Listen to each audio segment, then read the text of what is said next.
Morning, welcome to Sewing Street. It's Coronation Day. Well, it's not actually Coronation Day, that's the 6th of May. But we are celebrating Coronation because we've got to get ahead, haven't we? We've got to get our makes done. So we have got a day filled with Coronation makes and other things as well. So I'm wearing my apron. I have to stand on tiptoes, look. So we're selling the panel for this later on, 10 o'clock.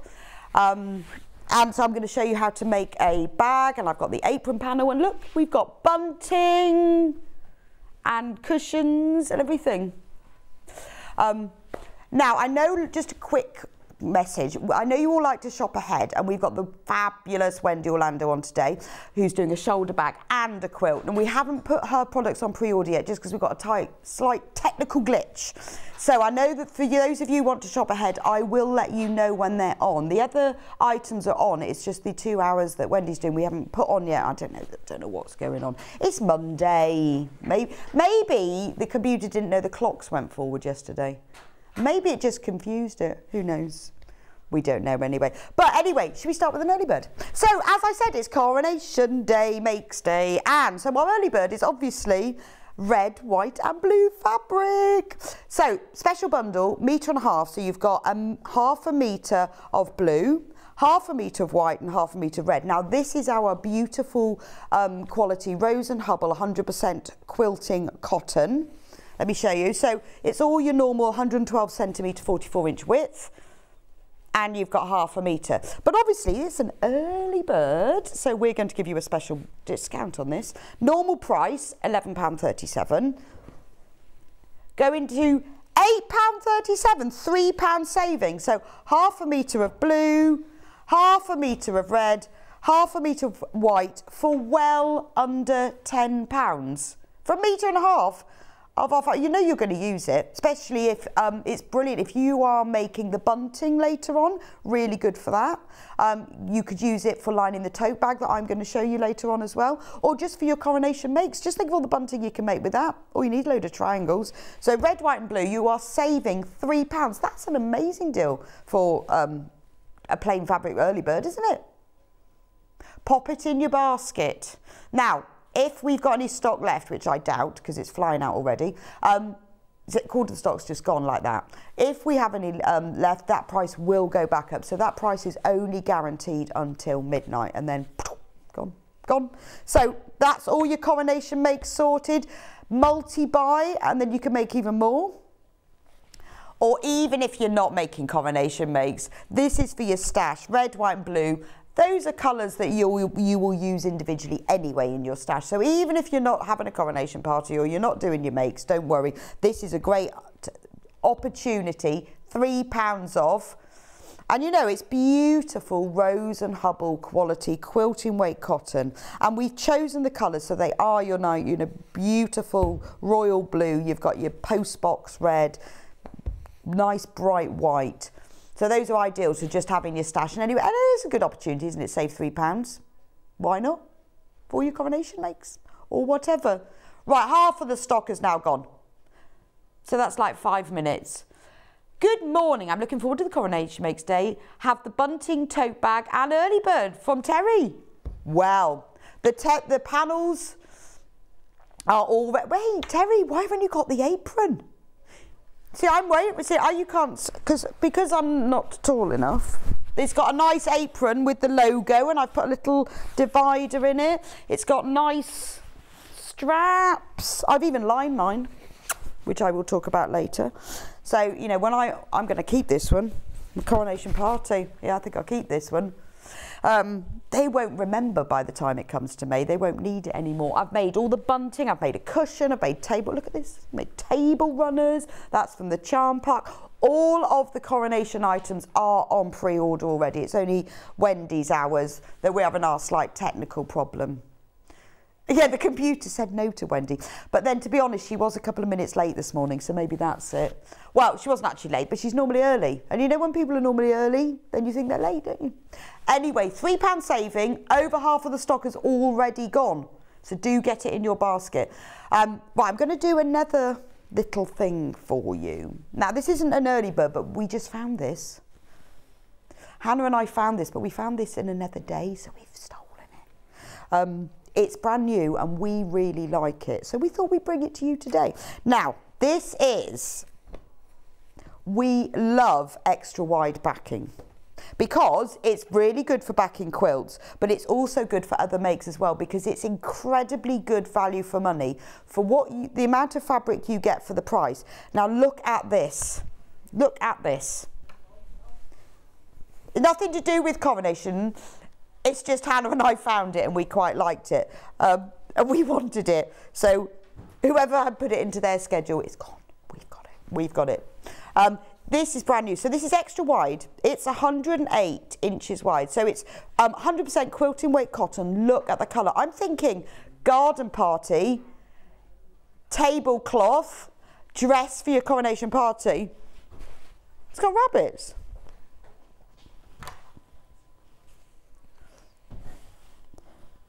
Oh, Hannah's worked out how to... Oh, it has got rabbits. Let me show you. Where do I need to go?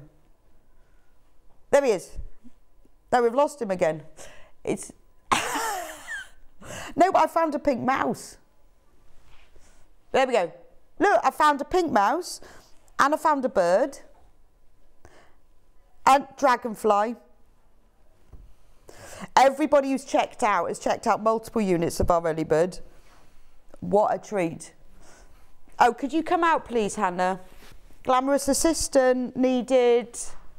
Very glamorous assistant needed, called Hannah. Because I want to show you, I can't show you how wide this is. Now, obviously, this is available by the half metre, so you can multi-buy, so you can buy it as a full cut length. There's Hannah in her coronation jumper. Because it's blue. Blue, it's blue. Look at the size of that. Hannah and Bex's peak. Yeah, we've stolen this. I don't know.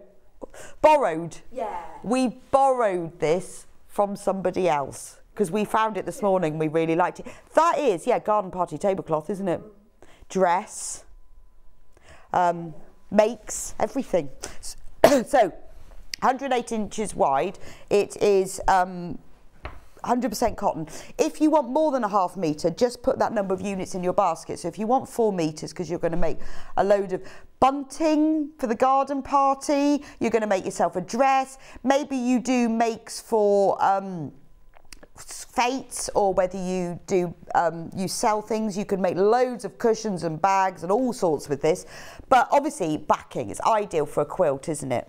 I mean, look, it's beautiful. So the background of it is a really lovely, rich royal blue. And then you've got this floral madness, pinks and greens and blues. And then in amongst it, I've found rabbits, dragonflies, butterflies. There's little mice. Oh, the early bird bundle sold out. That was quick.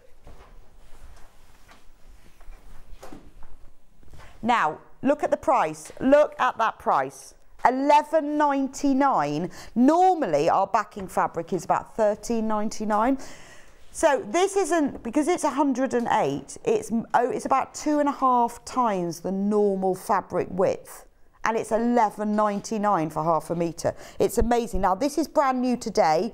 I don't know when we'll get it back in. So when it's gone, it will probably be gone forever. But it looks like, it's like one of those designer ones, isn't it? There are quite a few designer backing fabrics we've had, and I've not seen one like this. But this is, I'm thinking, big tablecloth garden party, or loads and loads of bunting. But think, this quilting weight cotton, it's very good, obviously, for patchwork quilting, homewares, but dressmaking as well. And it is brand new. Look at that. Brand new, so get it now. If you've got a quilt that you've just started making or you're planning to make, if you get your backing fabric now, it's really worth it. So with 108 inches, that's wide enough for a Super King bed quilt. So if you work out how long you need it, measure your quilt, and I usually add 8 to 10 inches to the finished measurement, just so, because you need extra all round. Then you get your backing fabric a little bit bigger and your wadding, and then put your quilt on top. So get it now while we've got it. And actually it's going to go with most quilts. And the good thing is, because the pattern is very multi-directional and random, it doesn't matter too much if you don't get it completely straight, because I always find that difficult. My backing is never totally straight, but it is beautiful, isn't it? I'm thinking, would that be lovely, just as a simple A-line skirt, and you could wear a cotton t-shirt with it. You could pick any of the colours in here. This would go, if you were off on holiday, this would go for loads of things, but lovely for a little summer dress. And just think of, if you want to use it for dressmaking, then get your pattern pieces, because obviously this is so wide, and lay them all out and then measure how much you need. You won't need anything like what the pattern says because of the width of it. Oh, I found a bird. Keep finding more things. Look, bird. Another bird. Mouse. Right, when everyone is checked out, 2/3 of the stock is gone. Now remember that you will be sent it as a cut piece. So if you want 2.5 meters, that's what I normally get for a quilt, because that gives me loads. 2 meters if it's a bit tight, 2.5 meters. Just put 5 units in your basket, and then the lovely people in our warehouse get the bolts off the shelf. They will cut the 2.5 meter length, and then you will be sent it as a whole piece. But think about if you're going to be making things, maybe you've got a party, you can make little drawstring party bags with it. Just imagine how many you'd get out of it. Or cushions. You know, you like a 16-inch cushion. How many are you going to get out of that? Beautiful. And it's the fact it's got all of those colours, but that's lovely. I think that would make a nice dress, isn't it? Because it's such rich colours. Actually, I might get some of this. Right, anyway, I will leave that with you, and I will let you know how the stock is going. But remember, we have loads and loads of this is already in baskets. So our borrowed backing fabric might not be able to be given back. I'll fold it up a bit. Right, let's see what we've got on the show today. So we're going to start off 8 o'clock with the Lewis and Irene Coronation Day fabrics. This is a brand new fabric collection from Lewis and Irene. It's absolutely gorgeous. I'll show it to you in a moment. We've got it as a bundle. We've got it by the 1/2 meter. And then we've also got some bee fabric, which is lovely. Very British, isn't it? British bees. But anyone who, we just thought, if you don't want the coronation, we've got bees. We've also got fabric bundles that match with it. And we've got some London cotton canvases as well. Great for bag making. Brand new today. That's coming up in just a moment. 9 o'clock, Wendy will be on with her brand new shoulder bag design. Look at this. It is starting, I think Hannah has fixed it. It is starting to creep onto pre-order. Look at this shoulder bag. It's beautiful. We've got it in 3 different colourways, and all of the kits come with this gorgeous leather magnetic buckle. Isn't that beautiful? The kits have got instructions, they've got the fabric, they've got the buckle, and it's like a magnetic clasp, only it's a buckle, a faux buckle. Beautiful. This is ideal. You can even get your laptop in there. Gorgeous, isn't it? I really like that. So she will be on with us at 9 o'clock to show you exactly how to make it, with all the instructions as well. 10 o'clock, I will be with you to do the coronation panels. So all of these panels that we have, we've got bunting, we've got charm squares, we've got apron, we've got the tote bag, and we've got a cushion. And I'm going to go through them all, show you how they're made, because Hayley gave them all to me and said, could you make an apron? I went, oh, yeah, that's fine, I'll make an apron. And she goes, actually, could you make all of this lot as well? So I've made it all so I can show you how to do it, and then I'm going to give you a demo of how to make a tote bag. It's really simple. So I just thought, if you're new to sewing, you're a beginner, and you want to make something for coronation, that's probably the best thing to start with. So send me in any of your questions about the makes, because I know how they all work now, because I've made them. That's going to be at 10 o'clock. Then, at 11 o'clock, Wendy will be back with us with the beautiful Union Jack. Union Jack. Well, it's not Union Jack, is it? It's British. It's got Scotland, Ireland. No, there's Scotland, England, daffodil, thistle, rose. That's Wales. Scotland. I'm rubbish at this. Rubbish. Scotland, Wales, Ireland, England. I've got it now. And there are templates for them all. So she's going to be showing us how to do that. But we've also got it beautiful imperial purple colour way as well. So if you want to do it but you don't want to have it as the British Isles, you can do it in the purple colourway. You can make individual blocks as cushions. Anyway, she'll explain all of that. But isn't that gorgeous? Is that available now on pre-order? It is. Right, that is now available on pre-order. Now, just to warn you, whenever we have Wendy on air, her kits just fly out. So if you want to get ahead, maybe you're popping out at 10 o'clock and you don't want to miss out, you can get that ahead with that now. I'll show you how to in a moment. Then at 12 o'clock, we have got Yarn Lane. So we've got the Fab Sam Sabido coming in with her Coronation Crochet Makes. We've got 3 different crochet kits. We've got the Tudor Rose Cushion, we've got the little Amigurumi Soldier, and the Tea Cozy, yes, I think, what is the third? The Tea Cozy, gorgeous. It's like a whole teapot of roses. That's beautiful. So that's at 12 o'clock. So don't forget Yarn Lane today. That's going to be a lovely one. So let me just show you how to shop with us so that you can get ahead. All you need to do, there's 2 ways of shopping. You can either shop on the phone, 0800 001 4433, UK call centre, in fact it's just upstairs. They're really helpful. But the easiest way to shop is online, www.sewingstreet.com. Then what you do is you click on Watch Live.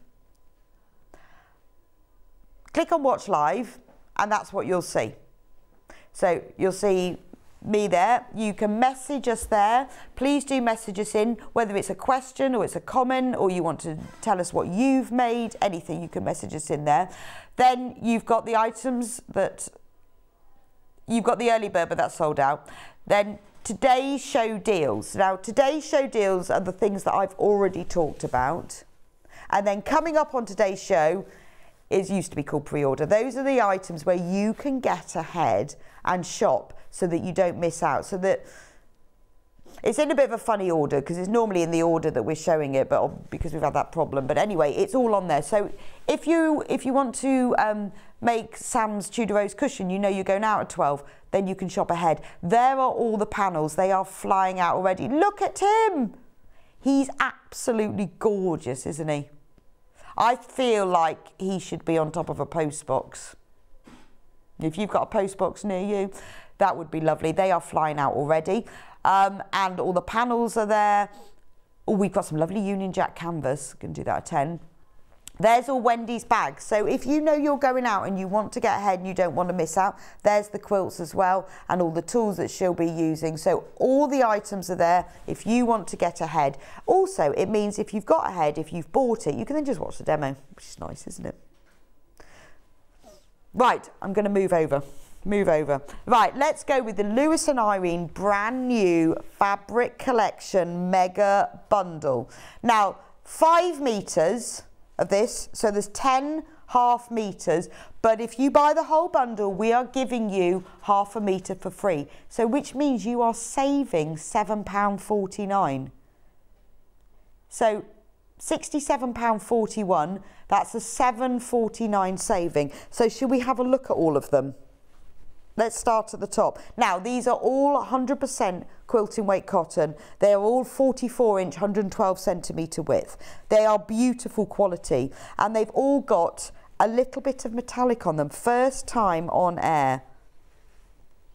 Now, this bundle is already on single figures, just to warn you, so if you want it. So look at that one. It's gorgeous, isn't it? It's beautiful as an all-over print. It's fantastic for fussy cutting. Look at the little carriage. The carriage is all in gilt.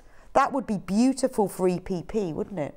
Or if you just wanted to do a plique, Big Ben onto something. You've got the London Bus, you've got the soldiers, you've got Westminster Abbey, Union Jacks, horses. You've got the orb and the sceptre and the crown and even the beefeater. So all of the gold elements of this are all metallic. Right, only 9 of these bundles available. Now the next one is we've got the same fabric but in a royal blue background. Isn't that gorgeous? But the gold really stands out on here. You can really see the shimmer of it. So only 9 of these available now. Isn't that lovely? Like all the little trees. It's like a park, isn't it? You've got all the roads going through the park with all the trees and then buses. Right, now look at this one. This is your proper garden party, isn't it? English tea party. This is tea in the grounds of Buckingham Palace, isn't it? So we've got, and again, all of the gold elements are all metallic. So we've got, look at that. That's your high tea, isn't it? Plate of sandwiches and cakes. You've got your teapot, you've got cups, you've got the English rose, little Union Jacks. Oh, we've got even got the king, obviously. I'm going to say that was the Queen's, the king's head.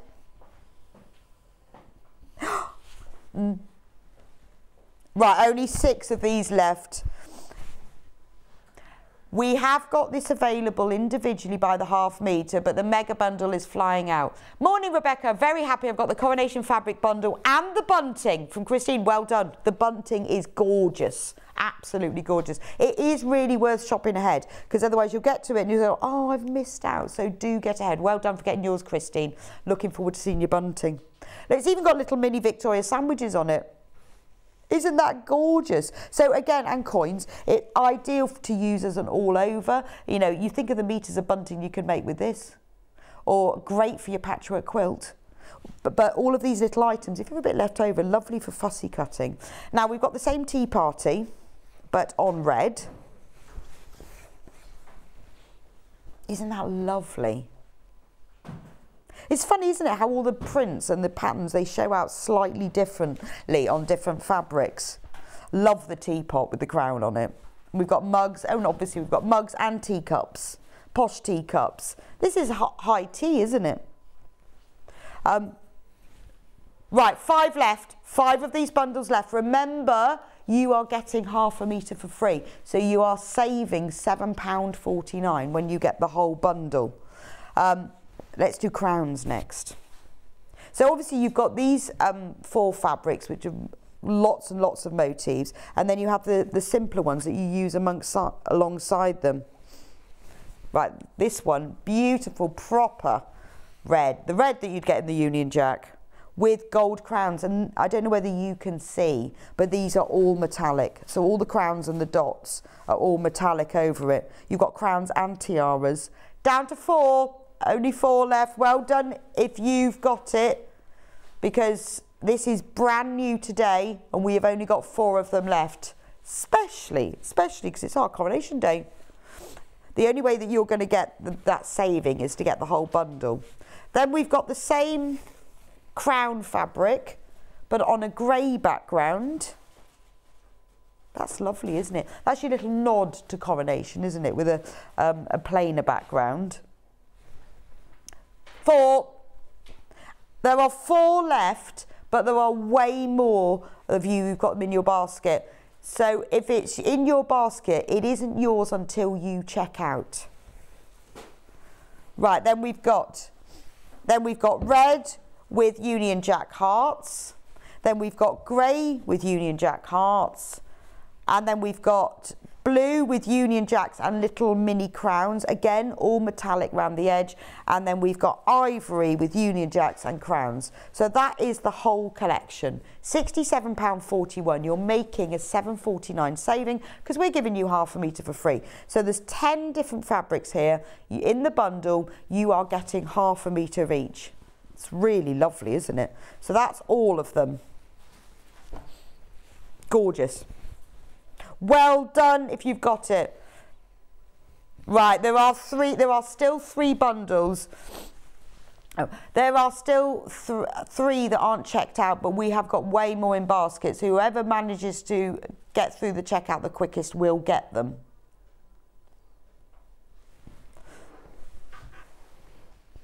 Right, so should we go through them individually?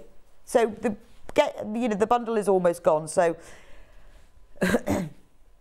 right, now we have also got them individually, but the first 2 are flying out. So there are less than 10 metres. Now with these, so with the grey one, there's less than 10 metres.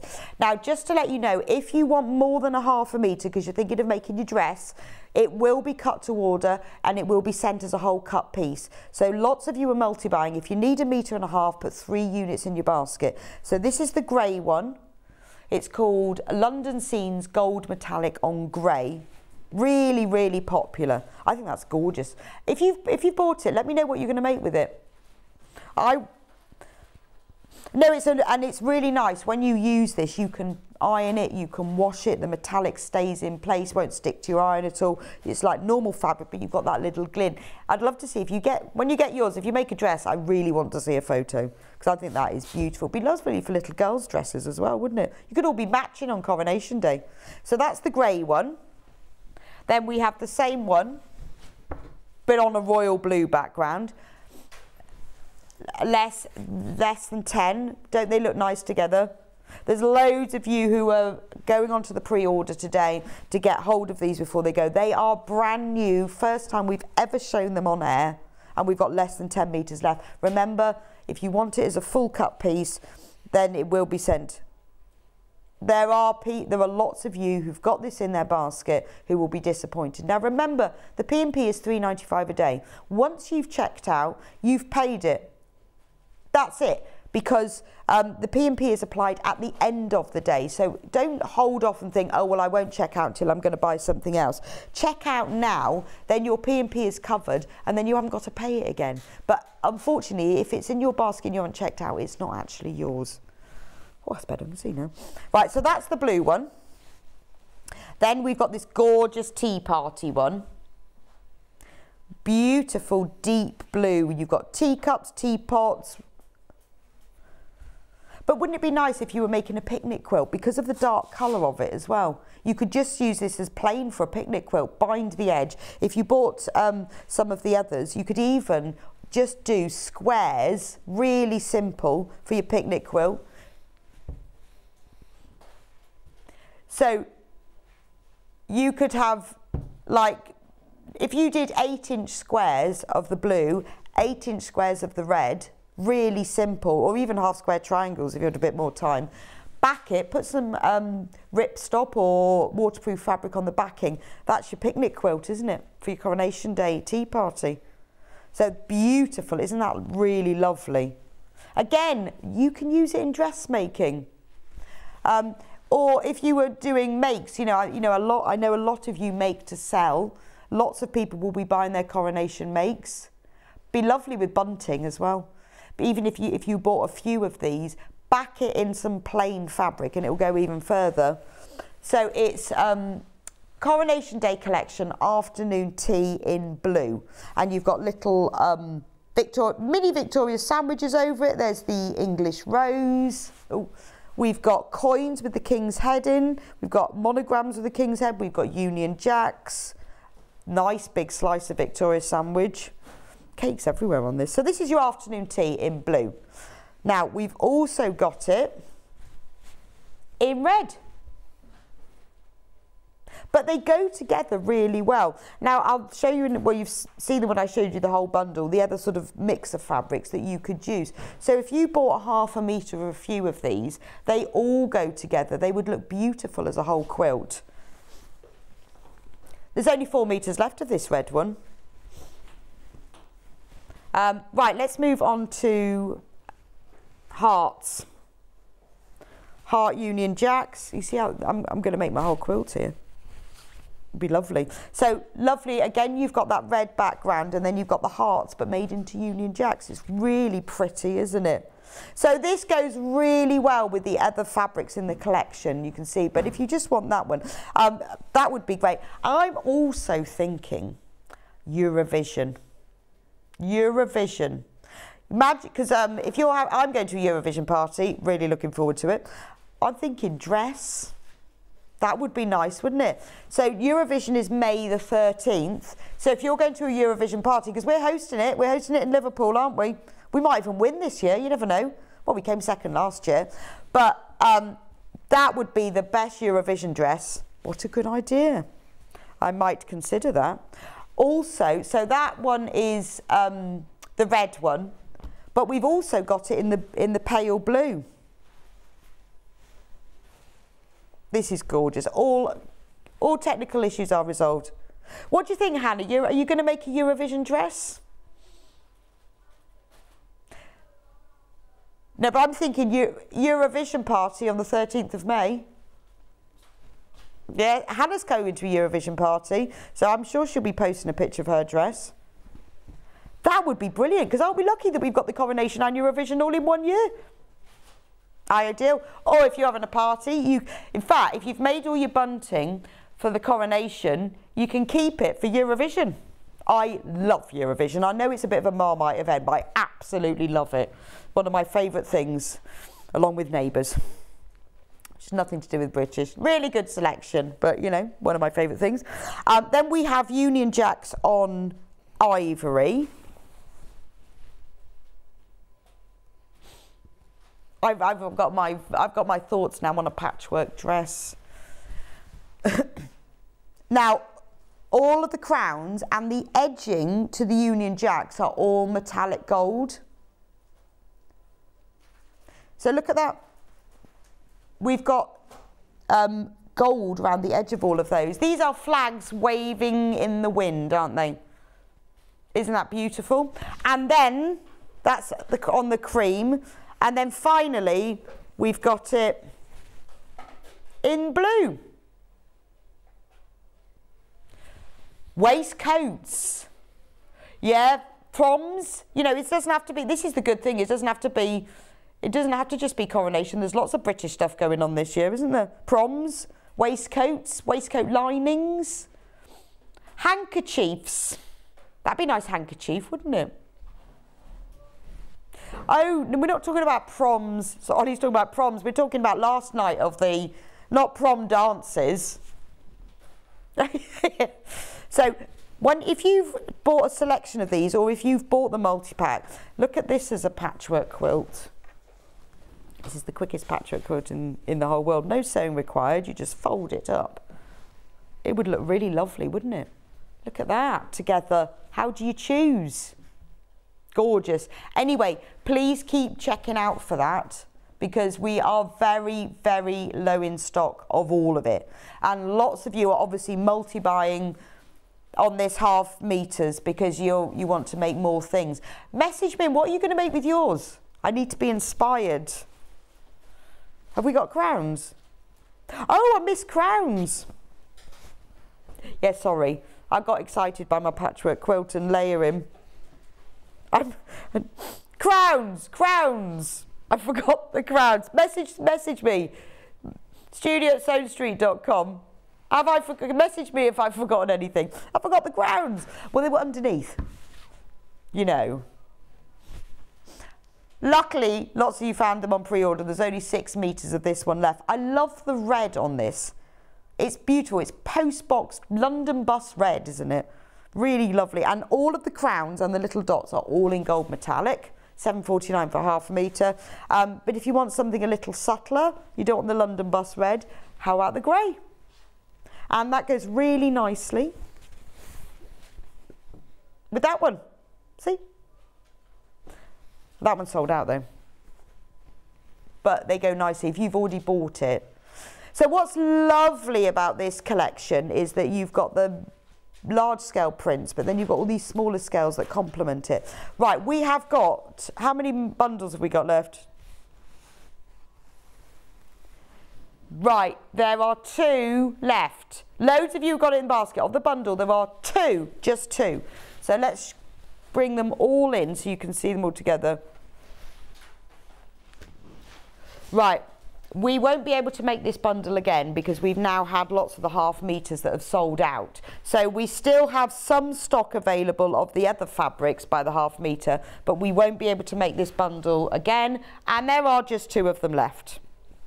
And loads of you have got it in your basket. So if you've got it in your basket because you want it, you need to get checked out. What are you going to miss?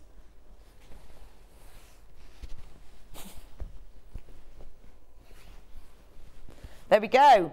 That is the whole bundle. Who are the lucky 2 people who will get this? It's fab, isn't it? I think, you imagine the picnic quilt. I would just cut it all into squares really simply and turn it into a blanket. You've inspired me to make a coronation quilt. I've just checked out my first lot of fabric. Do I pay postage again if I order some more? Jacqueline, no.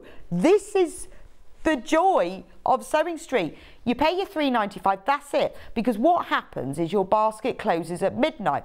So sometimes we do special offers and deals where we lower the price. So if you've bought something and we lower the price, that will be honoured. Your P&P's done, Jacqueline. You can put as much as you want in. Oh, tell me what quilt you're going to make. Honestly, you could just do simple squares, or even just half square triangles, and you would have a beautiful coronation quilt. Take it out, you could have it on your bed later, but you could also take it out as a picnic blanket as well.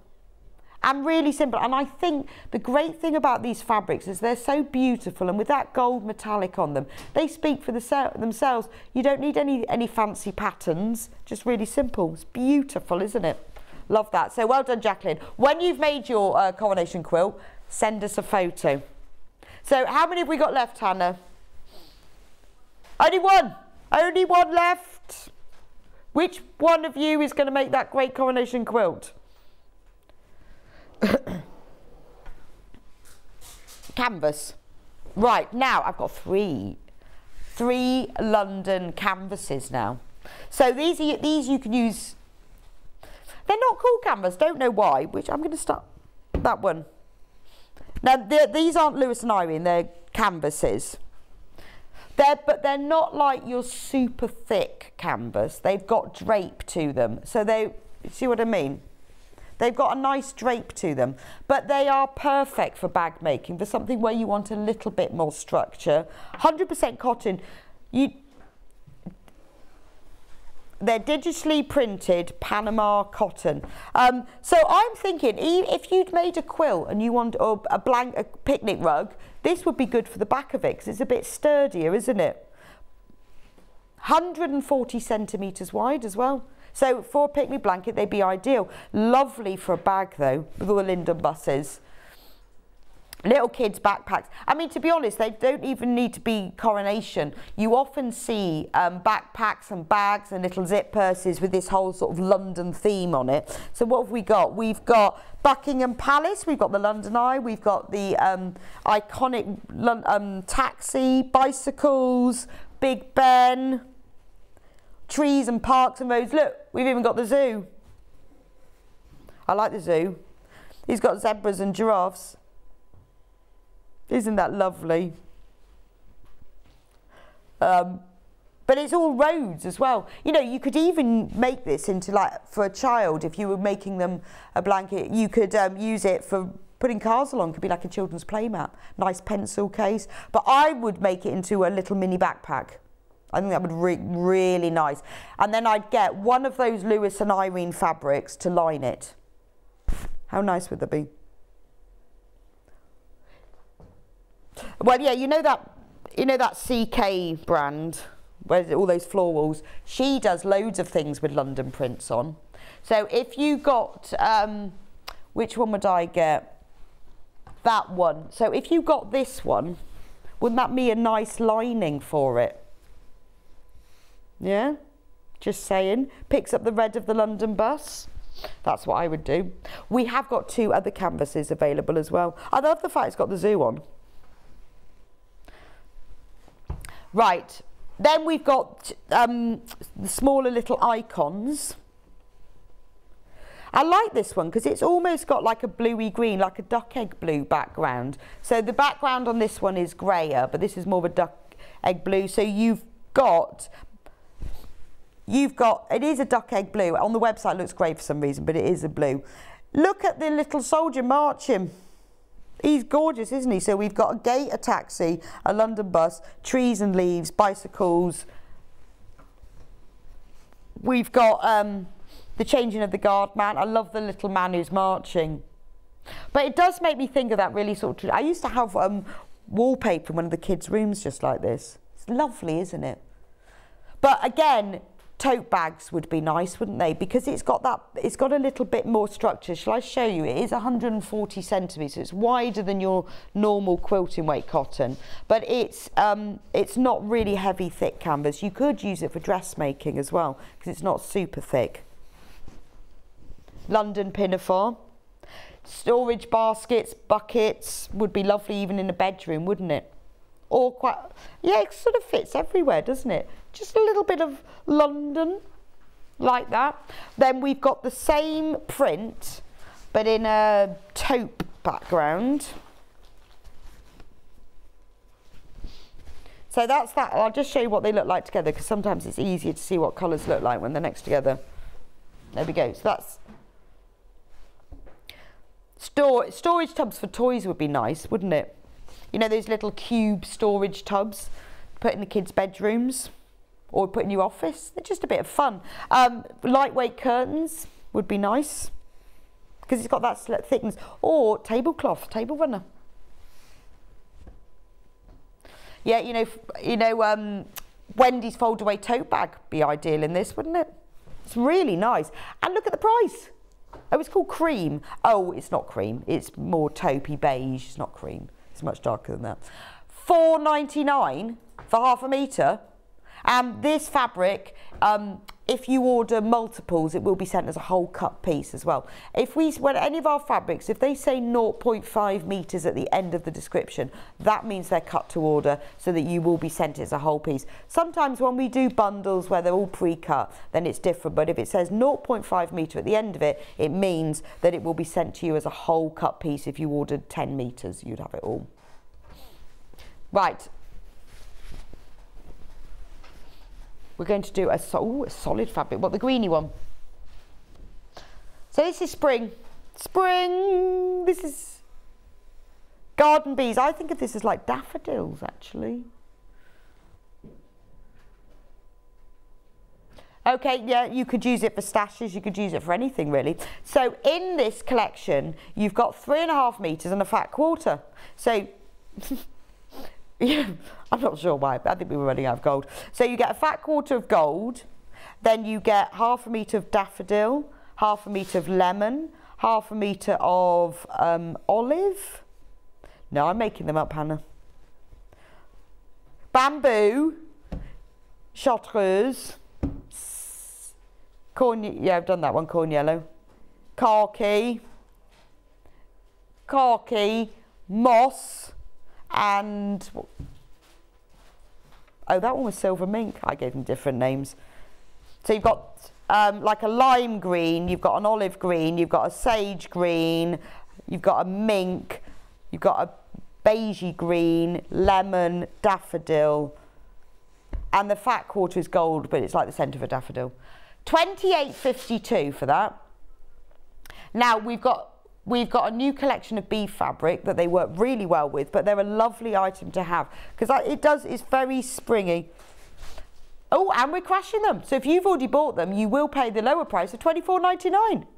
So that's the point of why we close the baskets at midnight, so that you only ever have to pay woven postage and packing. And also, if we reduce the price like Hannah's just done, if you've put in your basket earlier, you will always pay the lowest price. £24.99 for all of those fabrics. 3.5 metres and a fat quarter. It does look like it's the spring garden, isn't it? Should we do bees? Can I do bees now? Right, so can I do that one? I like this one. Now we've got 2 smaller bundles, so let me show you them. This one has more green in it. So in this bundle, okay, there are 4 half metres. So we've got £27.96, 2 metres, Dan Morris, cream, sweet as honey. So we've got the honeycomb with, I love those, you know, those honey sticks. What are they called? You know, are they called honey sticks? Those swizzly wooden things that you get honey out with. Then you've got daisies on green, and then you've got bees all amongst the honeycomb, and then you've got bigger icons of honey. So I'm going to open them up so you can see. So all of those, £27.96. This one's beautiful, isn't it?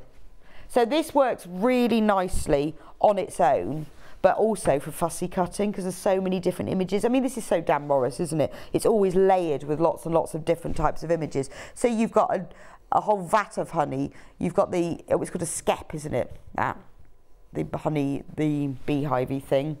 And then the honey stirrer. And daisies and sunflowers and watering cans. It's beautiful, isn't it? Then this one is all bees on honeycombs, all flying in different directions. gorgeous. So you can see how nicely they go together.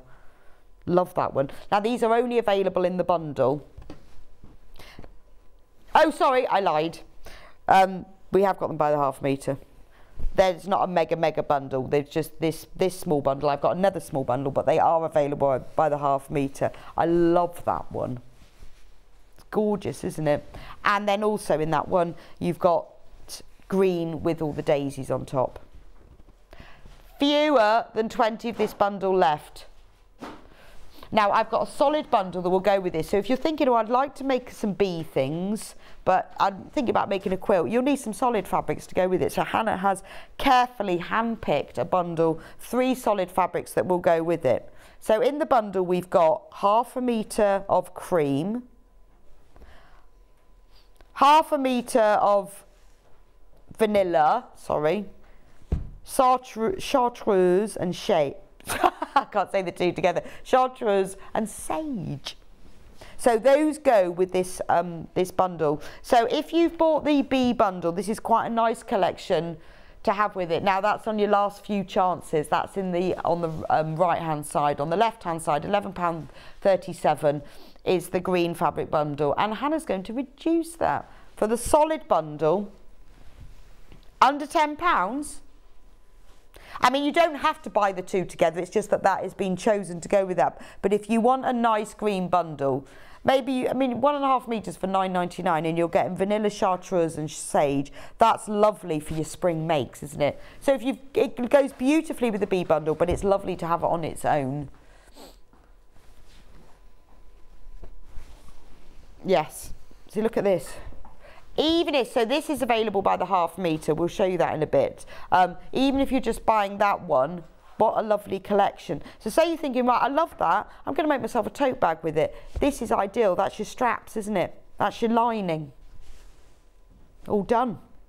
Or if you want to make a simple cushion, you could put a binding around the edge in this darker sage, and then you could use a little row at the back for your envelope opening of the chartreuse. Would look lovely, wouldn't it? So aren't they gorgeous? So that's that bundle, £9.99. So for £1.5 meters, £9.99 for that one. Right, we've got another bundle of these bee fabrics. Now this is more blue colourways. So in this bundle, this fabric is very similar to the one in the other bundle, but you've got an orangey background on it instead. So this one is the blue Sweet as Honey collection fabric bundle. Again, 2 meters. So you've got that all over icons. Then you've got this fabric which has got a lovely blue background. It's like the sky, isn't it? And you've got the bee skep, the honey stirrers, you've got the honeycombs, you've got the bees, all on the blue background. And if you look at it really carefully, you can see there are sunflowers printed in blue. Can you see? There's like sunflowers monoprinted in the background of that one. Then you've got the bees. So this is a slightly richer tone to the bee fabric that was in the other bundle. So you've got honeycombs all in the background, you've got bees flying all over, you've got sunflowers. Because the way Dan Morris works his fabric, it's all layer upon layer upon layer. So he'll have sunflowers in the background, then he's got honeycombs, and then he puts bees on top of that. And then the final fabric is the blue sunflowers. So this collection is very rich orangey yellows and blues. It's beautiful, isn't it? Now Hannah has also made a bundle to go with this one. Hannah thinks her bundle's controversial. She's gone rogue on this one. So on this one you get ½ meter of, is that vanilla? Yeah, vanilla. ½ meter of slate, and then which is a bluey grey, and then ½ meter of amethyst. Yeah, because it does really go as a nice fresh mix, because the blue is quite a purpley blue as well. So we are going to reduce the price of the plain fabric bundle. So this is going to reduce to, let me just show it on its own, £9.99. So you get a 1/2 metre of those 3 colours. So again, really nice if you've got your spring or floral makes, you could buy it on its own. But if you've bought the bee fabric bundle, it goes really well with it. And then I'll bring the bee back in. But we have got these available as the 1/2 metre. So if you're just buying one of them, then it does go really nicely with Hannah's Rogue bundle. It's actually called the purple fabric bundle. It works better than she expected. This is a carefully collated bundle. I think it's lovely, but well, it's nice because I think that the background of this is quite a purpley blue, so it kind of goes together. So this bundle, £27.96 for the 4 1/2 metres. Oh, this one. But if you were just buying 1 1/2 metre, then that looks lovely with it, doesn't it? See? Nice. So this, you've got lots of options here. You can buy the bundle of the bee fabric. There's either the greeny one or there's the bluey one. You can buy the matching fabric, or you can buy all of these by the 1/2 metre as well. So okay, right, so we're going to do all the 1/2 metres at 10 o'clock. We'll show them individually. But they are all available on pre-order, so you can start shopping on them, but I'll show them again then, because obviously we've shown you all of them now, and then we get different people that come at 10 o'clock, or you've gone off to walk the dog. So, but if you want to get ahead, you can do that. Yes. Right, so I've got some, oh, this is lovely. This is very spring and bees. Oh, so beautiful. Bees and wildflower embroidery kit. So in the kit is, can I open it?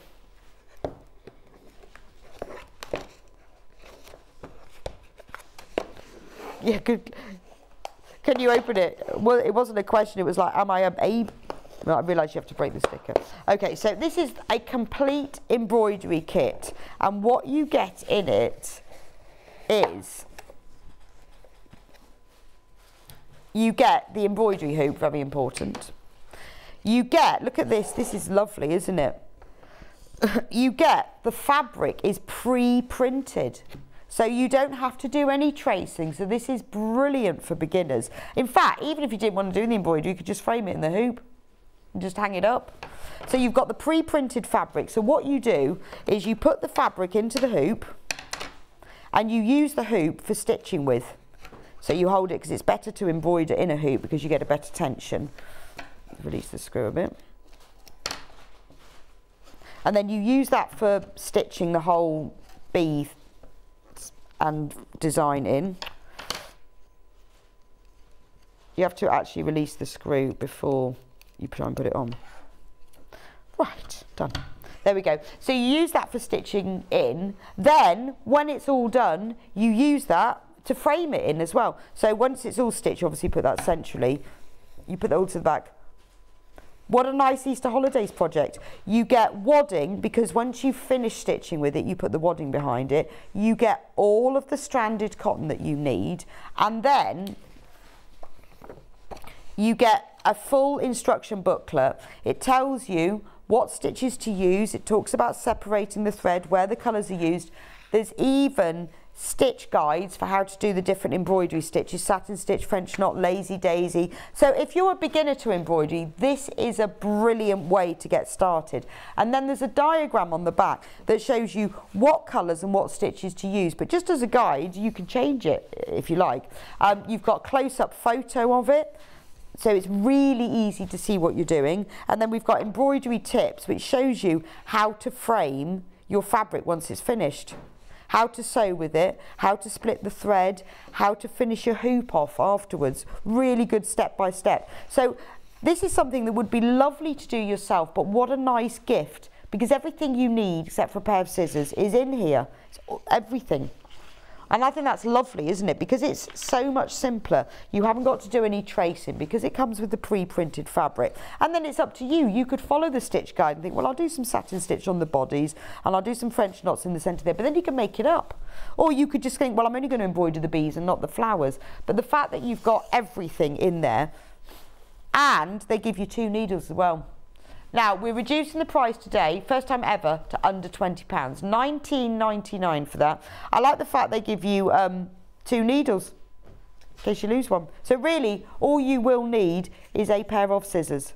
So first time we've ever reduced this. So great gift for somebody because it all comes in a box. It's all there, everything that they'll need. So anyone you know would like to start embroidering or likes embroidery, this is a lovely gift. But it's actually quite a nice project to do yourself. Maybe you're going on holiday and you want to take something with you that's easy to transport, that you haven't got to think about, that's all in there. It's a really good holiday project. And then you just frame it in the hoop afterwards and there it is to hang on your wall. Perfect.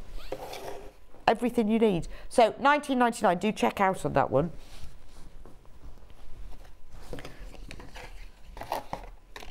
Right, we have got a little bit of extra wide backing, which I showed at 8. So if you weren't with me first thing, this is brand new today.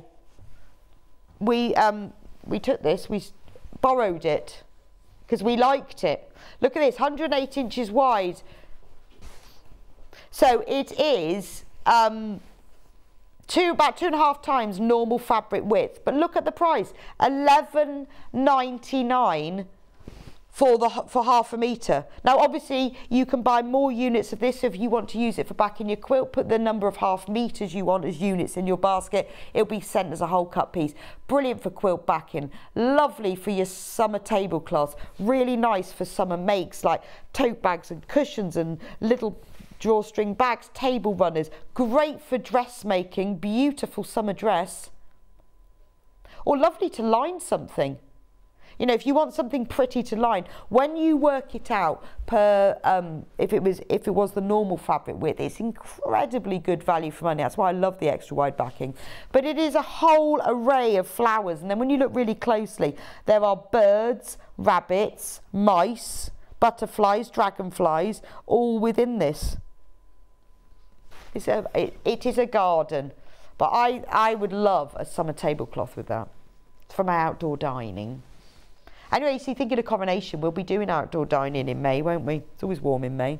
So please do keep checking out on that. We have sold, what, 3/4 of the stock? Well over 3/4 of the stock has gone, so if you want that. But it is ideal because of the width. It also really good for duvet covers because it's wide enough. And, you know, if you had to buy a duvet cover of this level of the quality and the pattern, it would cost way more. But because of the width of it, it's perfect for that. Anyway, thanks for joining me for this hour. We're going to go for a quick break and I will be back in a few minutes with Wendy Orlando and her brand new shoulder bag in 3 different colourways, including it comes with a lovely little leather magnetic strap buckle. Anyway, don't go anywhere. I will see you back here in a few minutes' time and Wendy will be showing you her brand new design.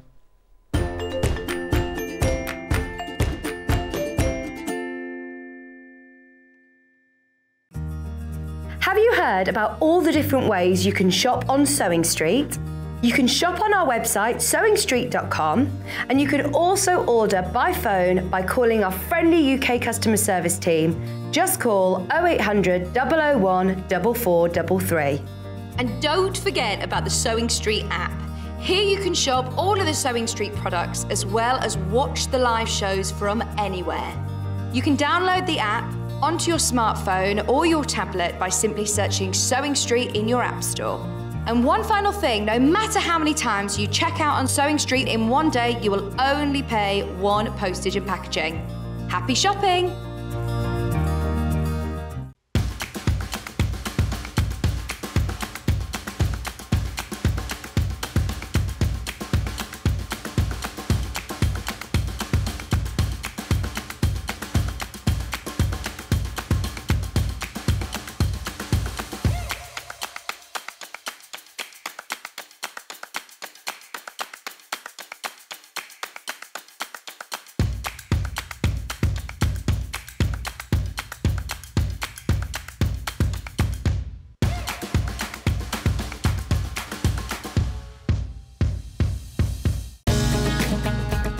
Follow Sewing Street on Facebook and Instagram to keep up to date with what's coming up on the show, as well as being the first to know about our amazing offers. Get involved with our competitions that are exclusive to social media. And pick up some top tips from us too.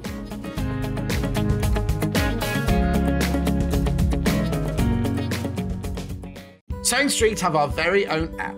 You can now watch and shop from anywhere. Simply download the app from your app store onto your smartphone or tablet, then log in or create an account, and you're done. You can watch us live from anywhere, browse all our recently played items and pre-orders so you never miss out on any show deals, and message the studio to say hello at any time. And remember, you can check out as many times as you want and only pay 1 P&P all day.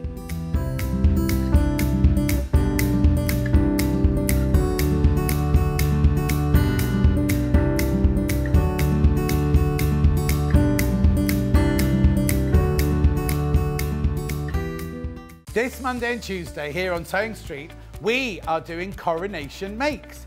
There's tote bags, there's bunting, there's quilts, there's cushions. In fact, Delphine's coming in to do a special Highland cow cushion, specially for the coronation. I'll be there, make sure you are. Are you a fan of Sewing Street? Why not join our growing Facebook fans pages? Just search Sewing Street Fans on Facebook and click Join Group. Never miss out on the latest news and updates from our presenters and guest designers, special offers and plenty of chat with your fellow fans. Share photos of your makes, ask for advice, interact with your favourite guests and presenters and be a part of the ever-growing sewing community. See you there!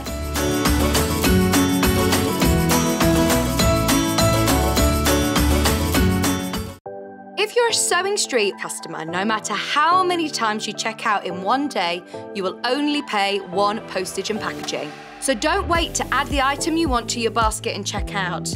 You will only pay 1 P&P even if you check out multiple times in one day. If you're a Sewing Street customer, no matter how many times you check out in one day, you will only pay 1 postage and packaging. So don't wait to add the item you want to your basket and check out. You will only pay 1 P&P even if you check out multiple times in one day.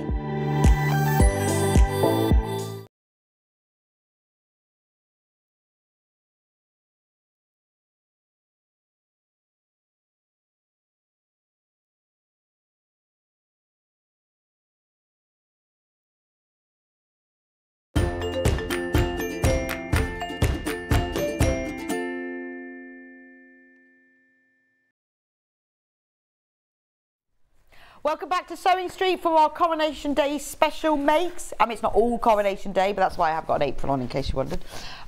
We have got Wendy Orlando in the house. Good morning. In the house. And Wendy has designed a new bag. This is Wendy's new bag. Tell me about the new bag, Wendy. Well, this is designed for my dog. Does your dog carry a bag? You're on fullness.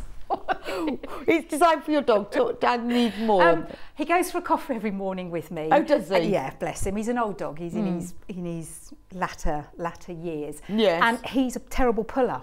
Right. And I don't have any hands. So I needed a bag big enough to put my iPad in, my A4 creative notepad. Yes. And my yarn. And your poo bags. And do you think so? No, because I have my little rucksack on my back, but I wanted something to put. I sit crochet every morning in the coffee shop. I am that lady in the corner with the crocheting. dog crocheted in the corner. So I just needed hands, and it's like I wanted a shoulder strap. But it's a nice size, isn't yes. it? It's a nice size. It's a lovely bag. It's got an adjustable shoulder strap, so you can have it however length you want. It has this fab clasp. So it's like a magnetic clasp, but posh one. Oh, it's a posh one, yes. It's a posh one. Very so posh. it works in the same way as a magnetic clasp, only it's a posh one. And that buckle, you know, you don't use that. That's just for decoration. And then when you open it up... So it's got a hidden front pocket. It has a hidden... Yes. Oh, yes, so the front pocket... Because when I go to pay on my phone, it's like I can never find it. So I've done a little pocket for the front. But it's safe. because it's under the flap. It is, and I purposely didn't make the flap as wide as the bag because it's just for security. It's right. And if you want to, because that is not wadded, that is interfaced. You Right. can slip it behind, and you don't have to have it. You can just. Okay. Then you could just use it like that. You could use it, and then it has an internal pocket that's big enough for an A4. So in there you've got an internal pocket. So this would be good college, wouldn't it? Because it's big enough for an A4 folder, and then it's all fully lined inside as well. Gorgeous, isn't it? Very thought through. Oh, it was very thought through. Well, it's thought through for you. Me and my dog. But to be honest, I often think that, you know, when I do things, it's because I want it. And I'm a very selfish sewer. I've made that. But if you design things that you want, then usually that's because somebody else has the same issues and wants it too. It is, yes. So it's a beautiful shoulder bag that you can use, you know, as like when you're going out for the day, not for just little things, because there's so much you can get in it. So let me show you. I have got complete bundles to start with. Now, in the kit, you will get the full instructions, and if you've made anything from Wendy before, you will know how fab they are. You've got all of the instructions. You've even got like little cutting guides to show you how to sew it all together, loads and loads of diagrams, loads of instructions. Every item of this is covered in detail, and you've got the template to make the bag flap on the back. So everything you need is in the instructions. Then you get this gorgeous like toile de joie cotton canvas. It's a Panama canvas, 100% cotton. So the background is like a rich cream, and then all the little images are printed on in a nice deep taupe colour. It's very classic, calm, isn't it? Just like Wendy. Doesn't go with me at all, does it? It's a lovely canvas. I think it's about 140. Is it? How wide is it? Little test for you. That wide. That's 150, isn't it? It's the wide one, yes. So you get 1 metre of that, so that's loads. That's loads. Well, yeah, again, I've put in there, because this has been designed for those people that maybe have never made a bag before. Oh, okay. So I've said that you need that, then you've got a little bit of wiggle room. It's not too tight, there is nothing worse. So, beginner, if you haven't made a bag before and you'd like to make one, this is ideal. So you get 1 metre of the canvas, you then get 1 metre of beige, and that's used for the lining and for that little pocket flap on the front, and you get this fab buckle. So the way it works is the magnetic clasp is already on it, and then you just have to sew the buckle on. That's great, it's genius, isn't it? It is genius, actually. I really like that, because it makes it look such great quality as well, doesn't it? And I don't do difficult. Don't do difficult. So this is easy. This is easy. And Wendy's email address is on the back as well. So no, it's no, but her website address is in, and you can get hold of her through that. So if you've got any questions, message me and I'll give you a phone number. Yes. Right. This is a leather buckle. Just in case anyone wants to know, it is a leather buckle. It's beautiful. It's like a real sort of saddle tan colour as well, isn't it? So that's the bundle to make this bag. Okay. Morning, love Wendy's patterns. What a fab pattern from Vanessa. It is, isn't it? It's a fab pattern. I think it's great that the buckle comes with it. Me too. Love that. One of my favourite things. It's the simple things. Brand new to us today, these are. It is. Brand new. I know. I was very excited. Right, that's colourway number 1. I'm going to do colourway. I love this one. We're not demoing this one. I'm just going to show this one. Now this one is a heavier weight, so this is like your tapestry fabric. So is there anything different about sewing with this one? You get a whole metre. Look at it. Exactly, you're going to have so much. And as I say, the reason why you've got the metre is I'm a little bit of a stickler for joins. Now, because it is an adjustable shoulder strap, you need that extra width. Right, so that's why we've done it with the metre. So you will get more fabric than you need, so you're going to be able to make like a little bag, a little purse to go inside. That's nice. But I didn't want the strap to have a join. Because it's an adjustable one, you're going to catch it. Oh, that's true, yeah. So I thought of that. So other than that, it's exactly the same. The only thing I would say, if you're using H640, be patient with canvas. Right. Because H640 is my favourite, it's my go-to, I love it. But sometimes it puts up a bit of a fight to adhere to But things. you wouldn't even need to put H640 with this, would you? Because wouldn't. it's heavier. Yeah, I wouldn't, but if you want even more stability, you can. You could. But definitely keep away from the edges with the H640 with that one. You don't want it in the seams because that will create too much. Oh, okay. So if you don't want to use any wadding with this, you don't. So you get a metre of this beautiful canvas with birds and flowers and trellises. Then you get a metre of wine. It's gorgeous, isn't it? Yeah. Yes, I would say. Claret. Not that I drink, but yes, I would say it's wine. Yes, claret. Or Saint-Emilion, perhaps. And you get the leather magnetic clasp in red. Look how lovely that is. I love this one. I think it's really rich and classic. Just imagine it in the bag. So all of that, and obviously full instructions as well, you will get with the whole kit for just $29.99. That's a fantastic price, isn't it? Over half of the stock of this red one has gone. Unsurprisingly, I love this one. $29.99, full instructions, a metre of the canvas, metre of the fabric, and the clasp as well. Right, and then the third bundle that Wendy will be demoing with is the navy and pink one. So again, with this bundle, you get the full instructions. You get a metre of classic navy canvas. Gorgeous. I know we all love the classic navy, it goes with everything. But for the little highlight for the lining and the pocket, we've got pink. But it's a really lovely, it's a really nice sort of colour wash pink. And Wendy's done some very special stitches, which she will show you in a minute to make it all go together. And look at the navy buckle. Beautiful, isn't it? Love that navy buckle. Now, we've also got, if you have your own fabric, we do have the instructions on their own. $9.99. Because I know a lot of you collect her instructions. $9.99 for just the instructions. No fabric will be included. You have to provide your own. But if you want just the instructions, I mean, maybe you bought some canvas from earlier, and that London. The London canvas would be brilliant with this, wouldn't it? I want to do that now. That would be nice, wouldn't it? You need a metre, that's all. Again, you will, if you have a look at the instructions, if you've got your own fabric and you look at the instructions, you will see the sizes of each piece. So then you can see, you might not need a full metre. You won't need a full metre, but we've given it because of the length of that strap. Yes, okay. But if you bought, if you want a London bag, it'd be ideal for that, wouldn't it? That particular canvas we had in the previous hour. If you want to see that, then go on to sewingstreet.com, click on Watch Live, it's all there. You can see it all if you want to get hold of that. It's on its own. Right, now you will also need some D-rings and some sliders. So these are used, so the D-rings are used on the ends of the straps, and then obviously you need a slider so you can make it adjustable. So silver D-rings, you just need 2.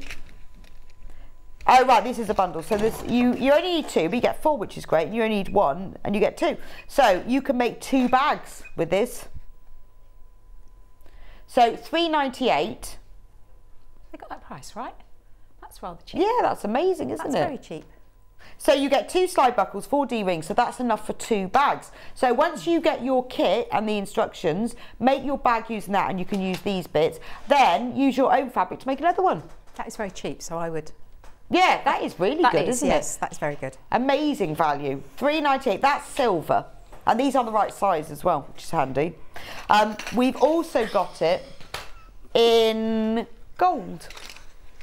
So it depends which one you're getting, or which colour you like the best, whether you want to put silver or gold with it. So again, you get 4 D-rings and you get 2 slide buckles for $3.98. I mean, that's a great price, particularly because they're the same size. And this is often the thing, is when you buy them, you've got to get exactly the same size. I mean, and sometimes you think, oh, well, that was 20 mils and that's 25 mils, that's no good. They are actually the same, so they will fit. The gold one's bigger.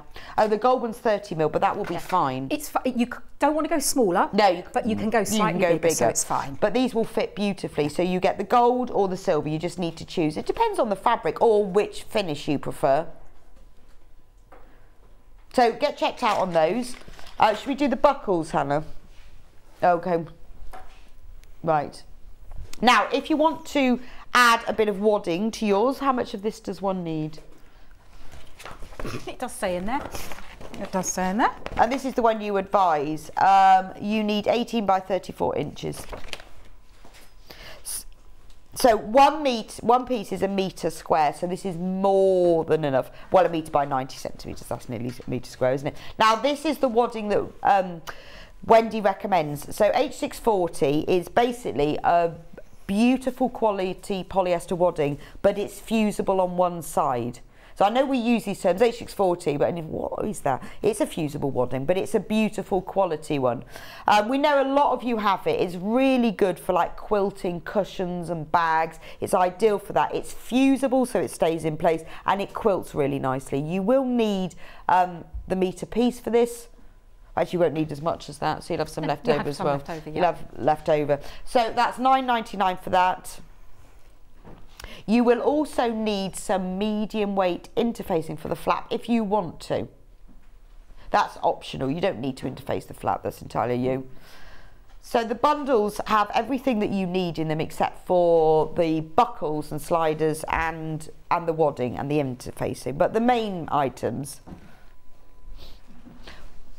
But if you're thinking, right, well, I'm going to make 2 bags, because I've worked out I might have enough fabric for both bags, or you've got a bag and you love the buckles, we do have them.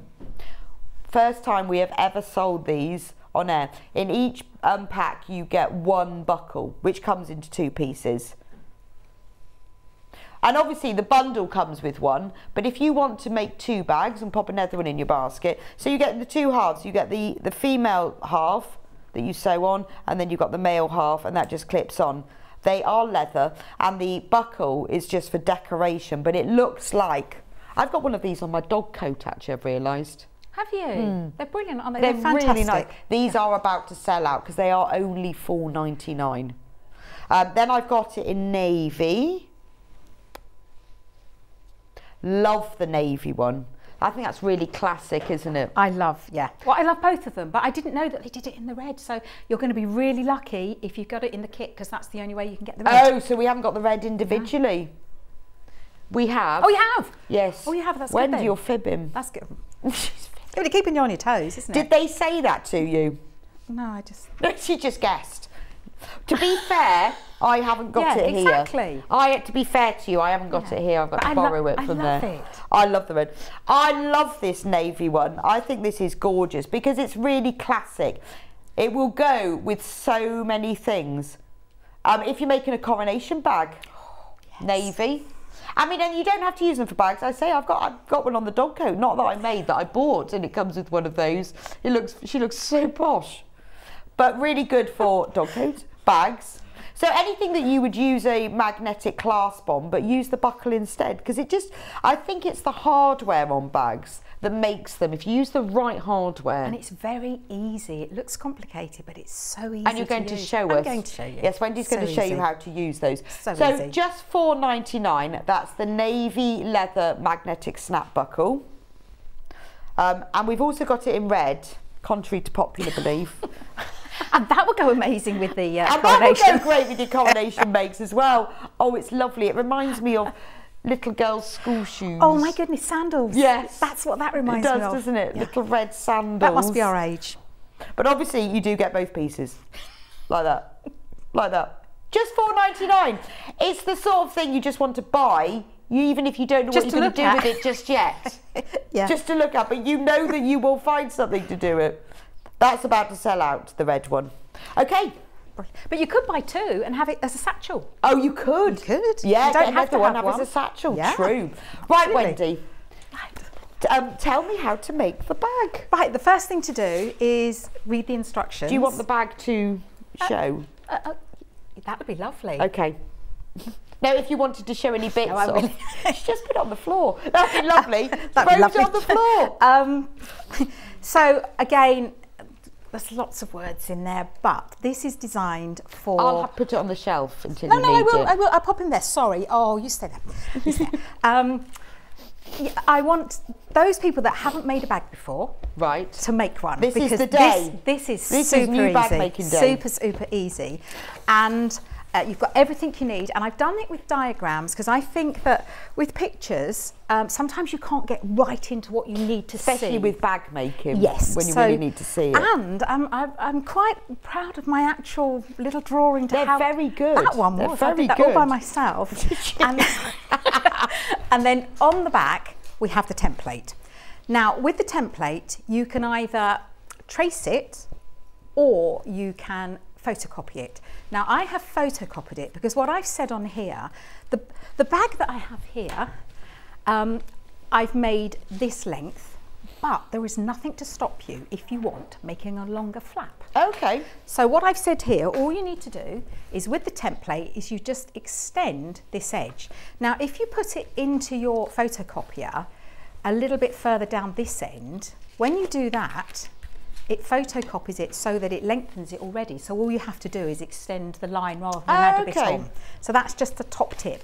And also, I know not all photocopiers do it, but if you can photocopy using the thickest card your printer will allow, you can use it time and time and time again.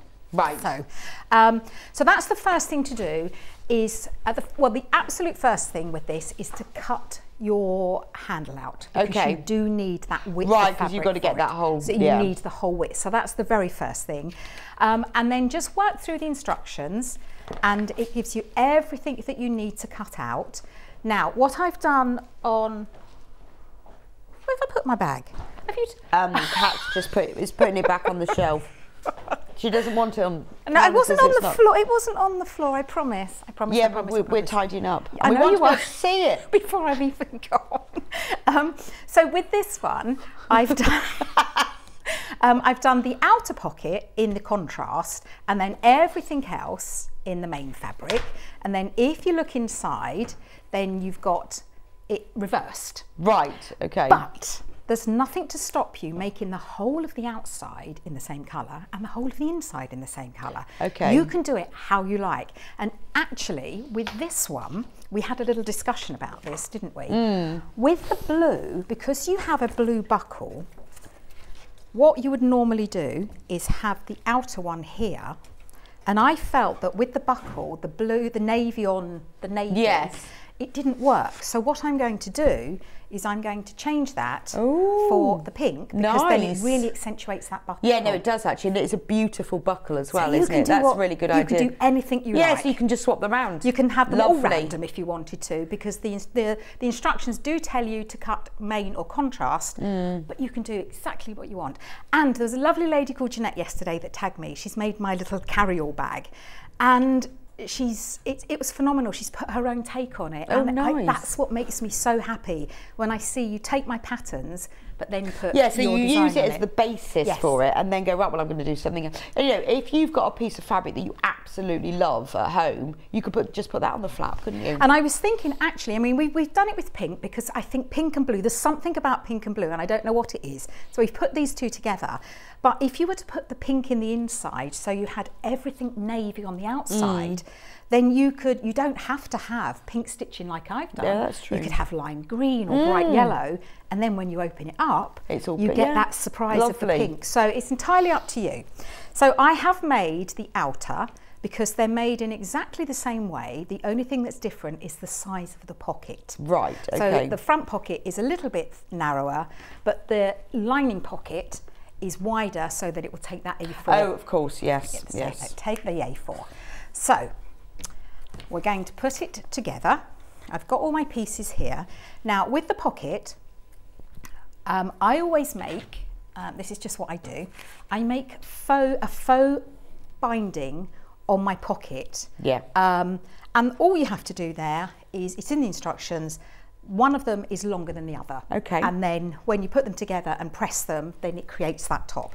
So this is what we're going to do first. We're going to put these together. So you are learning new skills as well. So if you're new to bag making, this is a bit of a skill builder, isn't it? This is, because sometimes when you look at things, you think, oh, that's difficult, but it actually isn't. It And Wendy's going to show you how. Now, there are fewer than 20 of this navy and pink bundle left. This one. Just a quick stock warning for you.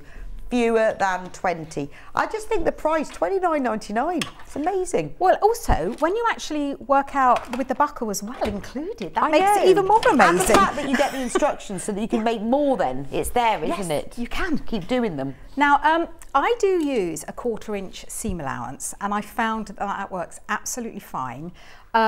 I've just noticed that you've got the tapestry, so if you want to do it slightly bigger, that's fine, but make sure that you're consistent. Yes, so if you go half inch, do it all over. Do it all over. But it will still work. It will still work because... just be a little bit smaller. It'll just be a little bit smaller, the bag will. Ideally, 1/4 inch, because that's what the instructions say. Yeah. Just taking my bag again.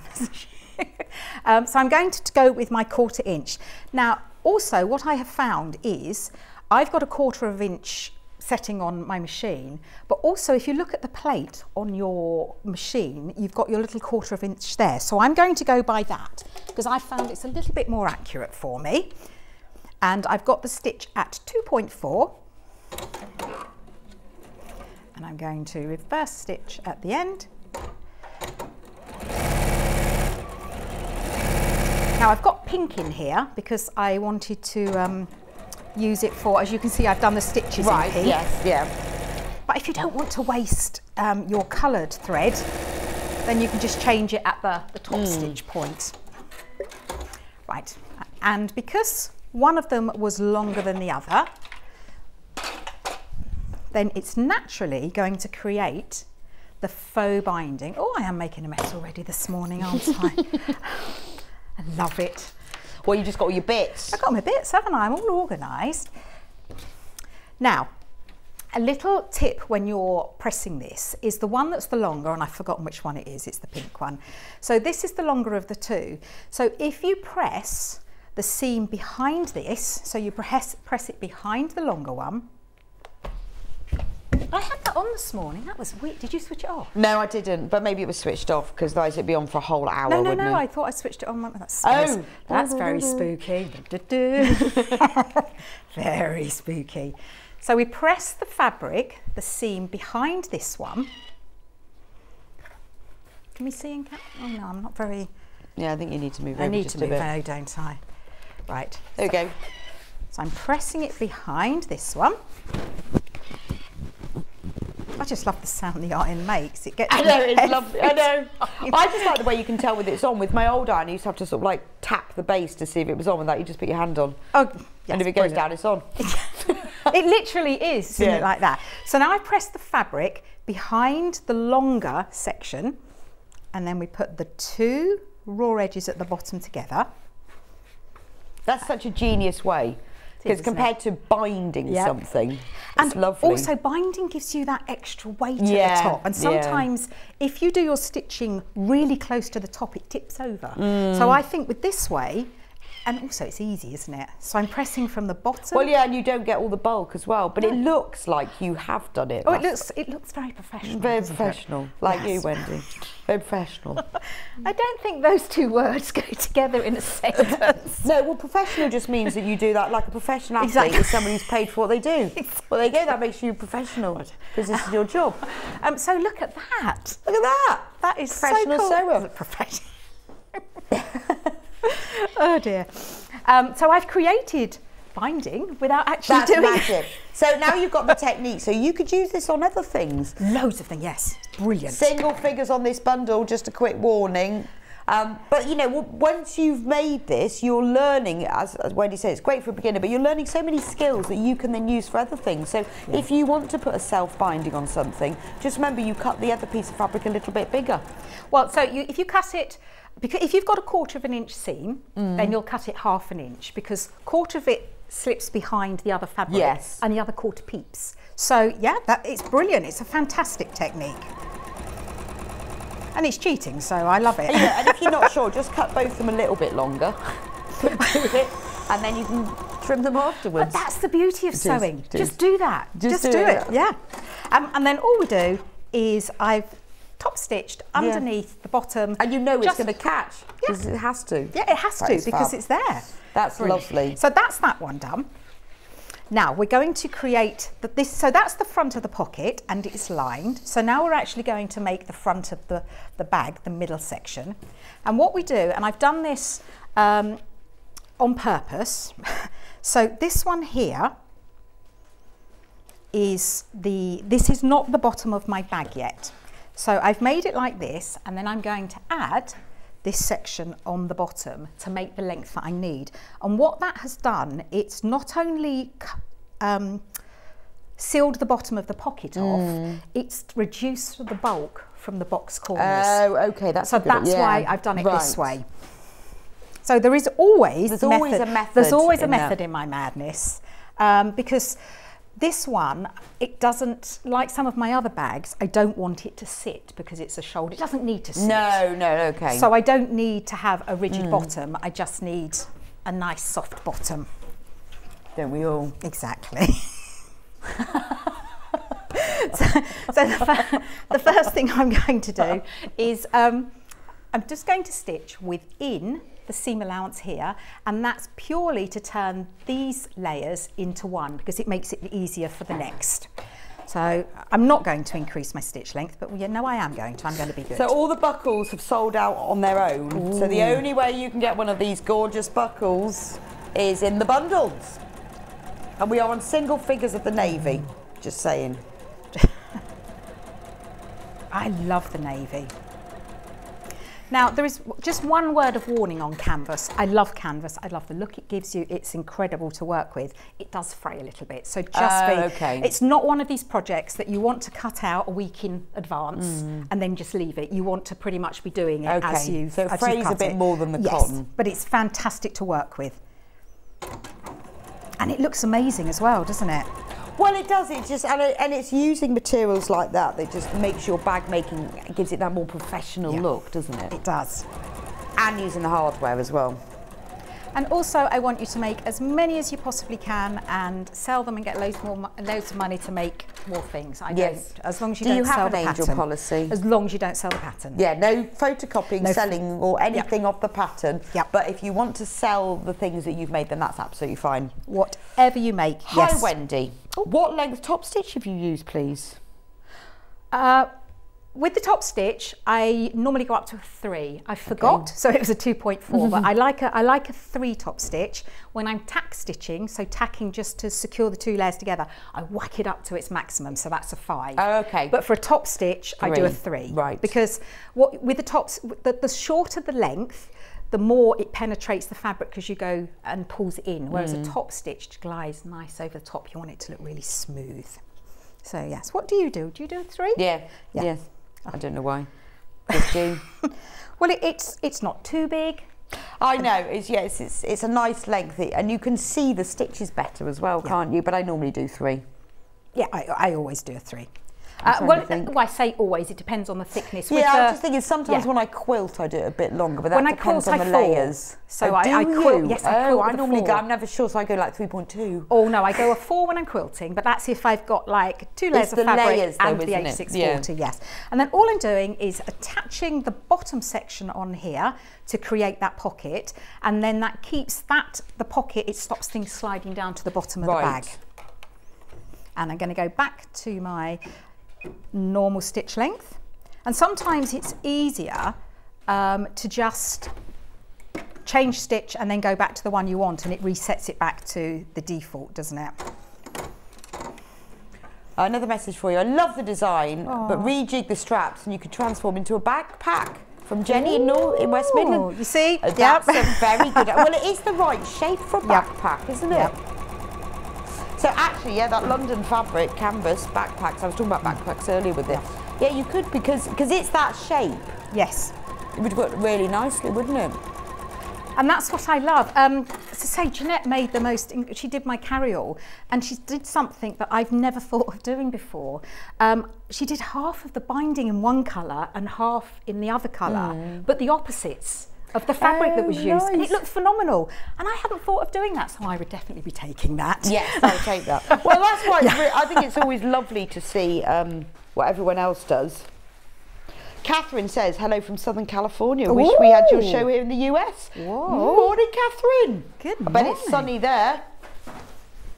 Whoa. I bet it's sunny in Southern California. Outside. Well, it's light. It's light, amazing, isn't it? It's actually amazing that it's light. It's lovely.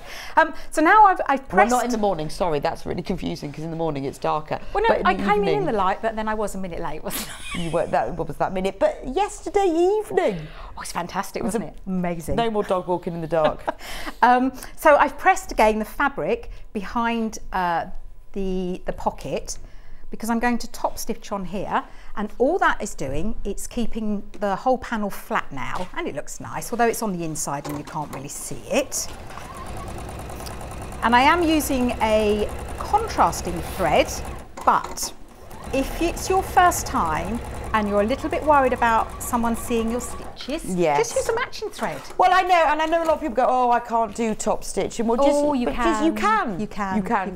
The secret to a good top stitch is know your feet, because then you can pick a point on your foot and follow it, and also move your needle to the left or the right so that you get that focus. And then you just follow it. It is about, knowing what you're going to follow. It is. And on the feet, there's loads of markings. Loads of markings. I don't even know what they're all for, so I just pick one that I fancy. I do. Or I move the needle. And I'm very naughty, actually. I use the same foot because it's got the little acrylic centre where I can see it, and then I can use that as a guide. Yeah, and on mine, my owner, it's got like a little point that sticks out. I don't know. Just use something. Just use something. Get to know your machine. And go slowly. Oh, yes, you don't have to rush. Now, I'm putting on the side panels, and a secret when you're doing something that's a little bit long and unstable is to pin each end first, and then the middle, and then wiggle the bits in between. I always do that as well. Yeah, see? Do the same. Because when you're cutting the pattern, the sizes I've given you are the sizes that it And if needs it's really long, I pin one end to the ironing board through it. Oh, you are very good. To hold it in place. Whoa. And then I pin the other end, and then you can like pull it. Oh, that because you know when it's really long, like a binding. Yes. If you pin one end into your ironing board. Oh, you're very good. If you do it a couple of times, it stays where it is. Then you forget to take it out and you can't get it off. But then you can pull it and it stretches. Because you want to make the panel fit It's funny things like that though, isn't it? You think like, you kind of work it out yourself and you think, I wish someone had told me that years ago. Because what most people will do is if they've got a bit left over at the end, they'd cut it off. I know. And of course then that will make the bag out. So it's better to cut the things to the sizes, the pieces to the size you need, and make the others fit. But that's why I love Sewing Street, because you pass things on. It's great presenting, because I stand here with all the lovely guest designers and I go, that's a lovely tip, I'll have that, thank you very much. Yeah. No, or I do that all the time. Yeah. Yeah. No, but it's quite often when I go, oh, I never even thought about that.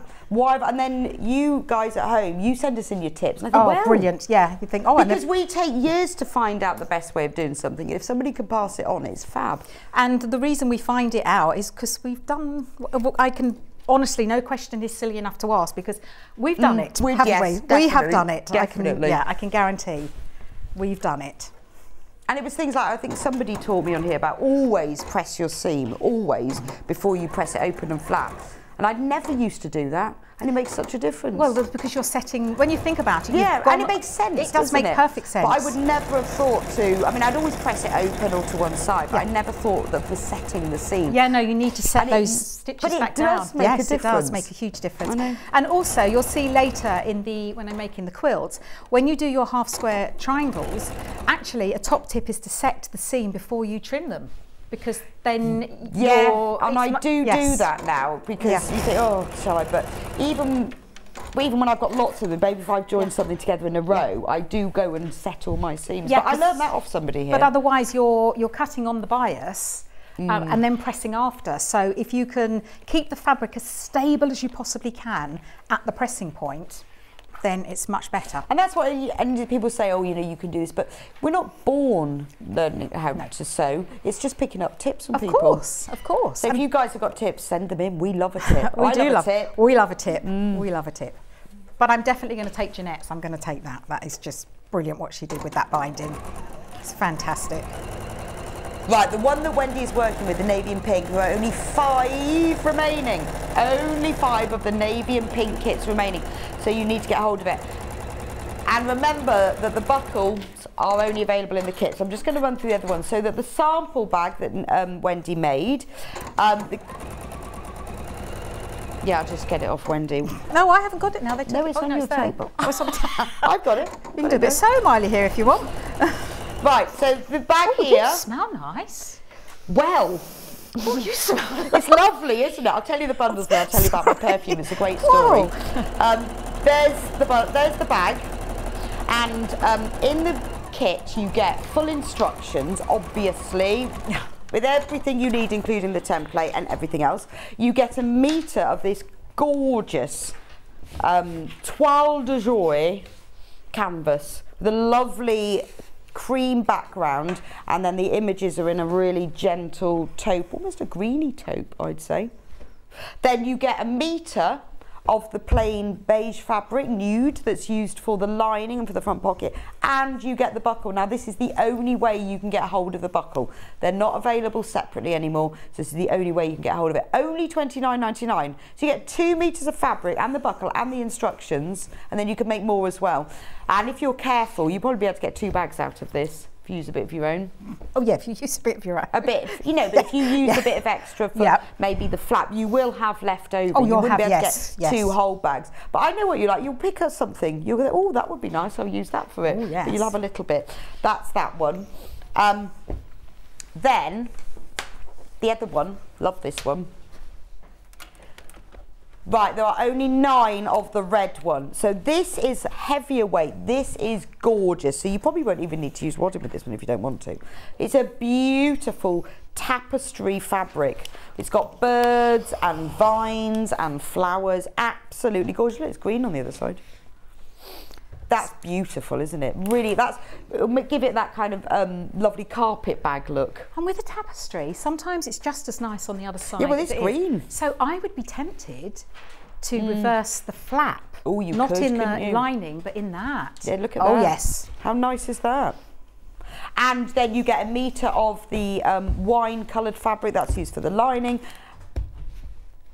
And then you get the red buckle. It's the only way of getting hold of the buckles now. Gorgeous. And the bundle that we're working with, we've got 4 left. So the navy and pink bundle that Wendy is working with, where you get a metre of navy canvas, a metre of pink fabric, full instructions, and the navy leather buckle. There's only 4 of those left. We do have optionally instructions on their own. So if you've got your own fabric and your own buckles, £9.99 for the instructions just on their own. Oh, another message. Oh, another message. Morning. Can you please recap the London canvas fabric, please? Because I can't find it. Well, Heidi, funny you should say that. I've actually got it here. Look. Da, da, da, da, da. You will need a metre of the canvas. Now, we launched these earlier. You won't find them on the normal website because they're on our Sewing Street. You need to go onto sewingstreet.com, watch live, and they're there. And we're going to show you now anyway. So, Wendy, what do you think for this for a bag? Oh, my goodness. See, I was in there just doing things, so I didn't see it. So I got the one with robes on. That's lovely. That's lovely. It's very, isn't it? You know, I love it. Smelled that one. That's about to sell out. You will need a metre. It's only £4.99. No. Yes. £4.99 for half a metre. That's. You will need a metre though. That's silly money. That one's sold out. Sorry, Hannah. She's like, will you stop talking? It's sold out.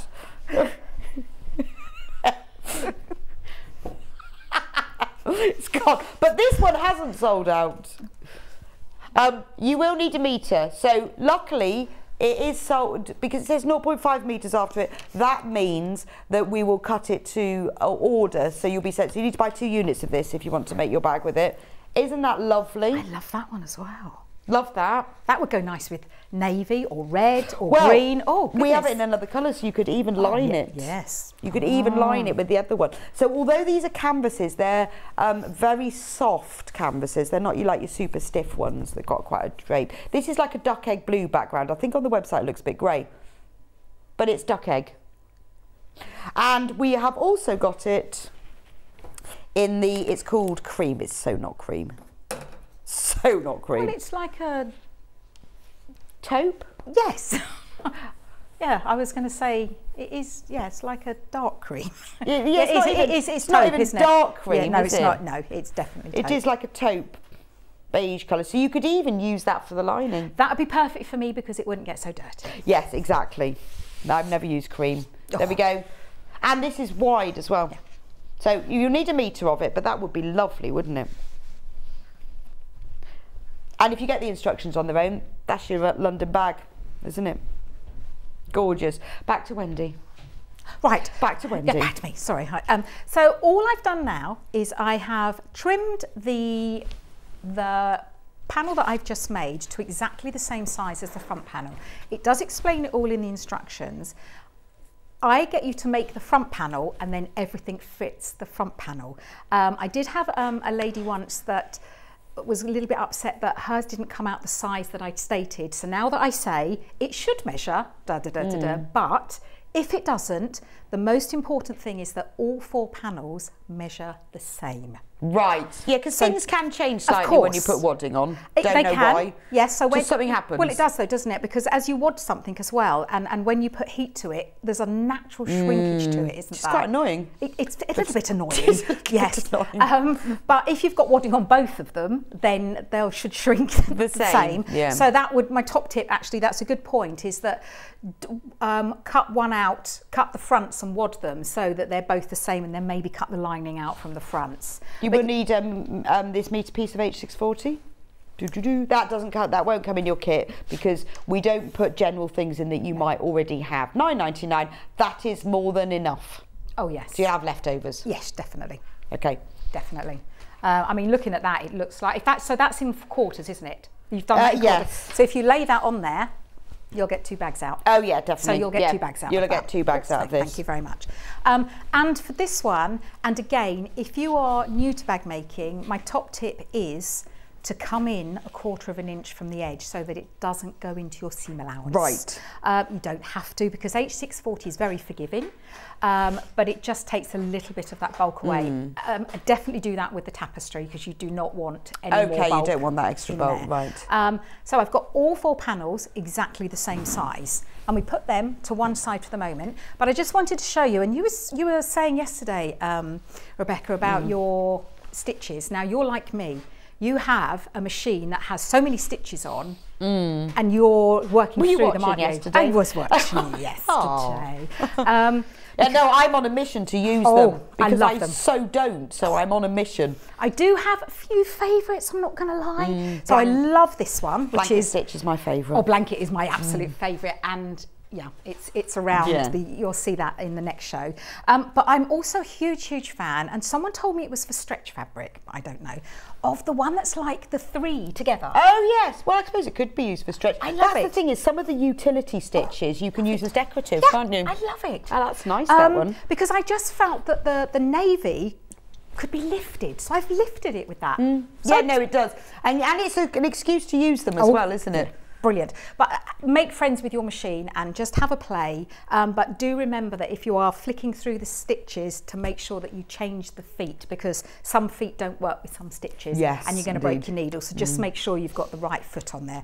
So I'm going to put those to one side for the moment, and I'm going to concentrate on the flap. Now, what I have done for this one, I've made this one longer than I need because this is the length of the flap.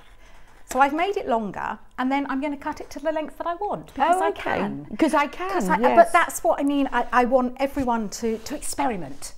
You can, as I say, you can have a long flap or a shorter, but the flap is the size of your bag. Right, but if I want a longer flap, I can. Yeah.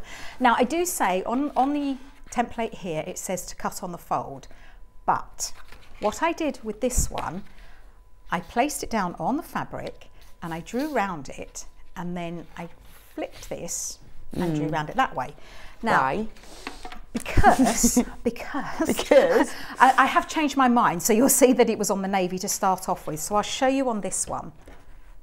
Exactly the same. So I've done that. I've drawn all the way around it and flipped over because you need a central measurement for this. Ah. So I've already now got it's there already. So I don't even have to worry about it because it's there. And then you just measure up the amount that you're told to do. Right, fabulous. Now the instructions are only for this. It's only for one of these fastenings, but there is nothing to stop you once you want to make more and more and more and more, and maybe these are all sold out, you can use your own clasp. But bearing in mind, you won't get the look of that because that just makes it, it lifts it. Yes. But you'd have to put it on the inside of the flap so you'd have to put your magnetic clasp. You'd have to put it on the inside, but I would suspect that the people that would do that are bag makers anyway, so they know what they're doing. Now what I have done, I have taken the buckle off here. You didn't notice that, did you? No. Yes, you see, I removed the buckle. So I've removed the buckle from there. It's got no function other than decorative. Yeah. But you can remove it because it just makes this a little bit easier to work with now. Oh, okay. Otherwise, you've got the buckle. And I guess once you put it back on, then it's all right. Yeah. Yes. So what the measurements that I've given you means that you are well away from this edge. Because now what we're going to do, we're going to fold that up. Now that would be quite difficult if it had got, where's my hedgehog? If it had got the buckle on. So I'm going to just secure that out of the way because I don't want to get that caught when I put these layers together. Right, okay, now, that makes sense. I wouldn't give it much force. This is fine for it, but you don't want to crease it because it is leather. So for the moment, I've just popped it out the way. And now I'm going to place right sides together. Now you will see that I have interfaced both of these pieces. Be very careful when you interface because it doesn't like a hot iron. Right, so, and that's a medium weight interfacing. Yes, so follow the instructions on the packet. It's one of these things that if you don't give it enough, it won't stick. If you give it too much, it will shrivel. Which is quite annoying. Yeah, but it's just well worth taking your time. Okay. I would say the tapestry, you're right, you probably don't need it. You've got 4 minutes left. Are you serious? I am, yes. You have 4 minutes. Right, so I'm going to stitch. I don't know how it happened. No, I know. I'm going to stitch round the outside of here. Oh, I'll be able to finish this though, won't I? I might not finish it in the break, so I'm going to do a bit of crochet in the break, I think. And why not? Oh, it's exactly. What are you crocheting them? I'm doing a blanket. Oh. Yes. Well, this one's sold out now. Sold out, so need to finish it. Now, I've done a very soft curve here. So as you can see, I'm not lifting my needle to get around the curve. I'm easing it, but leave your needle in the down position and just swivel it and move it around the curve. But I'm doing it nice and gentle, taking it nice and slow. She says, speeding up.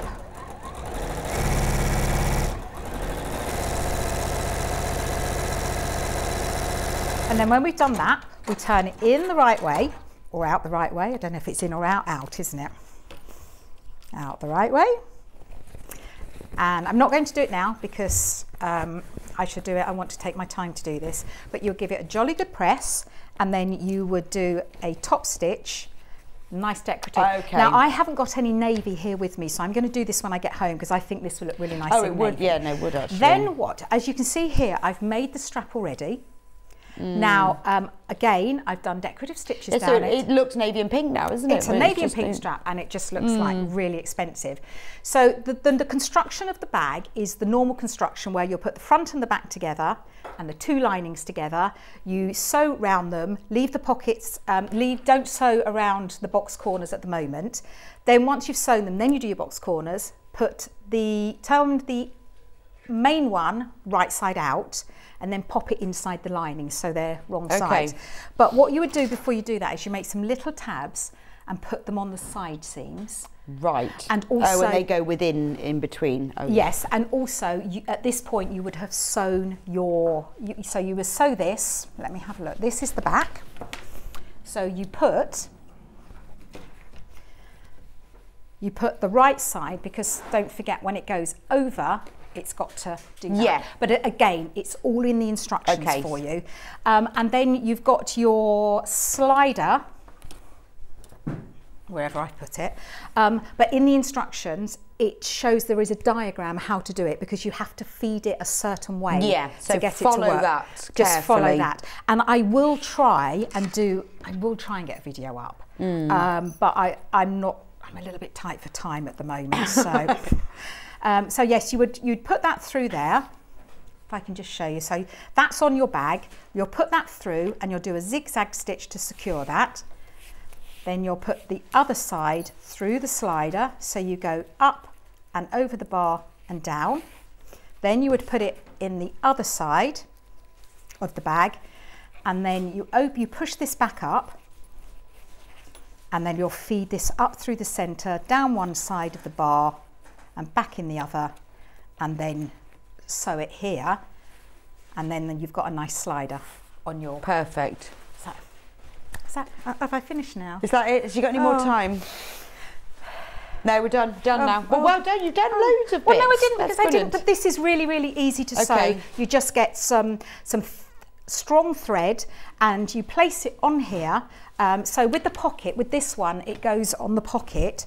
So that's why it's only a short and you just sew it, is it back stitch? So yeah, well, so you go up, down. So you'll leave a space. So leave a space, then when you come round again. Double running then. Exactly. But it is, I promise you, it's very easy, and I will try and get a video So just a strong thread. Strong thread. Brilliant. Well, thank you, Wendy, that's fab. I'm just going to go through this.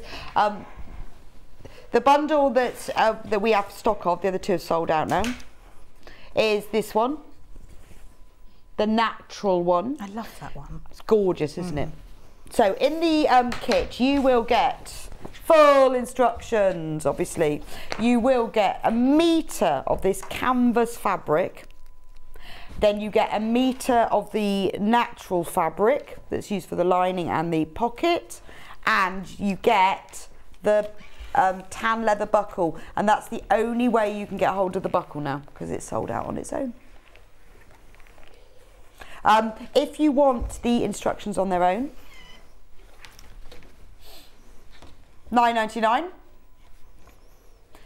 Yeah, you need to keep checking out on those. We have got loads. If you've got them in your basket, they will sell out. So if you've got them in your basket and you want them, you need to check out on them. Then you can use your own fabrics. And you think of all the fab fabrics that you've got, you could use it, make it in all different sorts. You could have a different one for the flap, different one for the front, one for the back, one for the lining, one all for the pieces, pockets. every single piece different. You will need H640, which is a fusible wadding. This is 1 metre piece, and this is enough for 2 bags. Or 1 bag and other things. But if you're making bags, there's enough for 2 bags in that piece. £9.99. It's a beautiful quality fusible wadding, which is important. And it's using products like this, using the right fabric, the right waddings, the right hardware. That's what takes your homemade bag, handmade bags to homemade, or the other way around. I don't know. Homemade into handcrafted. Handcrafted. Yeah, handcrafted. Yes. Right, so we're going to have a break now. We'll see Wendy back here at 11 with her Fabuloso quilt, gorgeous, that's available in red, white, blue and purple. I will be back with you in a few minutes' time, and it's all about the Coronation Makes. We've got so many panels now. Let me warn you, they have been massively busy on pre-order.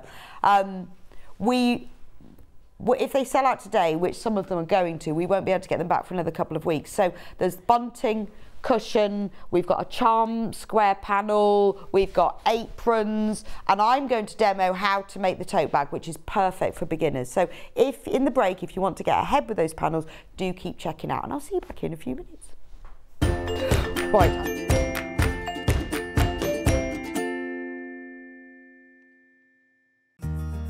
Have you heard about all the different ways you can shop on Sewing Street? You can shop on our website sewingstreet.com, and you can also order by phone by calling our friendly UK customer service team. Just call 0800 001 4433. And don't forget about the Sewing Street app. Here you can shop all of the Sewing Street products as well as watch the live shows from anywhere. You can download the app onto your smartphone or your tablet by simply searching Sewing Street in your app store. And one final thing, no matter how many times you check out on Sewing Street in one day, you will only pay 1 postage and packaging. Happy shopping!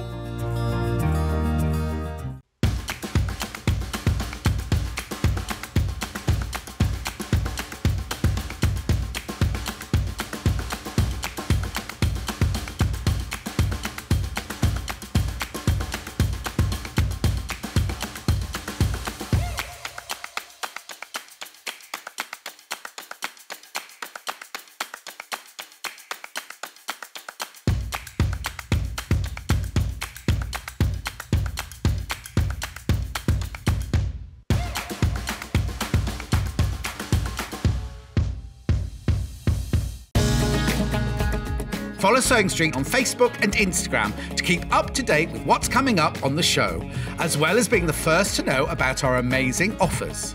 Get involved with our competitions that are exclusive to social media. And pick up some top tips from us too.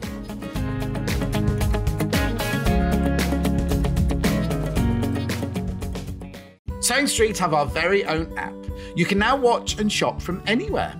Simply download the app from your app store onto your smartphone or tablet, then log in or create an account, and you're done. You can watch us live from anywhere, browse all our recently played items and pre-orders so you never miss out on any show deals, and message the studio to say hello at any time. And remember, you can check out as many times as you want and only pay 1 P&P all day.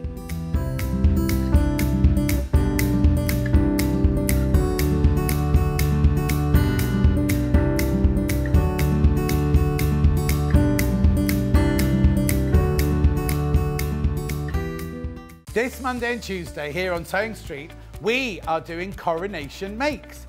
There's tote bags, there's bunting, there's quilts, there's cushions. In fact, Delphine's coming in to do a special Highland cow cushion, specially for the coronation. I'll be there, make sure you are. Are you a fan of Sewing Street? Why not join our growing Facebook fans pages? Just search Sewing Street Fans on Facebook and click Join Group. Never miss out on the latest news and updates from our presenters and guest designers, special offers and plenty of chat with your fellow fans. Share photos of your makes, ask for advice, interact with your favourite guests and presenters and be a part of the ever-growing sewing community. See you there!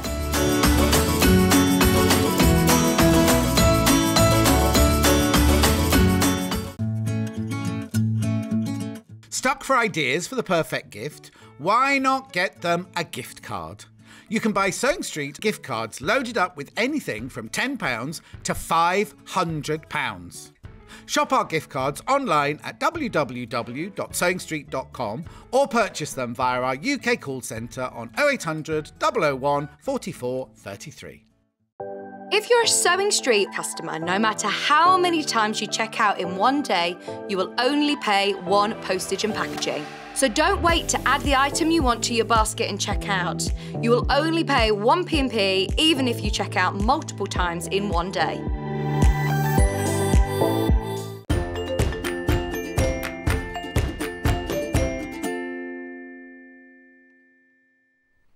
Welcome back to Sewing Street. So this hour is all about the Coronation Makes, and have we got some fantastic panels for you. I'm going to start quickly with the charm square panel because it's actually sold out. But I wanted to show it to you because I used it to make the table runner, which is all it is squares. But I've got another, I'll show you something else you could do instead of using the charm squares with it. And then I've just shown stars in the centre. So this is ideal for a runner for the centre of your table. So that one, that one is sold out. Let me just show you, for all of you who've bought it, well done if you've checked out. We will try to get hold of some more, but it will be another couple of weeks because we have to get them done. Right, the bunting. Now this is on, this one is sold out. Well done if you've got it, that's what it looks like. There are no instructions on there, but it's really easy to do. What you can do, what I did with it is I cut all the I cut them out into strips without cutting the triangles out. So you can see they come in rows, okay? You see they come in rows? Cut out them just between each in a row, then place that row, each of the rows, right sides facing to some backing fabric. I just used a plain white fabric for mine. Then sew together down the diagonal sides, not across the top, but sew it as a whole piece. It's much easier to do that. Well done if you've got these. We will be getting some more. When you've made the triangles, just turn them right sides out and then bind the top, and then that's your bunting. But you will get, if you use the panel and you use a backing fabric, you'll get 4 meters of bunting. Right, so the next one, we are limited in stock of all of these. Now the fat quarter bundle, there we go, that's the fat quarter bundle. Over half of the stock of this has gone. So you get 4 coordinating fabrics, which are 35 by 50 centimetres. So they're not full, they're not the full size of a fat quarter. They're a little bit smaller. They're 35 by 50 centimetres each, but you get 4 of them. So you get one with the Union Jack and the King Charles logo, you get the Union Jacks, you get the stripe one, and then you get this little one with icons as well. Half of the stock of that one has gone on pre-order. Then we've got the apron, which is I'm wearing, seeing as I made it. So I may as well wear it. Now, on the panel, it's fab, isn't it? You get the apron already printed as a cutout, so you haven't got to do any measurements or anything, and it's all worked out very carefully so that you've got the logo. This is the official logo that has been created by the Palace, not sure, and it's obviously available. You'll see this all over the place. You're allowed to use it as the official logo. That features in the front of the apron, then with the Union Jack radiating out from it. You've also then got a pocket lining, and then you've got all the straps and ties. Instructions come on the panel, and I will show you how I made it. I did it slightly differently, just because I wanted mine lined. You've got a couple of the logos on here as well. You could use those for other things, and you even get a extra free strip of fabric. You can do whatever you like with.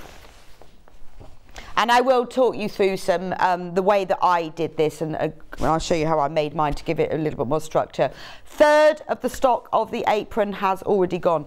These, I mean, this official logo is obviously, you'll see this everywhere. It's been created by the Palace. I don't know who created it. Maybe King Charles drew it. Who knows? But the panels are exclusive to Sewing Street. You won't get these anywhere else. So that's the apron. We are missing, oh no, we're not missing. We are missing one. Yes, we're missing the cushion. Have a look. Where's that one gone? This is the tote bag. Now I'm going to be doing a demonstration to show you how to make this. So you've got everything you need on there. So this is an all singing, all dancing tote bag. So you've got the King Charles logo on the front with the Union Jack radiating out of it. That's the back of the tote bag. You've got the lining, so it's lined in a beautiful crisp blue and white stripe. But what you could do, you could actually make 2 bags, because you could use that on the front, that on the back, and then you could use your own lining fabric inside if you just cut round it. You've got handles, bag handles. You've got facings. Now this is what makes a bag look a little bit more professional. So rather than having just the outer on the outer and the lining on the lining, you have a facing. I'm going to talk you through that. And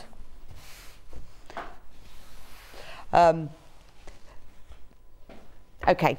Then you've got a spare piece of fabric, and I'm going to show you what to do with that because I've made mine into a pocket. So that's on the panel, and the panel comes with all of the instructions.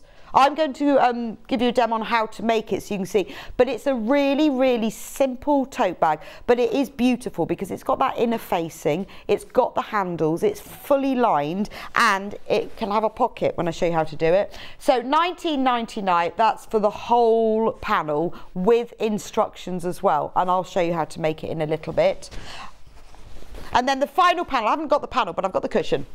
So the panel, it's, you've got on the panel, you have a piece to make the front of the cushion. And then you have the piece to make the back of the cushion.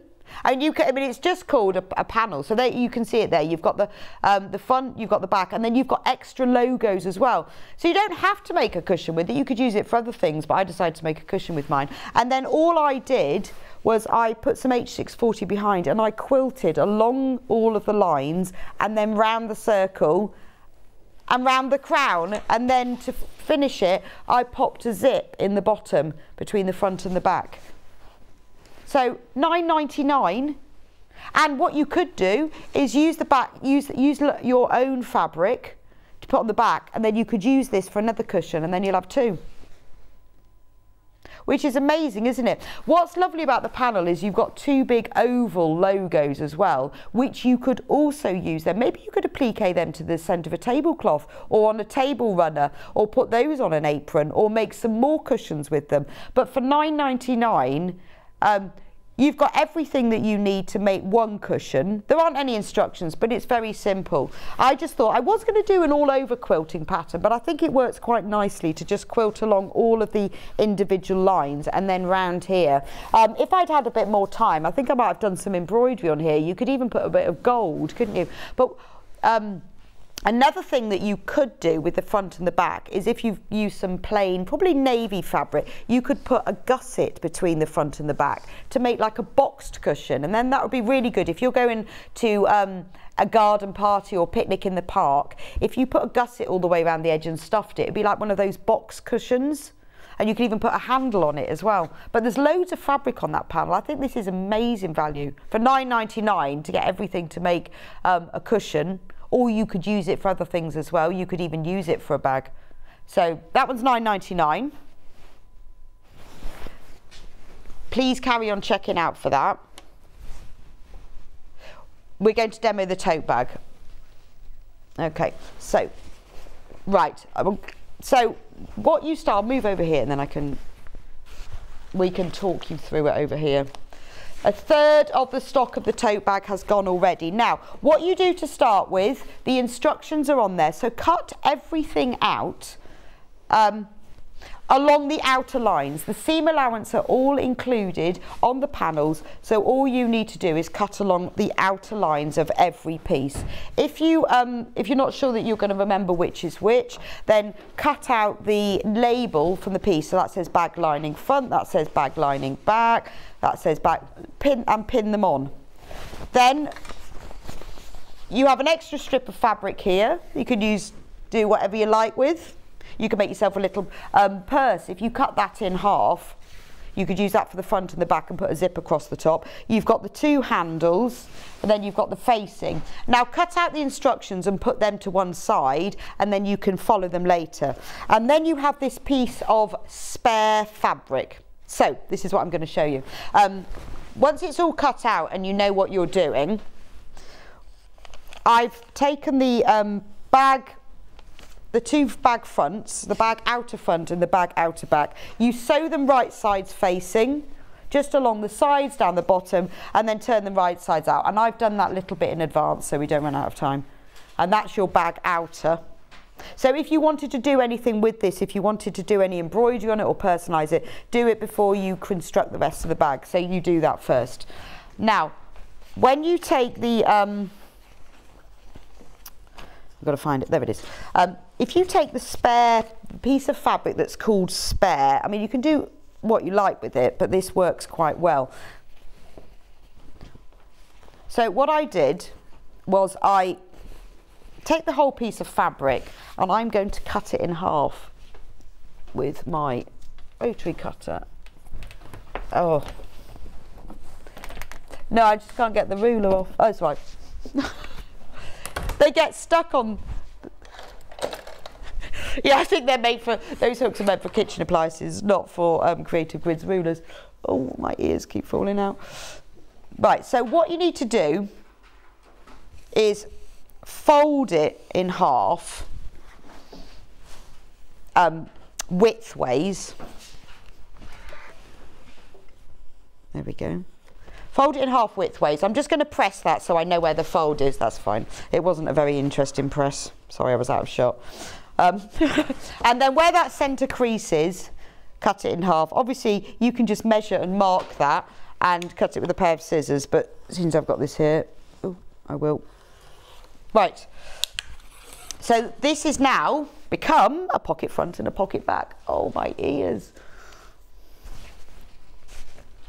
No, it's just my ears aren't big enough. This is the problem. You know, I don't know what the top of your ears called, but mine just isn't big enough. and so it just falls out all the time.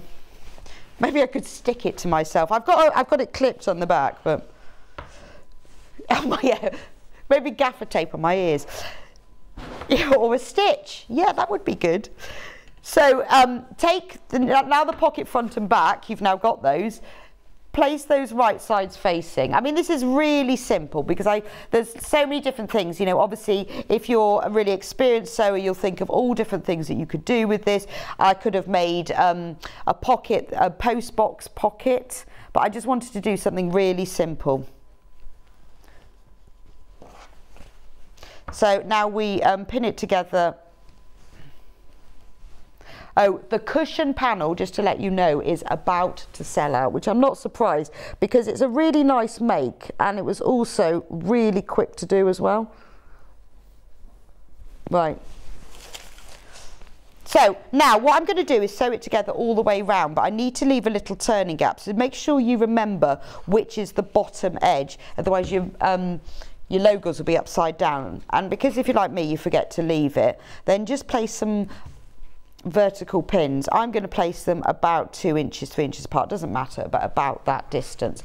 So now we need to start stitching on the bottom. I'm going to use a 1/4 inch seam allowance just because that's about enough, but you can do whatever you like really.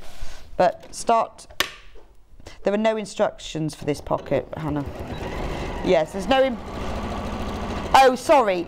For the rest of the tote bag, it's a centimetre seam allowance. So you can use whatever you like, because this is a made-up pocket.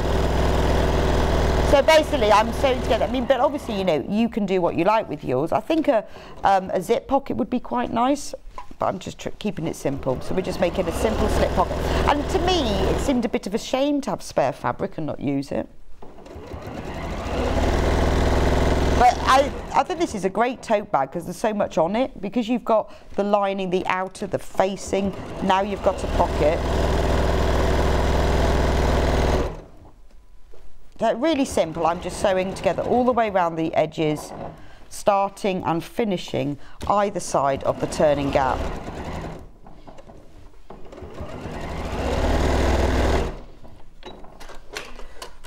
Once that's done, take my ironing board. Right, I'm going to give it a press all the way around just to set that seam. Now you need to get a pair of scissors. Trim off the corners because then that will reduce bulk when we turn it right sides out. So just cut those off. Take care not to cut through the stitching. And then where the turning gap is at the bottom, you see here, I'm going to fold this over to the wrong side. It's just easier later. And press that seam open. And then turn it over and press the other side of the turning gap inside. It's easier to do from this side before you turn it out.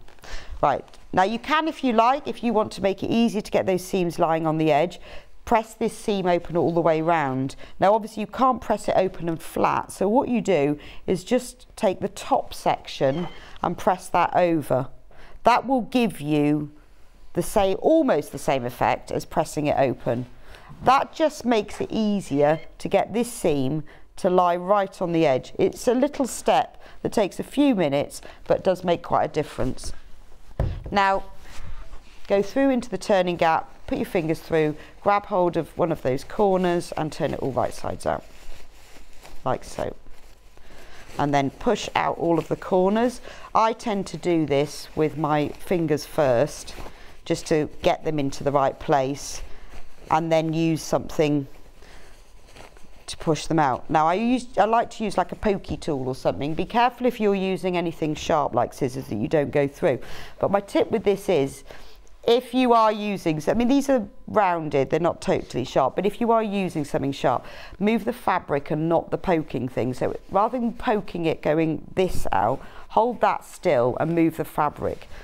By doing that, you are less likely to go through the stitches because the fabric is being eased onto the poking item rather than the poking item, I'm using the generic term, rather than the poking item being pushed into the corners.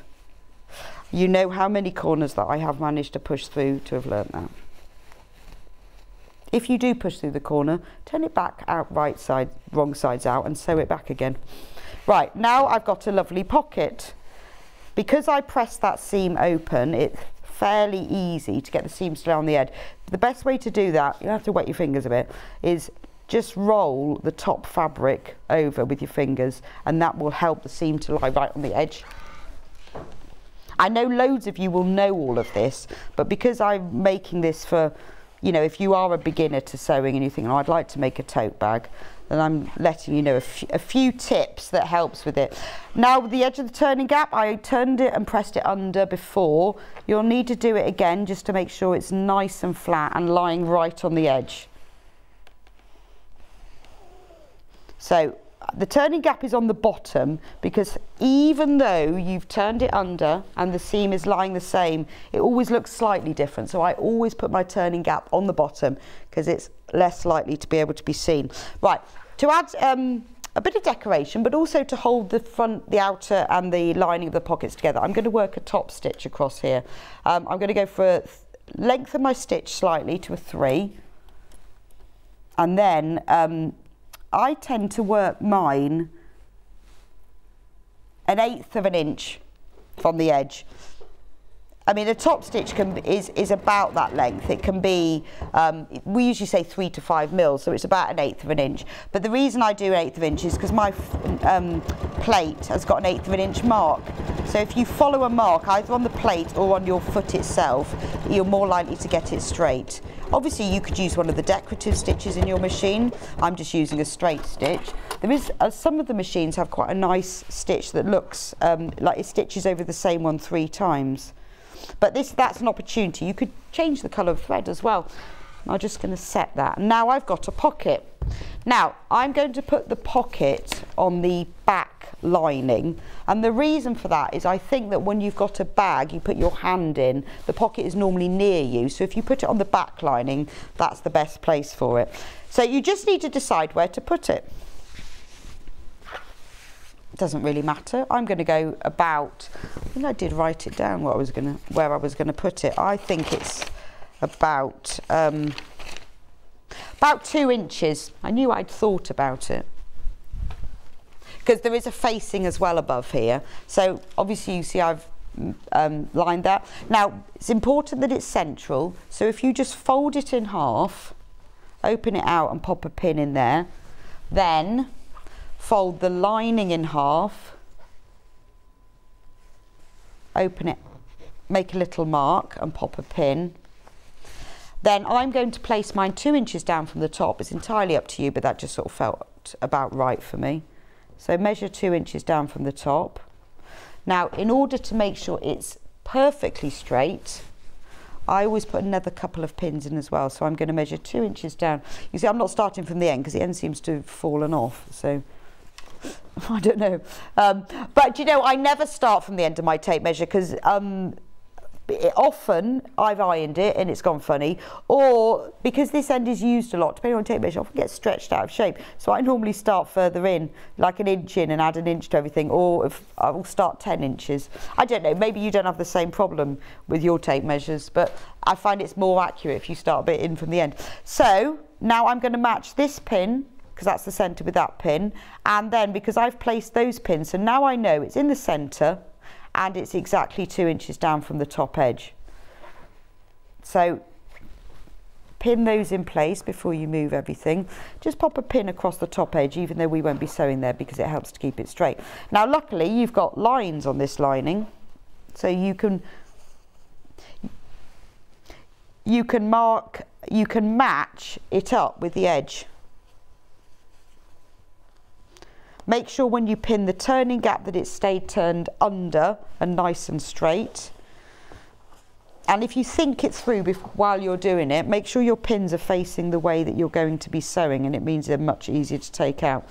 If you look what I've just done, so this side I've got right, but if you look across the bottom, I've got that the wrong way round. It is worth, when you realise that, actually re-pinning, because it's so much easier to take pins out when you've got the heads facing you. Right, so I'm going to top stitch it into place. down the side and across the bottom up the other side. But I decided that actually I don't want a really big pocket. Now you might do, you want a big pocket, depends what you're going to put in yours. But if you don't want a really big pocket, now have I got my marking pen with me, then you can divide it at this stage. Right, friction pen. I knew I had one somewhere, my friction pen, I just couldn't see any over there. So if you want to divide this pocket, I'm going to divide mine in half. So all you need to do, well, I mean, I know where that centre mark is, so I can actually draw that on because my centre mark is still there. So draw it on with, an eraser pen is ideal because it will just come off. Measure it if you haven't got it, but I know what that halfway mark is. And I'm going to do that now because I'm going to sew this dividing line at the same time. So what you do is we start sewing in the top corner here, a top stitch, again about 1/8 of an inch from the end, but that's up to you. I like about 1/8 of an inch. Where's my, there it is. So top stitch this, do it nice and slowly so you keep it even all the way to the bottom.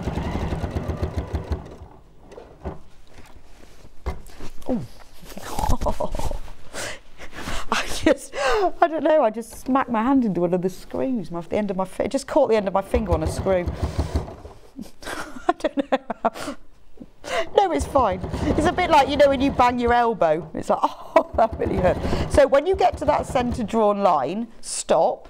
Lift the foot. Now the reason I'm doing it this way is because if you're putting lots of things in and out of your pocket, the place of most strain is at the top of the pocket. So if you start or finish it there, the chances are, even if you reverse stitch, those stitches can come undone if you're going in and out of the pocket all the time. So if you do it this way, stop at the bottom, stitch along the line all the way to the top,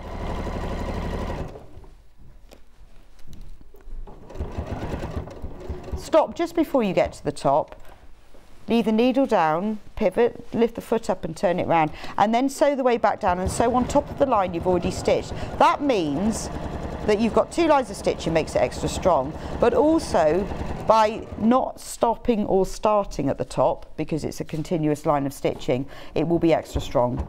And then you can carry on going around all the way around your pocket. If you don't stitch it at the same time, then just when you do sew pocket dividers, always start at the bottom, go to the top and work that down again.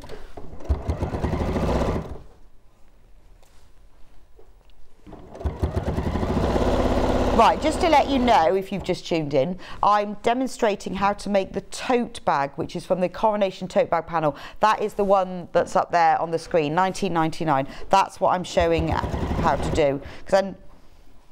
But I'm showing you how, because the instructions come on the panel, but I'm showing you, there's a piece of fabric called spare fabric. It's now called pocket. Now, these brand new panels are flying out or sold out, so well done to all of you who've managed to buy something.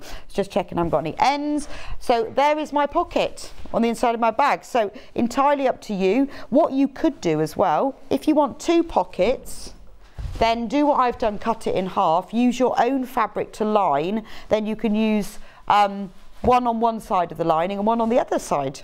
Or you could, well, no, I wouldn't put, actually I was going to say put one on the outside, but I wouldn't, because then that will ruin the print on the outside. So that's the back lining. Now, I said earlier about how the linings have a facing. That just makes your bag, gives it a little bit more professional look. If you look in often shop or home professionally made bags, they often have a little piece of fabric that goes across the top before the lining. It makes it look a bit nicer. So you will have bag facing back and bag facing front. Because I'm doing the back of the bag, I'm going to go for the bag facing front. So make sure from now on, this is all in the instructions. It was only the pocket that was different.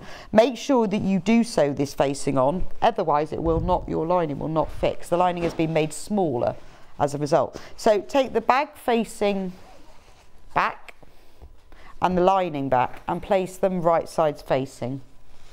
Pin together at one end and then pin together at the other end. They are the same length, but to get a proper fit, pin at either end, and then you can pin it together in the centre. Make sure all those 4 edges are matching, and then we'll sew it together all the seam allowances are all detailed in the instructions. But what you can do, if you're like me, if you change the seam allowance of this bag, it's fine as long as you do it to everything.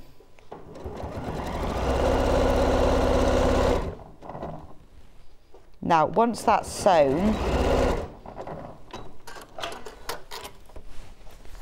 I'm going to press it to set the seam. Then I'm going to press the seam open. I'm just going to move that because that loop is in the way. There we go. Let's press the seam open, because although we're going to be ultimately pressing it to one side, I find that you get a neater finish with something like this if you press it open before you do that.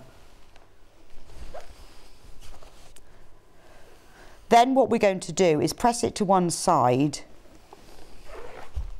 towards, I'm going to press it towards the facing. So when I do something to one side, I always like to do it from the right side. I think otherwise you have to go back over to the right side to make sure it's right. So if you're pressing a seam to one side, lay it flat with the side that you're going to be pressing towards away from you, like that. And then if you make sure that's flat, if you then go to that away from you, you know that everything is facing that way. If you press it to one side from the wrong side, you always have to come back over to the right side to double check.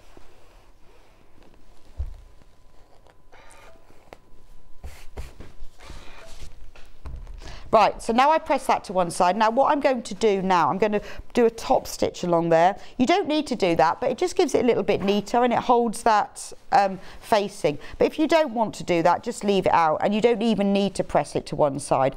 I just think it gives it a nice finish. But again, these are little optional things. Little personal touch. So I'm just double checking, you see, every now and then, although I have pressed it. You know what it's like when you get it under the machine. Sometimes these naughty seam allowances start moving, so I'm just double checking that it's staying there.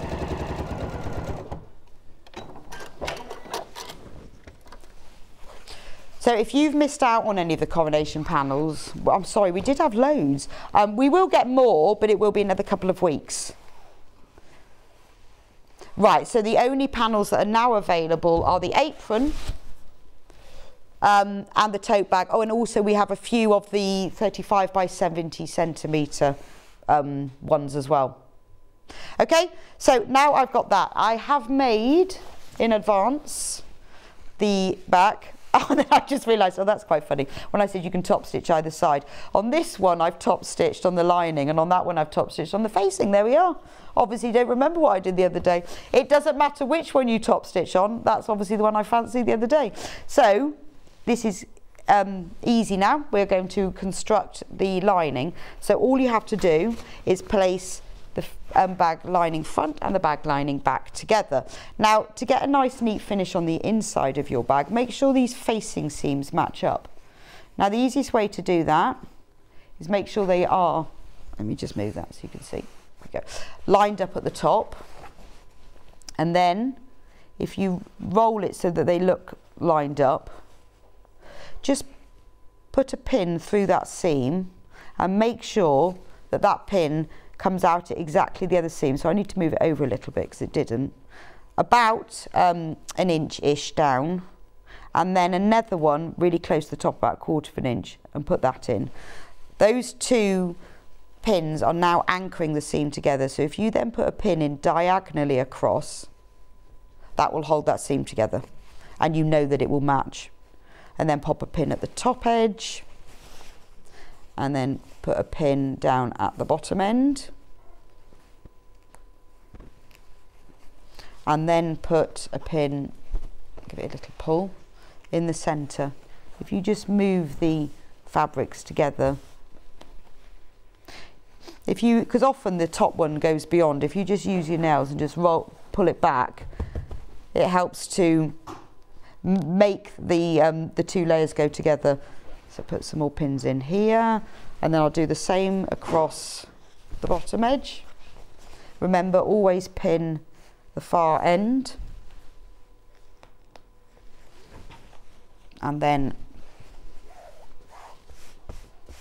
make sure your raw edges are matching, and then pin across. Now we're going to leave a turning gap in the bottom of here because you turn it right sides out. So again, put the horizontal pins. It's about a 3-inch turning gap.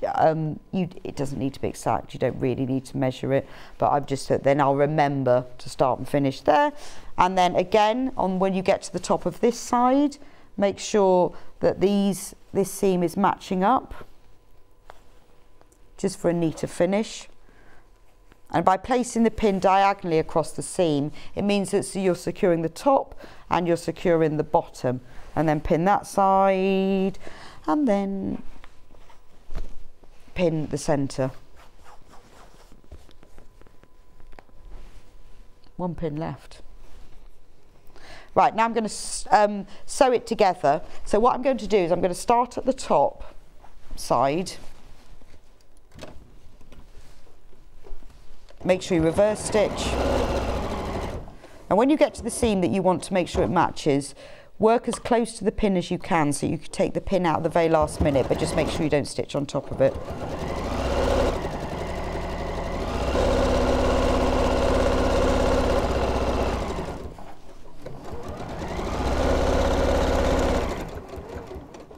Pivot in the corner.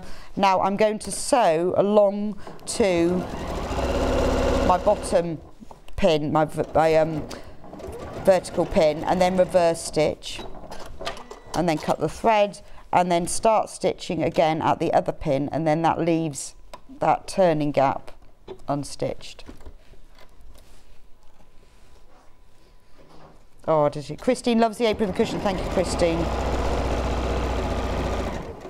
Oh yeah, I will talk to you about the apron in a bit.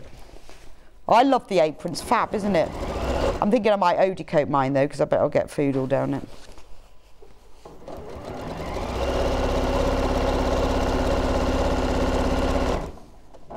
Would I eau-de-coat it? I would eau-de-coat it afterwards, actually. Just I think it'd be a bit easier. Although I've got a pocket on it, so maybe not. Good question. At least I'll be able to clean it then. But it's, you know, it's you having your coronation party, isn't it? And then you put it on when the guests arrive. So there we go, there's the lining done. Now we treat the lining in exactly the same way as we treated the pocket. We'll give it a press first to set its seams. And then let's turn this top seam allowance over, and we'll press over to one side. And then the edge of that seam, turn that over.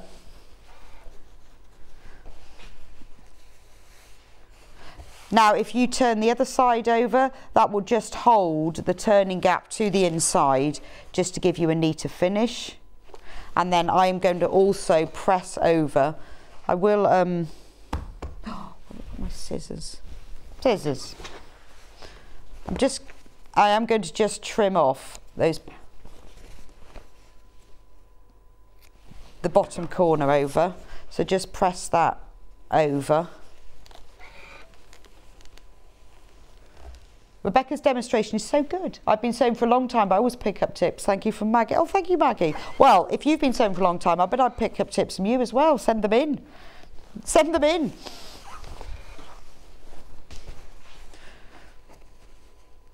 So now I'm going to just press that. I know this all takes a bit of time, but it's so much quicker to get the seam line on the edge if you do this. I mean, what you can do with this, obviously a bigger piece, is you could put this, because it's open, put the end of it over your ironing board. So if you pop the end of it, that's what I would do if I was at home. I'd put it through the end of my ironing board. I've got a sleeve board as well, so I could get it into the end, but if you can't, just do that. Right, let's just pop the handles on. Now I've made the handles in advance. Basically, all you do with the handles are fold the strip in half lengthways with right sides. Now, it's different to the instructions because I wanted my handles a bit narrower. On the instructions, you fold the edges in and then in again and top stitch. I made mine into a tube, but if you just follow the instructions, it's fine. So I've got 2 handles. Then what I did with mine is I top stitched down either side. It just gives it a nicer finish. Also, with a handle, if you've got any best press, which is that sort of spray starch, what I always do once I've finished mine is I pop them right together on the ironing board. I spray them with the starch, or to be honest, even if it's just water, then give them a good press. By doing that after they've been sewn, it just gives them that little bit of extra crispness. Right, let me just check the measurement. Right, so now we're going to attach the handles. We'll put them on the bag front first. The measurement is given in the instructions about where you pop them. So what you need to do is mark where you want the handles to go. I think it says 9 centimetres, I'm going to buy 2 inches. Now mark where you want the outer handle to go at the top raw edge, and then a little bit further in down the side seam, and then do the same on the other side. Again, always measure, where's my tape measure? Always measure on the top edge and then measure a little bit further down than that on the bottom. Now you're going to have to sew the back handle on as well, so I'm going to put my I'm going to do my markings now for that, and then I can sew both handles on at the same time. So if you just push the pins through your ironing board, then lift them up and put them in properly, then you don't pin the front to the back, which I did the other day actually. Every bit of and not only did I pin the front back to the bag, I actually sewed them together as well. So don't do what I do. There we go. And then, so now we've got all the markings. So take one of your handles and the outer edge of the handle needs to go on the pins, and I would make it extend about 1/2 inch. You need to measure it so it's the same for both handle, above the top, because that means you've got extra security. If you sew this on and it's not extending above, it could end up pulling out. By making it extend above, it only needs to be about 1/2 inch. It will hold it in place. So pin it together at the top and then pin it together a little bit further down. This will make the bag strap stay straight while you're assembling it. Now take the other end of the strap, run it through your fingers to make sure it stays straight, and then you won't get a twisted strap. Put the outer edge of it level with the pins, again sticking about 1/2 inch above the top, and so pin that in place and pin that in place, and then we're very quickly, I'm going to do the other handle, that's the back handle, in exactly the same way. That's why it's worth doing your measurements for the front and back at the same time, because then you can just pop all of this in. Again, to avoid getting a twisted strap, just run it through your fingers. There we go.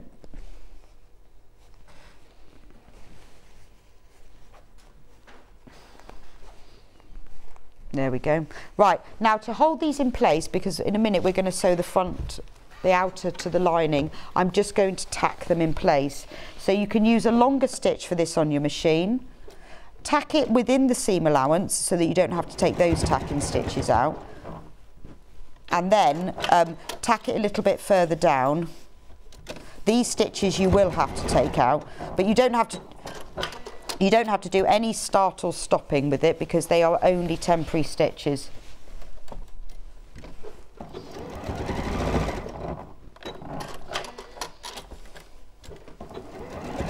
I'm doing this quite quickly because I'm about to run out of time.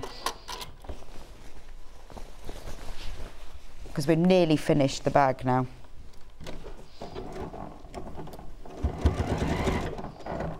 Yeah, when you're doing it at home, you can take your time.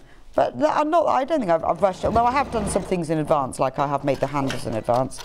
Right, you can now take all of the pins out and all of the labels because you don't need these anymore.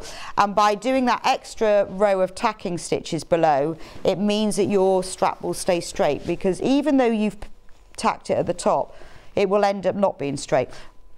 Oh, it does help if you actually sewn all of them in. Yes, always sew all of them in before removing pins.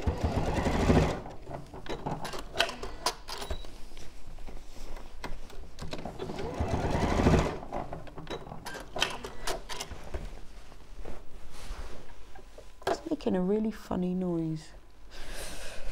You know, you get used to the sound of your machine. It's making a different sound. Right, so now I've got my lining and my outer. This is really simple now. Put the lining inside the outer inside the lining, or the other way around, doesn't really matter, but just make sure they're right sides facing. Now we're going to sew it together all the way around the top edge. It's really important that you match the side seams, because then the lining will stay even. So again, roll it over. You can do that pin method where you push it through in 2 places, or if you're rushing like I am, just make sure that they match up. So open out that seam on the lining, open out the seam on the side, and make sure they match up. Then pin them together at the side seams. You can then pin them together. Now make sure when you pin them together round the top that the handles are facing downwards, because you've put those extra tacking stitches in, they should. You'll notice, obviously, that the ends of the handles are extending above the top of the bag, because it's there for strength. And then we turn it round.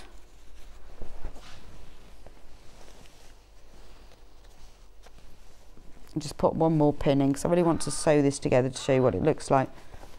Okay, right, now I'm going to sew it together all the way around the top. Make sure that you only sew through the front and the back at one time. So start wherever you like. But don't forget to reduce your seam allowance again.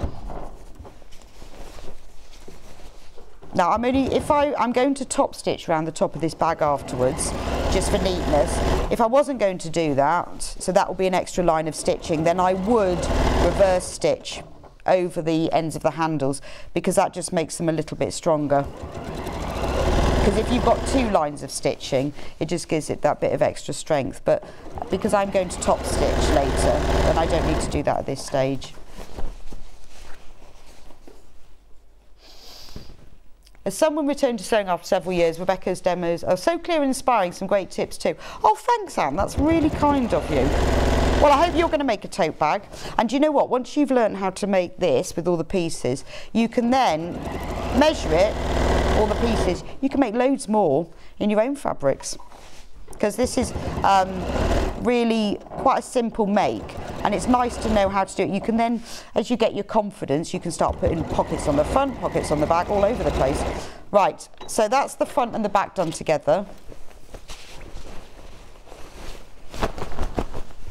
Open it out completely like this, and then press this seam open. I mean, you probably think, I don't know, like there's so much pressing, but again, the easiest way to get a seam to lie right on the edge, which this one needs to, is to press it open. When you do it, press that, and then take hold of it, give it a shake, so that you've got that section there. What you want to try and avoid doing is pressing right on the edge, because that just puts creases in the sides that you don't need. So that's why I do it in sort of quarters. Press it all the way around there, and then press the final bit. Then put your hand through the lining,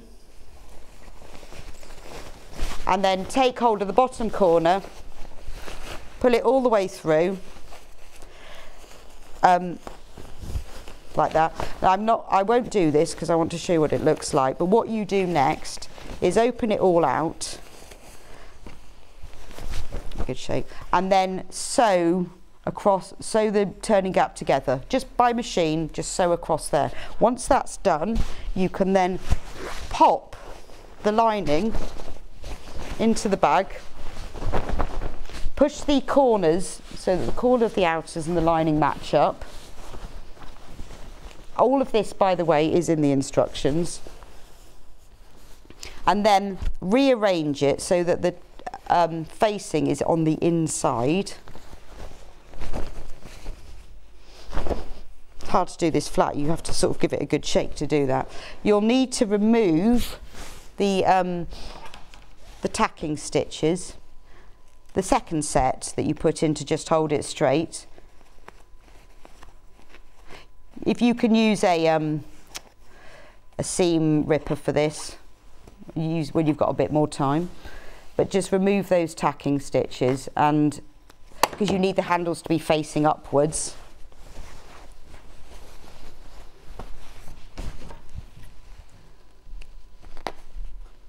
So I'll just remove those so you can see. Where's it? Going to run out of time. And remove all of that. So what you need to do now is press this top seam so it lies right on the edge, and then what I do is I top stitch all the way around. It gives you a neater edge, but it also means that those straps have got an extra layer. And then what you've got then is you've got a lovely bag. You've got the logo on the front, you've got the Union Jack radiating out, same image on the back. Remember, if you want to make 2 tote bags, you could use your own fabric for the lining, and then you could use this for the front and another one for the back of another one. And on the inside, if you look, once it's all pressed and lovely, you'll have that nice facing that lies, and it's this sort of bag. This is what you pay a premium for, because you've got all of the logos across the top. Having that facing, it doesn't provide any other function, it just looks nice. And then you've got the pocket on the inside, our special spare fabric pocket, and then the straps there, and then you've got a really nice tote bag. Right, can I move over? Right. So let me show you the panel. It's massive. And remember, the instructions are all on the panel. Obviously, you can re-watch that back because I've pretty much made the whole thing. But the instructions are on there, and obviously I use the spare fabric. So what you've got is you've got the bag outer front, the bag outer back, but obviously you could make 2 bags by using your own fabric for the lining. So you could bag, that could be the outer front, that could be the outer back. And you could use your own lining. You've got the bag lining back. Oh no, it can't, no, don't listen to me, it won't work because of the facing. It will work, but you'd have to sew the facing on, then it will work. Then you've got the bag handles, you've got the facing front, and actually that would look quite nice, that and the facing as the back. And there's the spare fabric that I use for a pocket. Remember, you could make 2 pockets for that if you lined the back of them, and then you've got all of the instructions there. Please do check out if that's in your basket, because we are limited on all of them. Can I show the apron? Right, so let me show you the apron. Now, in the instructions to the apron, because the panel includes, I'll show you, everything that you need.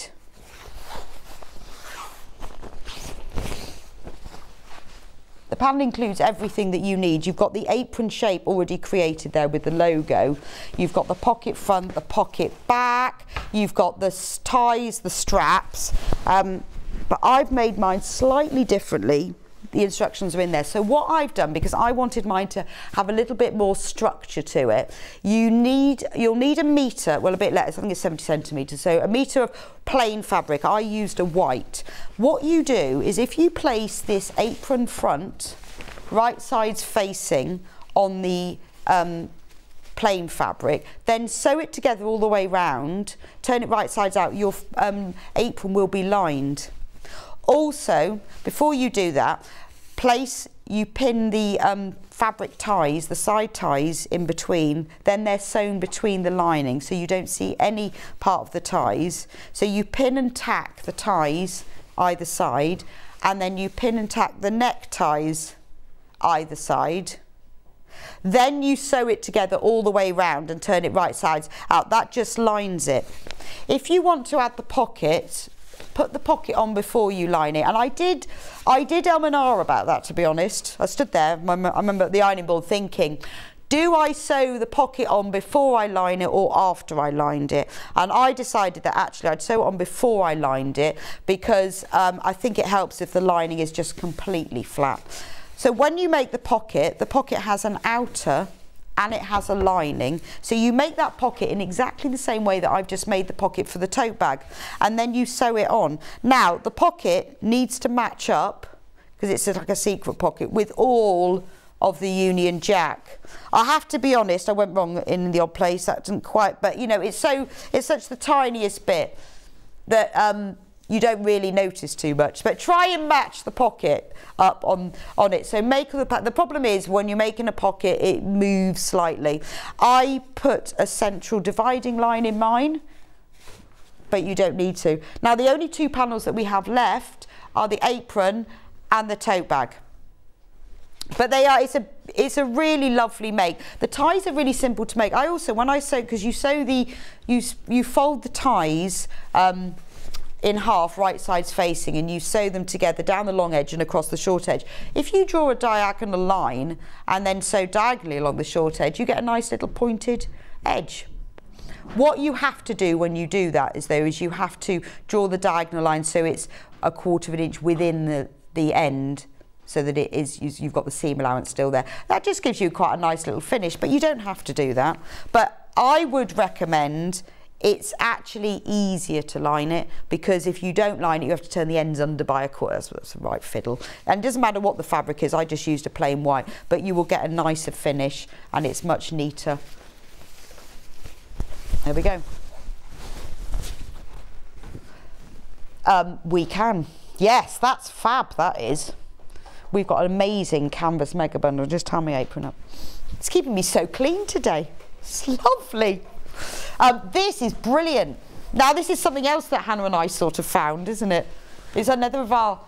Now this is just brilliant. So you get 4 meters in this bundle, and it is gorgeous. So it's like a canvas. Well, it's not like, it is a canvas. But it's the background of it's not white, it's like a neutral. Let me show you the back. It's like a neutral shade, like a linen shade, and then you've got the Union Jack printed on it. Right, it's 80% cotton, 20% polyester, and you get 4 meters. It's 140 centimeters. I've got to unfold it so you can actually see what it looks like, because so you could make meters and meters of bunting with this. I'm thinking tablecloth, because it's a 140 wide, you've got 4 meters here. What a brilliant tablecloth it would be. Or maybe you're making lots of Coronation makes, or Eurovision, loads of bunting, bags, flags, all sorts, because this has got, it's not like super thick, but I mean the Union Jack is such a popular image, isn't it? I think it just weekend away bag would be lovely, wouldn't it? There's always some time you could use that. I mean, 4 meters, I think that's amazing. So you're saving £3, but even if you weren't saving, it's a really good. It's really wide. It's 140 centimeters wide. It's a cotton polyester, like canvas weight, £44.92 for 4 meters. So that works out per meter at like £11, doesn't it? That's really, really good value. I love that. But wouldn't it be a brilliant... Also, remember we were talking earlier about maybe doing a picnic blanket rug to take out. This would be great for the... Well, you could use this for the front and the back, but it wouldn't be a really good backing fabric because it's got a lot of weight to it. But you could put some wood in between, put it on the front and back. Dog beds. Oh, yes. Now, there's a good idea. Dog beds. You could have the whole Coronation dog, couldn't you? Dog coats, dog beds. Oh, it would be nice.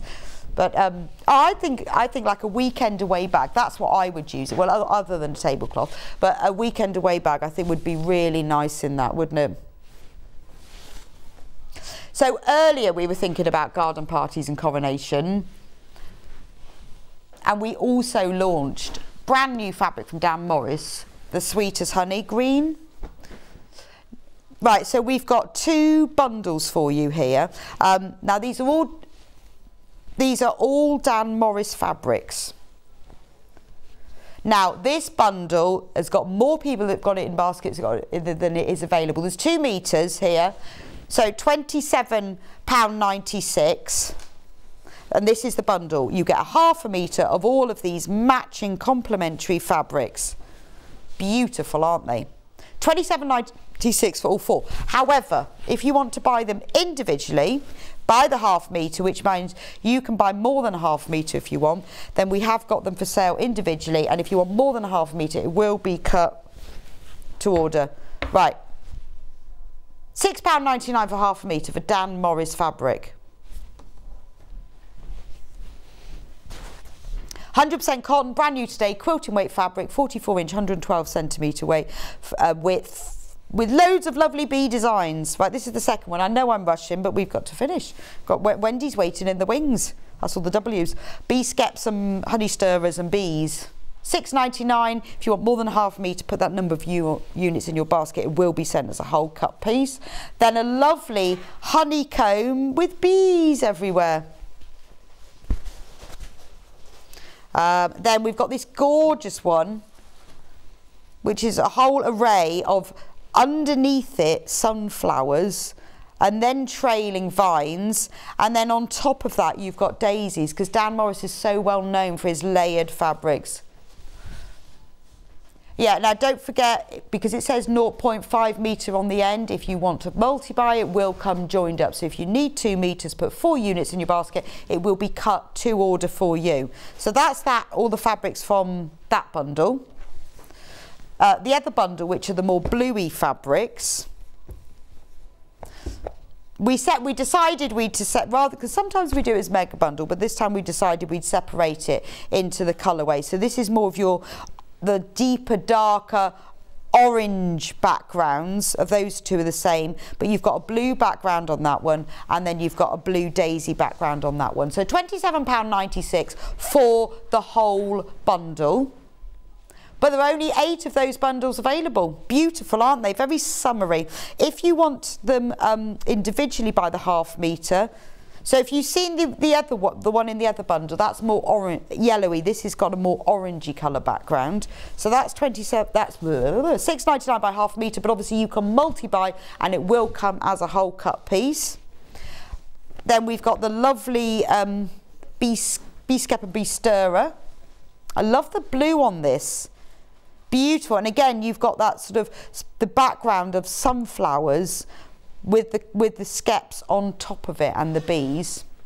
Then we've got the all over bee pattern, which has got bees and honeycombs, and it's lovely. This is multi-directional, so the bees are going all over the place. I would love this as a lining. Lining for a bag would look amazing, wouldn't it? It just gives you that real depth of colour and a bit of fun as well. And then we've got the blue daisies. There we go. Right, so that's the coronation hour done. Gosh, that was really quick, wasn't it? But we've got Wendy Orlando back with us in a few minutes' time. She is going to be showing us how to make her beautiful quilt. Isn't it gorgeous? All in red, white and blue, featuring symbols from all the countries of the British Isles. It's also available in a purple colourway, and she's got lots of ideas of what else you can do. We have got complete kits for it. However, they are selling on pre-order, so if I was you, in the break, get your kit, then you can sit back and watch Wendy's demonstration. Don't go anywhere. I'll see you in a couple of minutes' time.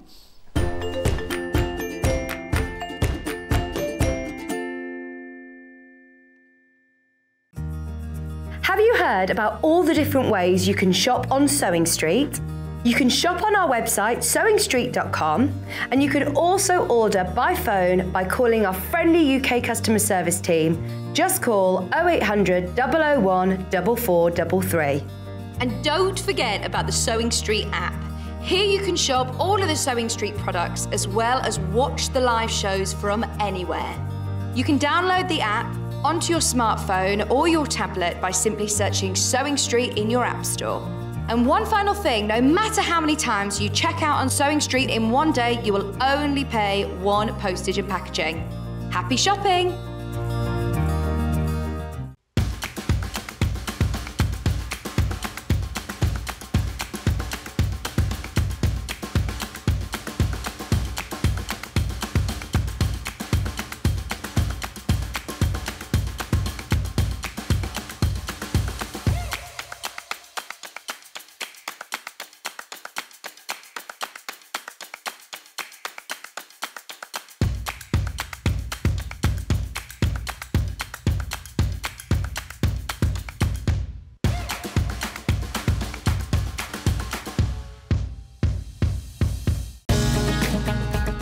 Follow Sewing Street on Facebook and Instagram to keep up to date with what's coming up on the show, as well as being the first to know about our amazing offers.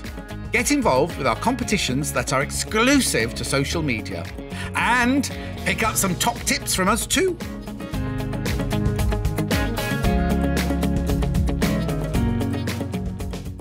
Sewing Street have our very own app. You can now watch and shop from anywhere. Simply download the app from your app store onto your smartphone or tablet, then log in or create an account, and you're done. You can watch us live from anywhere, browse all our recently played items and pre-orders so you never miss out on any show deals, and message the studio to say hello at any time. And remember, you can check out as many times as you want and only pay one P&P all day.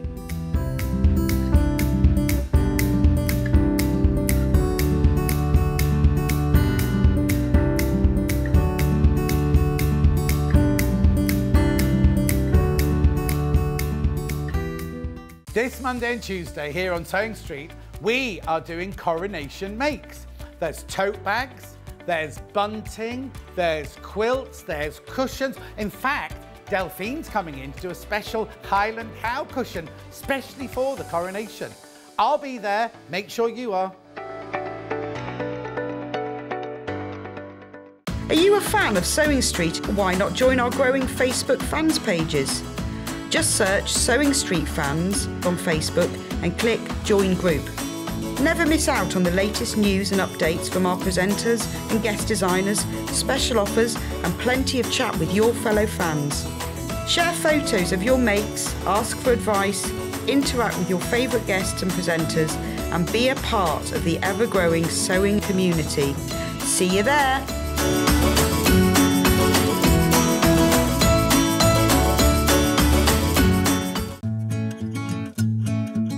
Stuck for ideas for the perfect gift? Why not get them a gift card? You can buy Sewing Street gift cards loaded up with anything from £10 to £500. Shop our gift cards online at www.sewingstreet.com or purchase them via our UK call centre on 0800 001 44 33. If you're a Sewing Street customer, no matter how many times you check out in one day, you will only pay one postage and packaging. So don't wait to add the item you want to your basket and check out. You will only pay one P&P even if you check out multiple times in one day. Here at Sewing Street, we're always looking at ways to make your shopping experience better. That's why on certain items, we have split pay. So with the split pay, depending on the price of the item, you can split the cost twice, 3 times, or 4 times. So that means you pay once, then you pay monthly until it's finished. And you know what? We do not charge any interest whatsoever. Isn't that fantastic? Split pay, you say? Well, yes, please. I'm off to buy myself an overlocker.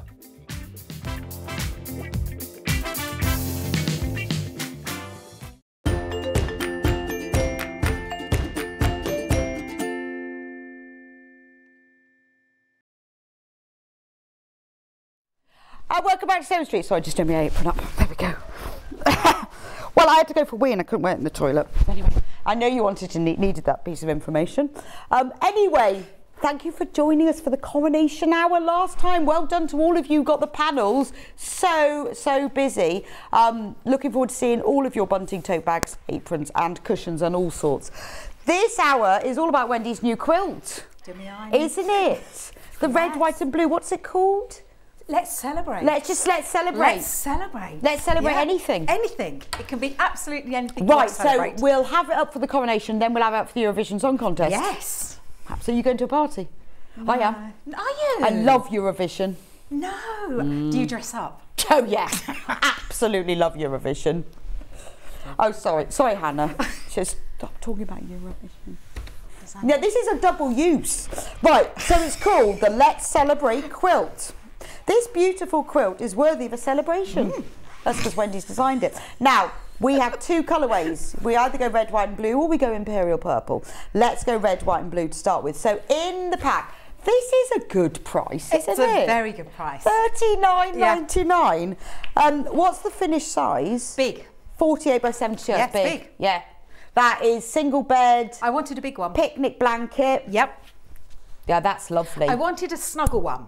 Right. So, I mean, you and I, we weren't blessed with a lot of height, were we? No. But I don't like it where your toes don't that's true. peep out the bottom. But that is single bed, or it's lie on the sofa, or it's picnic. Picnic. Or you could have more fabric and put a big panel to make it massive. You could. Buy two, make a double. In the kit, you get loads of fabric. Basically, you get 1.5 meters of all these fabrics. So you get 1.5 meters of the bright white. This is Rose and Hubble quilting weight fabric, beautiful quality. You get 1.5 meters of navy blue, and then in the red, it's not your plain red, it's a mottle. Oh yes. That's nice, isn't it? Look at that. It's like sea, underwater, only red. But it's that look, isn't it? It's the Red Sea. It's the Red Sea. Yes, that's... Yes. We wanted something that had a little bit more depth. Yes, and it does. It does, doesn't it? It does. No, it really... And in fact, I didn't notice until I've seen now that it does give it quite a lot of depth, doesn't it? It does. So that's $39.99. So you're getting 4.5 meters in total, 1.5 meters each, and the instructions. Wow. And then each of them, I got them wrong, I guess, earlier. Well, the bunting was sort of hanging in front of it and I got them all wrong. That's a very, very poor excuse. It was poor. And you know that. So, what have we got in here then? We've got the English rose, the Irish clover, the Welsh daffodil, and the Scottish thistle. I don't know how I got them wrong. Well, I called... What one did I call? One of them's a shamrock. Oh, clover, yes, the shamrock. The shamrock. Yes, sorry. But you could put them in any order you want. You could not put them in. You could just put all of the Welsh daffodils in, should you want to. It's up to you. You can put any that you like. And also, you'll notice that you've got these. I purposely kept them plain. Oh, okay. I wanted, because I wanted you to draw into those squares.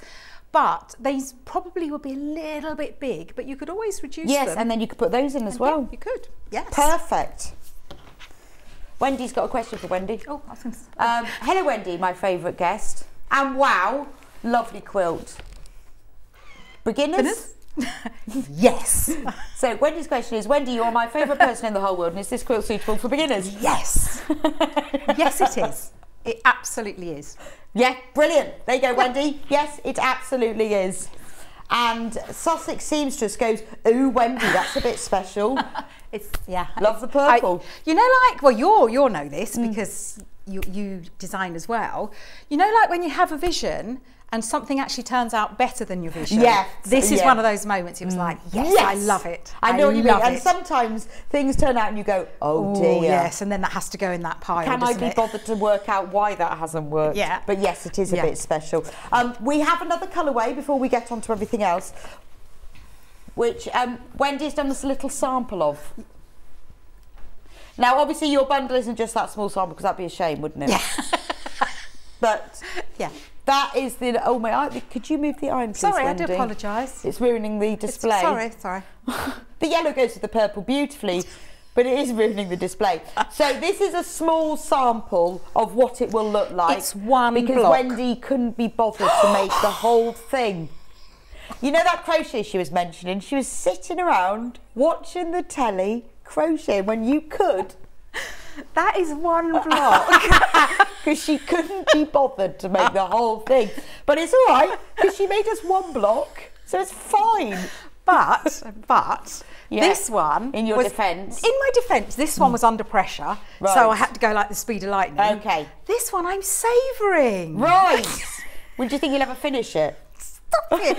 Well, actually, there is a story behind this, and you know this story. Yeah, go on then. This one I made as the topper because this is for a topper, but also, as always, if I can squeeze them in, on the back of the instructions, I show you a quick guide. It's not a massive step-by-step, but it is a quick guide how to quilt. So this one I've quilted. Yes. But this one I'm going to do my quilt as you go. So this has already been quilted. Oh, clever. See? Yes. So I couldn't. She couldn't be bothered. She just decided that she wanted to do it as quilt as you go. But it could be a cushion. Could be a cushion. Could be a massive cushion, couldn't it? It could be a bed runner for. If it was a big bed, you could have each of the emblems. Yeah. Or if you've got if you own a Scottish hotel. Oh, I say yes. If one did, if or one castle, did, you could have a bed runner with just thistles, couldn't you? You could have just thistles on it. But yeah, you can make a picnic blanket. You could have a smaller one, because I think this might be, unless you've got lots of people in your picnic. I don't have that many people in my picnic. I have a lot of food in my picnic though. I probably have 4. So I'd be in the middle. I'd have sandwiches on one side, all around. cakes on the other. But I would do 4 yes. and have it as a picnic, or you'd have it as the quilt. But yeah, you could do it. There's so many things you could make. Perfect. And also, if you only want to make a smaller cushion, you don't have to have the whole block. Yeah, that's true. You can just do the centre block. Right. So it's entirely up to you. So that's the purple one. Now in the kit you get full instructions. You get 1.5 meters of the white fabric. And this is enough to make the full size quilt, by the way, or many, many cushions. You get 1.5 meters of the imperial purple. And then you get 1.5 meters of this underwater, called Lilac Mixer, underwater violet. I love these ones. They don't have the right names for these fabrics. No, yesterday we had cherry tomato on the vine, because I felt that the red was, you know, the tomatoes on the vine that you buy? Oh, it was exactly that colour, so we called it cherry tomato on the vine. You called it that? Yeah. And then we had one fabric and I went, now this one, this is definitely white, it's not ivory, it's white. And it came up on screen and it said ivory. Oh yeah. It was like a PU. I went, this is definitely not ivory. Anyway, so that's the purple one. So you just have to choose between the 2. Oh, and also, if you like, you can have instructions on their own. So you can make it in your own colourways. Or if you've got lots of red, blue and white. Or if you bought that Lewis and Irene bundle and you want a quilt, instead of in quilt instructions. So it's called the quilt topper. So what Wendy means by that is obviously the fabric and the instructions are from 8 to the top of the quilt. But all you have to do is you buy the wadding and the backing and then it is a quilt. That's the point. Yes. So it is a quilt, but obviously you don't get the instructions for the back of it. No, so it literally is just a guide how to do the quilt. But which is fine. Yeah, because normally you just say, well, just quilt it as you you choose. So it's very basic instructions. But yes. Both the bundles obviously have the instructions included. But if you want the instructions on their own, you'll need these them separately. And obviously, if you buy the quilt, you'll need backing fabric and wadding, but that's pretty standard. We always do that anyway. Yes. So, Wendy. So actually, what I'd like to do with my quilts is have them so that you can use any width of fabric. But this one, I wanted to go big. I'm not gonna. I'm not going to apologise because it needed to be a big one. So you will not get the backing out of the, you have to have extra wide if you didn't want it piece. Oh, okay. Funnily enough, we have extra wide backing. Yeah. Yeah, so you'd have to extra wide if you want it, or you could join it. Yes. So you could either have a centre join vertically, or you could have a horizontal join. Okay. So it's, or if you're doing what I'm going to be doing with this one, you can quilt as you go, and then all you need is the size of the block as a backing. But they don't include quilt they as you don't go. know. You need to listen carefully. There's going to be a lot of people out there that have got the quilt as you go instructions. And this is suitable for that. Okay, we haven't got any available of those, sadly. Oh, okay. But it is suitable for that. Right. Right. Shall we begin? Yes, shall we begin? So the first thing, especially for those that are new to quilting, now I am a quilter now. You are? A professional quilter. But when I first joined, I said, I don't quilt and I don't do EPP. No, not EPP, FPP. And that was the first 2 projects I had, and I fell in love with both of them. And I've made so many quilts, so now I am a quilter. You are, definitely. I am a quilter now. But if you are new to it, please do not be scared, because all that we have here are squares. This is just piecing, isn't it? It's just piecing together. And over half of the red, blue, white one is gone. Just to let you know. I love that. But there are some things that you do need to be aware of that when you're starting, things like WOF, your WOF. So that is your width of your fabric. So if a pattern says to you cut WOF, cut width of fabric, what it's saying, it wants you to cut the whole of the width. So you've got your selvage to selvage. So that is your width of fabric. So you would cut how many widths that you need to by the dimensions you need.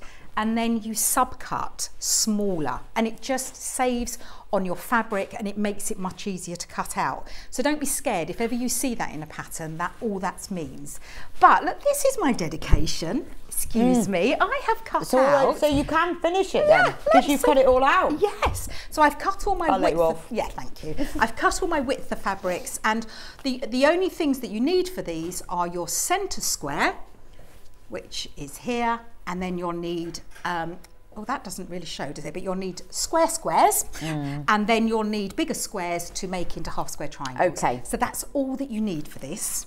And also, this is my choice, but that doesn't mean to say that you have to have it like that. Right. So you have equal amounts of all three fabrics. So you could have red squares and blue diamond.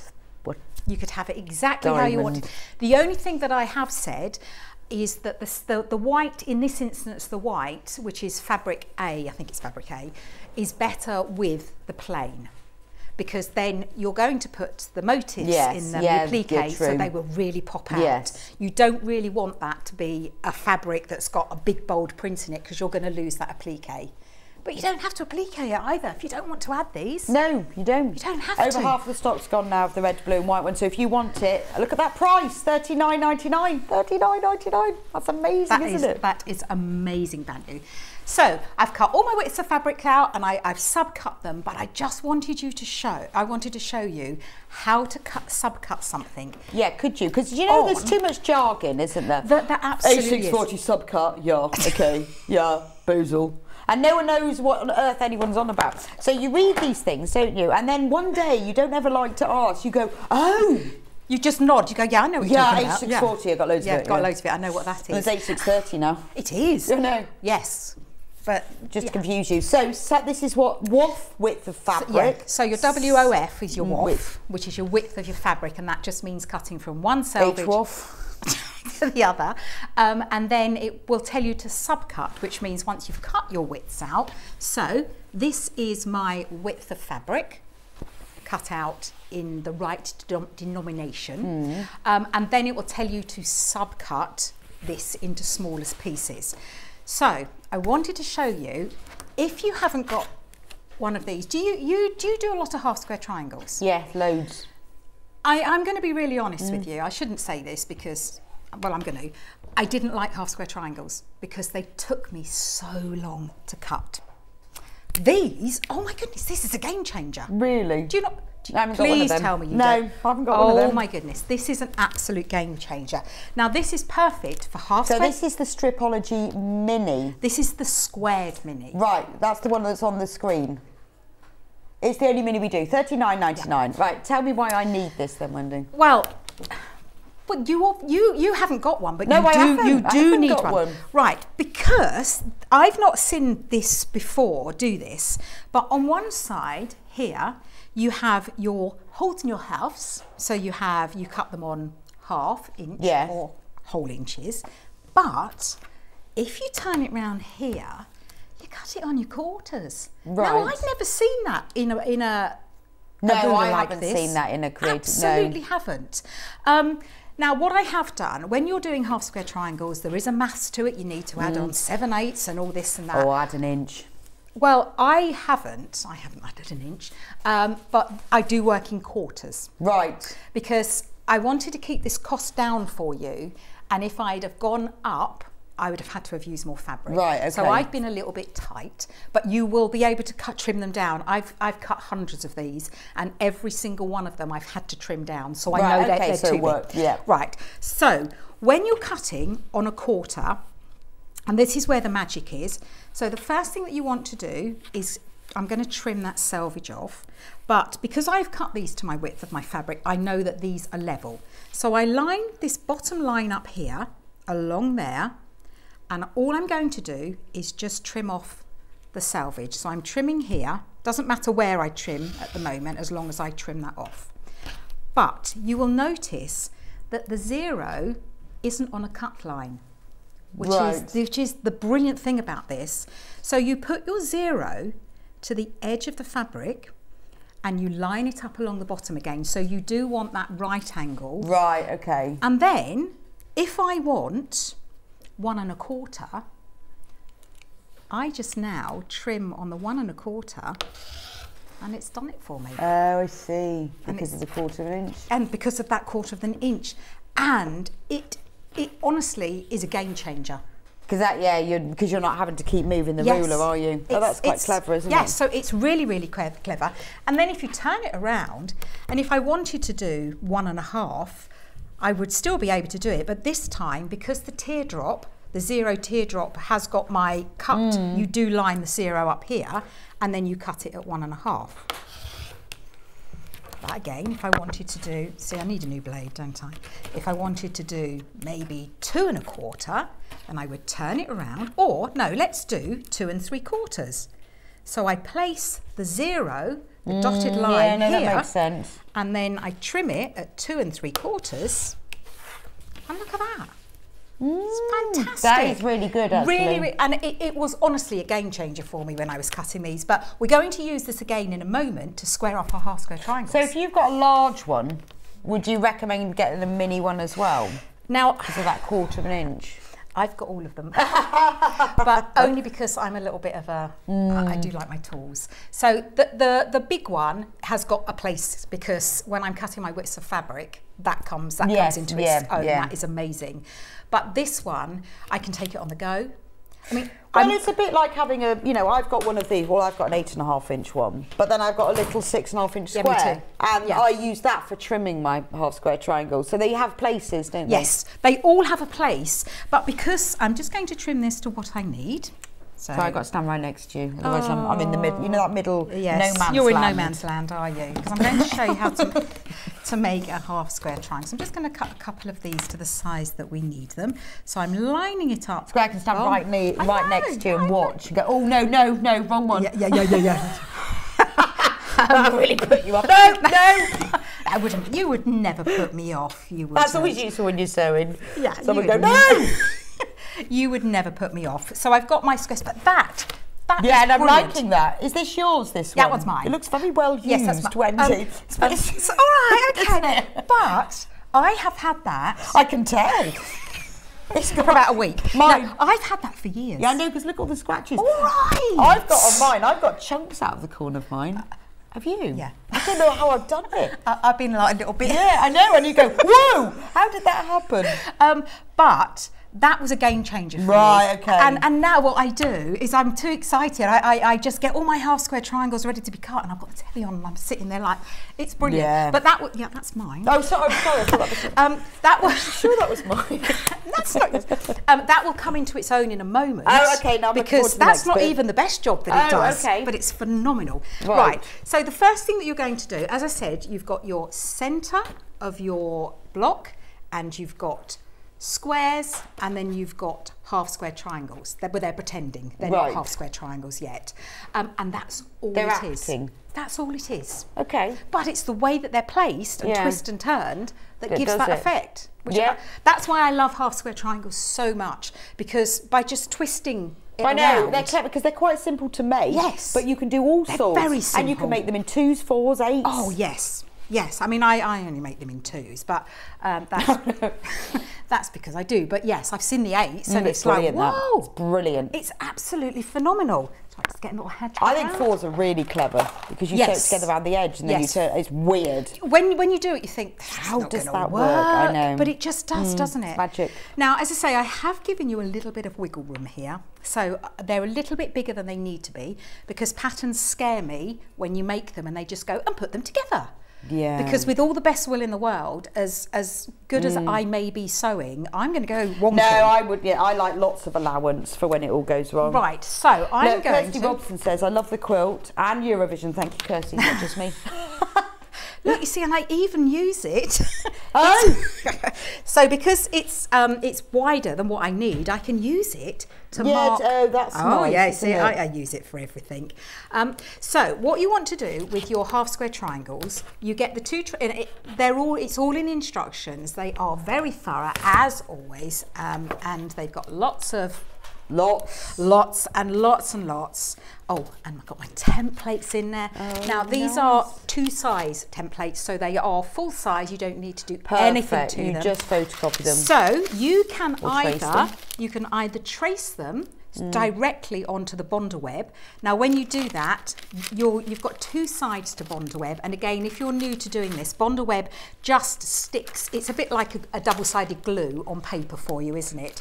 So it's got a sticky side and a paper side. And you want to have the sticky side down and you want to draw on the paper side.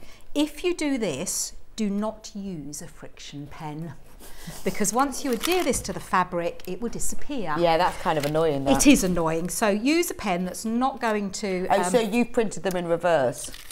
No, well, it doesn't matter. Doesn't really matter. It doesn't really matter. Yeah. You can Unless you want your daffodils face. I guess if you put all daffodils, but you could just keep flipping them. You could, if you wanted to. So then all you would do is you would just... Yes, so that is printed in reverse to that daffodil, so you can just trace straight on them. So this one here, which I've done my template... Oh, small packet of Bonder web, there'll be more than enough there. Absolutely, yes. So you could either do it that way, and then do it that way. Yeah, so that would be nice. The templates are better because you do have that option. Yeah. Now, when I drew these, I cheated because I put the mirror image on my software, so that when I was drawing a left line, it automatically drew a right line. So they are kind of symmetrical, apart from the daffodil. But just with the rose, just remember that you've got that centre that you need to cut out. So just be a little bit careful when you're cutting it out. Right, okay. But yes. If you can, do it with a template because I find it much easier. But if you want to then you've got it. You've got it and you've got it. Yes. So you've got that, and as I say, again, you have got that quick guide how to make a quilt. So what you need to do with your half square triangles, it tells you what fabric combinations to use. So I've got the 2 fabrics, and then I've got this one. You can't tell because this looks the same. I never know which is the right way. No idea. No idea. Don't care either. No, I don't care. It doesn't really matter. I think that's the reverse. Because if you really can't tell, it doesn't matter. Then no one else is going to tell, are they? But one of them needs to be right side facing up, and one needs to be wrong side facing up. And the wrong side facing up ideally needs to be the lighter colour, only so that you can see the markings. Yeah. Now, if you've got 2 dark fabrics, and some fabrics aren't, this one here is light on the back, but if some of them aren't, just use your chalk pencil because they're phenomenal for that. Absolutely phenomenal. Yeah, they are. Well, that's the thing, is that friction pens are brilliant until you've got dark fabrics. And then they're not so good, are they? I have heard that there is a white friction pen. I haven't seen it, but I have heard there is one. Well, why haven't we got one? Well, I know. Maybe it was a lie. Maybe it's an urban myth. But how would that work? An ink white one? Don't know. Yeah. Maybe it was a lie. I think that was a little fibby. Good morning, ladies. Oh, Wendy, I do love the lilac and purple thistle block. It's almost a St Andrew's flag. Wonderful Wendy from Nora in Scotland. You're right, Nora, it is, isn't it? Honestly? Yeah. And you imagine the whole quilt. You could then go, you could give you an excuse to go and trek round Scottish hotels selling your quilt. Yeah, would you like to put this up? You go, I've got 300 quilts in the boot of my car. Yeah. How interested are you? Yeah, oh my goodness. So I've drawn a line from corner to corner. Now, do try and be as accurate as you can. I got a bit wobbly there, but my ethos is if you can get your muscle memory to work with something, then when you do actually need to be really accurate, it's just going to do it, isn't it? Right. This one is a little bit of wiggle room, but I still like you to do it. And then all we're going to do is stitch 1/4 of an inch away from the line each side. Now, I must say, when I did this one here, because I was tight for time, I was chain piecing. And again, for those of you that are new to this, chain piecing just means that you stitch one piece and then before you don't take it out the machine, you leave it in there and then you start sewing the next one. And I was like Mary Poppins with a great big tail on like a kite. So I want my 1/4 of an inch. And you do want to have a 2mm or less stitch length because we're going to be trimming these down. So the shorter the stitch length, the less chance you've got that seam coming undone. I do apologise for the pink thread, but at least you can see it. No, at least you can see it. So how do you measure to sew a quarter of an inch either side? Do you just use a foot marking or? Now this one, because I can't see the plate, I can't use the plate anymore. So this is where my quarter of an inch function comes in. So I've clicked onto my quarter of an inch. If you haven't got that function at home, then I'm not sure a lot of people know that when you're doing a straight stitch, that because you're going straight, the zigzag doesn't come into play. So it moves your needle to the left and the right, so you can move your needle. Just stitch and then measure it and see if it's quarter of an inch away from the edge of your fabric. If it's not, then just your needle. I don't understand. Right. What do you mean? Have you never done that before? No, I'm completely lost. You start again. So when you're doing a straight stitch, the zigzag doesn't come in, so the width doesn't come into play, does it? No, because so set your stitch width. Yes. Right. So and that moves the needle. That moves the needle to the left. Have you never tried that? Yeah, no, I have, but I thought that was just moving the needle. So get your fabric, and it's a good idea. Yeah, I see what you mean. Yes, I turn the dial so it moves the needle, and I forgot that also is the same dial used for the zigzag. Got it. Sorry. Oh, that's cute. That is cute. Yes. So but do get 2 layers. Get 2 layers of fabric, and then run your stitch as though you're going to be sewing with your foot down the side of the fabric, and then measure it. Right. And if it's more than a quarter of an inch, then you need to move your needle to the right. Yes. And if it's less than quarter of an inch, or just draw the line and sew along it. That's another way. But that would take. Do that. Yes, and if your machine doesn't, then yes, absolutely do that. But so it takes time. Because I forgot it's the same dial that turns the stitch width. Right. What is that woman going on about?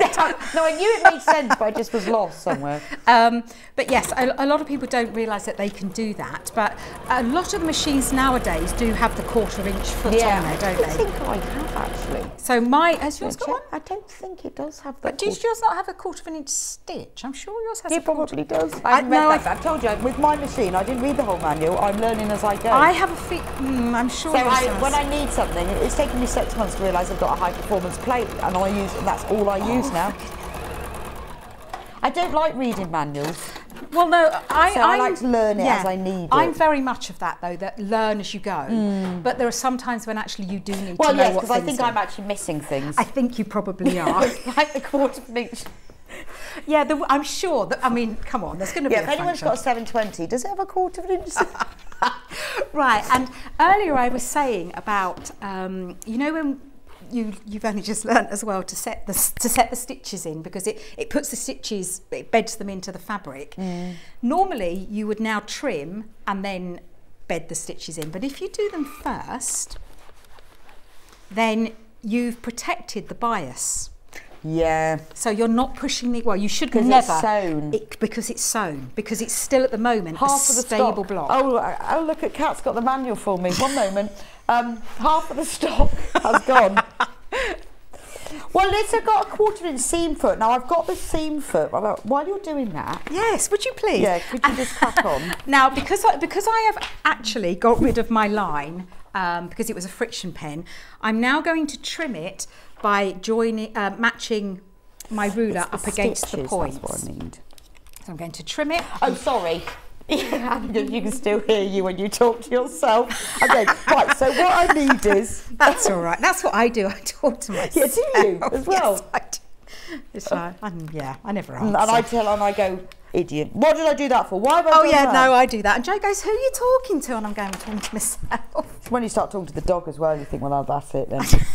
So now I've trimmed those two. I've separated those two, and by magic we've created a square that's made up of 2 half square triangles, and that's all you do. I think it's got one, Wendy. Look. Yeah, you see? P. See? I'm very impressed. Wendy, it's got one. Yes. How you use it though.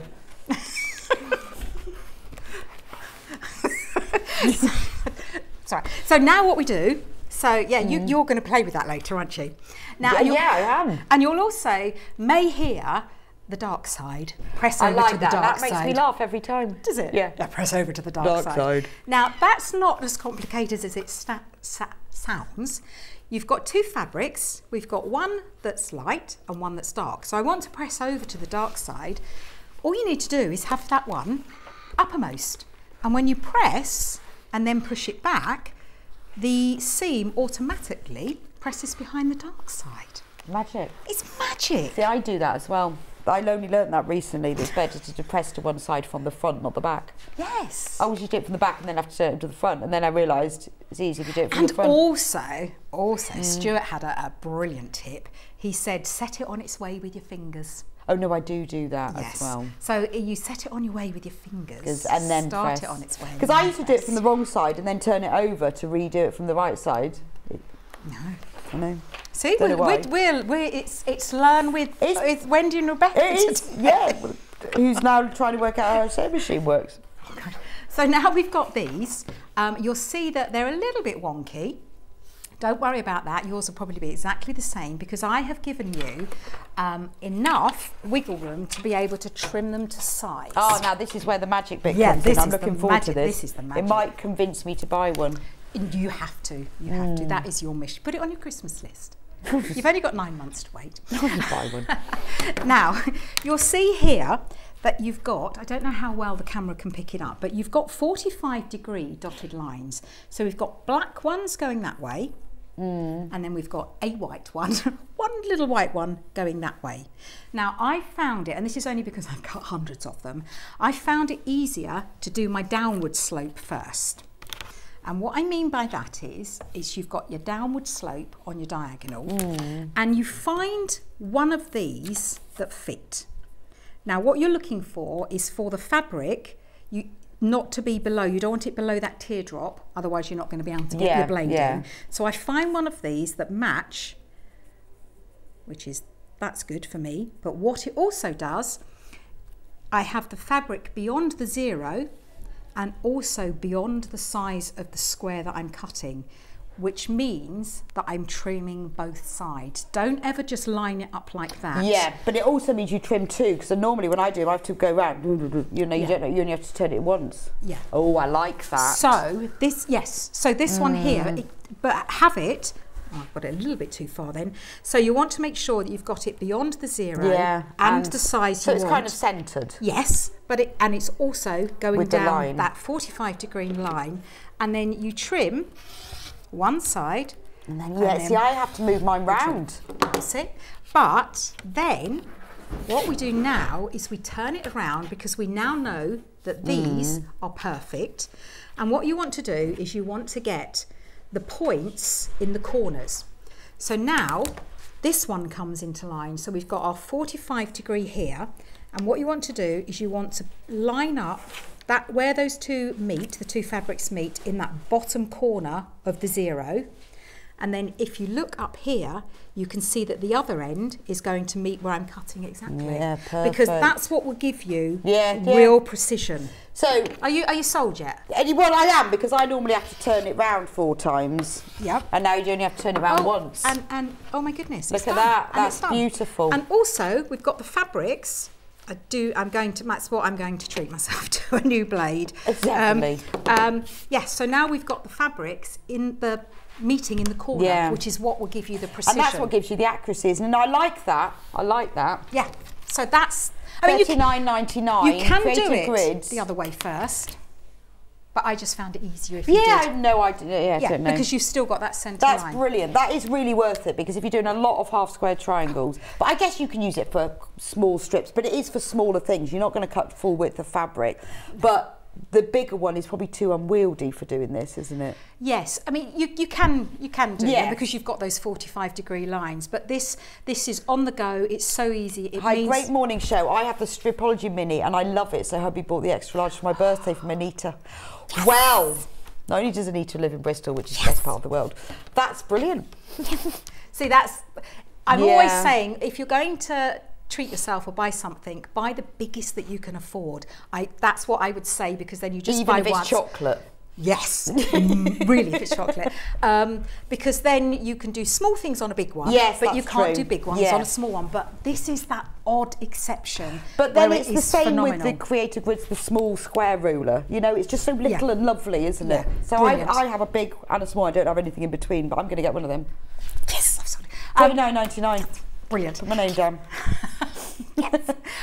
And then once you've done that, it's just a case of making all your half square triangles. Now, what I've decided to do for this one, because I cut out all these one evening, is that I'm going to do a block at the time so that I can enjoy it, because I needed to get that done, so I had to go quite quick. Right, okay. But this one I cut the half square triangles out and made the block, and that's what I'm going to do, because I think that will be nicer. Okay. Right. Well, over half the stock of both have got. Who's in the lead, Hannah? They're level, Peggy. Now, see, I would have said the red, white, and blue one would have won. Me too. Me too. I think seeing that just the one block that you've made, just the one, I think that's really helping. You are not going. Do you know what? I am not going to be rushed. I'm going to make it at my leisure, because that was fun. This was like literally like But no, I think the purple was lovely as well. Yes, no, I really do like. I just something really royal. And what I would do is I would put a big 4-inch gusset on it, make it into a big box cushion. Ooh, yes. And then put a handle on it. And then it'd be like cushions to take on parties, garden parties. That but would obviously be there's enough fabric to make the whole quilt. This is just because Wendy only had time to do the little one. But, sorry, say that again. But it would, you know, those big gusseted ones, and you can even put buttons through, can't you? That is a jolly good idea. And then you have a handle, and then you take it. I might not make a quilt now. I might make a set of 4 cushions. Gusset ones. Because you put a handle, and then when you go to like brilliant. Outdoor things. That would be fantastic. Right. We have doll needles on the website, and they're ideal for sewing those buttons. I was talking about those yesterday, and that's when I use them to go through the buttons on those cushions. Whoa. Right, over to Wendy. Sorry.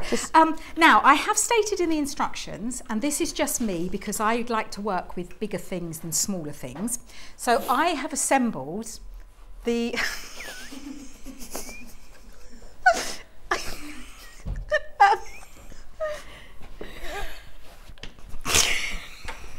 That's your fault. Hannah said to me, don't laugh at that. I wasn't even laughing. She's got the giggles. Right, I have made the block, the whole block, and then I put the applique on. Right, but if you don't want to do that, then you can put the applique on before you set it into the block. But I find that if I've got, because I've got a big bed on here. Did you do the applique for the whole quilt after you finished the whole quilt then? No, so I appliqued them at the blocking. So like at this stage? Yes. So I've made the block. I had a bare centre, so I had a plain white centre. Yes. And then I appliqued it. Or you can applique it first. Okay. And then. So which would you recommend? Personally, for me, I like to make the block first. Oh, okay. And the only reason I say that is when I've got the bed on the machine, I've got a nice big area to work with, and it's much easier to turn if I've got a bigger section. Okay. But that is it doesn't matter preference. either way. Yes, it's purely preference. What I wanted to show you though is that when you do your applique, the only one that's a little bit tricky is the rose, because you draw around it, but then if I turn it over, you'll see you've got that centre. Right. So I just wanted to show how to cut that out with my scissors. And what you want to do is you want to fold it in half and put a little, don't go too big with this, but you want to put a little slit in it, just big enough to be able to get your scissors in there. And then what you can do, you can now cut the outer. Oh, I see. Yes. So you kind of, so you cut it all as one and then you cut the centre out. I've got it. Or if you do go a little bit wobbly, please do not worry. Just make sure that you cut this centre one out, and then you have a small template for the centre anyway. If you have to cut another centre out, it doesn't matter. So I'm going to cut this one around here, and you can see that as I'm doing it, the paper is lifting, which is good for me. But when you apply the bonder web, allow it to cool before you try and take it off. If you try and remove that paper while it's hot, it doesn't like it. Now what you can do, I like to scrunch it a bit to set it on its way, or you can get a pin and just score it. And then, there we go. Now that came off quite easy because I did do that yesterday, so I did adhere it to it yesterday. And then you get, you made my nose run, Rebecca. You've got so much stuff on your table. Oh, I have, haven't I? In the last I had so much stuff I couldn't move anything at all. The only thing that I would say, if you are doing the putting it to the block before you put it into the actual thing, what you can do if you want to, you can just finger press it to find the centres. Oh, okay. But I just do it by eye because I think if I like where it looks, then yeah, because you could put it at an angle, couldn't you? You doesn't could have put it to be any way straight. you like, couldn't you? And then you place it on, so I'm lining it up there. Look, and might there. look nice, a little jaunty, It jaunty would. thistle. Yes. I mean, not with the rose because that's kind of symmetrical, Well, isn't it? I thought it was, but it really isn't. But you know, it's my hands have drawn these, so. Right. And then I'm just eyeballing to see that they're about the same all the way round. Pop the middle in, and then don't iron. You want to press these, and the difference between ironing is you push the iron like here, but we just want to press it and move on, and press it and move on. Now, what stitch would you use? Oh, blanket stitch, my new favourite stitch. Every single time. So I used to use zigzags because I didn't have blanket. Now I've got blanket. That's it. I love it. oh my goodness. And because you can change the width and the length and everything. It's fab, isn't it? But I didn't used to have that. Now, I'm not sure how close you'll be able to get in on this one. Can we come? Oh, close. oh, yeah. And we're getting there. Are you looking at my blanket stitch? No, I'm reading the manual. I found out it's stitch 4. Yeah, Stitch 4, so- mode 1. I know what 1/4 inch is now. Oh, that's lovely. It's gorgeous, isn't it? Yeah, that is really. I love the blanket It's stitch. beautiful, and to me, that looks like hand stitched. Yeah, it does. Yeah, it's Doesn't it? really nice. Or what I thought you could do, I thought something else. You can draw around the shape. You can draw the shape on here. Trace the shape. Draw the shape with a friction pen. Yeah. Here. So there'll be nothing on there, so a blank one. And then you could do like red. So it looked like red work. Yeah, just you do could. the outline. Yes, that would be You don't nice. have to do an applique In fact, shape. you could do outlines in here. That would be, yes. That'd be nice, wouldn't it? Because If they you wouldn't reduce, quite fit, so you'd have to reduce it if slightly. you reduce it, you could have outlines in Oh, there. yes. Oh, that would be nice, wouldn't Oh, it? yes. But you could even do that on the machine. And I would use that 3-stitch again to make it look like a really thick stitch. Yeah, that would be nice. It's nice, the 3-stitch, isn't it? That's one of my favourite. The blanket and the cross are my favourite stitches at the moment. But if you haven't got the blanket, which I didn't used to, just use a zigzag. Yes, zigzag's fine, absolutely fine. Didn't used to have the blanket. And I used to watch Delphine with the blanket, going, Oh, it's why have gorgeous, you got a isn't it? blanket? I think that might be why I bought the machine, because she had the same machine. Oh, yeah, that's gone. Right, so I'm not going to start sewing it because that would take a long time to go around there. We've only got about 5 minutes for your demo. You need to check out, guys, just a quick warning. I'll talk about the kits at the end, but please check out. There are more of you who've got it in baskets than they're in stock. And I know you're watching the demo, but if you don't check out, you're going to miss out. Oh dear, okay. We will talk about that in a minute, but I'll just let Wendy finish this. Okay, right, so then, now I thought this may happen because I knew we were on the 12 o'clock, before the 12 o'clock hour. So I have made 4 of the, what are they? The rows, aren't they? That's the one. Now, it says in the instructions to follow the chart, but for the eagle-eyed out there, you'll see that actually it's just 2 different types. So it's 2 different rows. Yes. Oh, right. So that's So good. you only, yes. You only need to make 2 rows. It doesn't look like it, does it? No, it doesn't. But there is a chart in there. Wherever mine's, you've got the instructions. Yeah, so you'll see here that there is a chart to follow. Yes, that's quite good. Oh, yes, But the eagle-eyed will see that actually that one and that one are the same. But turn they're around, just and because turned it's round. plain fabric, it's fine. Yes. But then even if you're using directional print, it'd probably be the same because it all gets moved about when you half square and triangle. also I have put in here, if you are using directional fabric, then you need to cut these denominations. Right, okay. So I've even put that in there if you did want to do directional. Right, okay, cool. And the only difficult part on here, and it's not difficult at all, is that you put the rows together individually, but you'll see that the one that has the block, you have to put them together. Yes, yes. But in the instructions, it explained exactly. It's all in there. It's everything. All in there. They're very, very comprehensive instructions. Everything is explained in there for you. Fab. You can shut me off now, aren't you? No, how long has Wendy got any more time, That's Hannah? okay. No, not really. No, okay, that's fine. I will finish it when I get time at home. I'm looking. I don't know why I'm looking at my feet. Why was I looking at my feet? I love your shoes. And I was as well. I was looking at my feet. I don't know why. Yeah, sorry. I thought you might have still been on Wendy. You're just checking they're still there, aren't just you? making sure my feet are still there.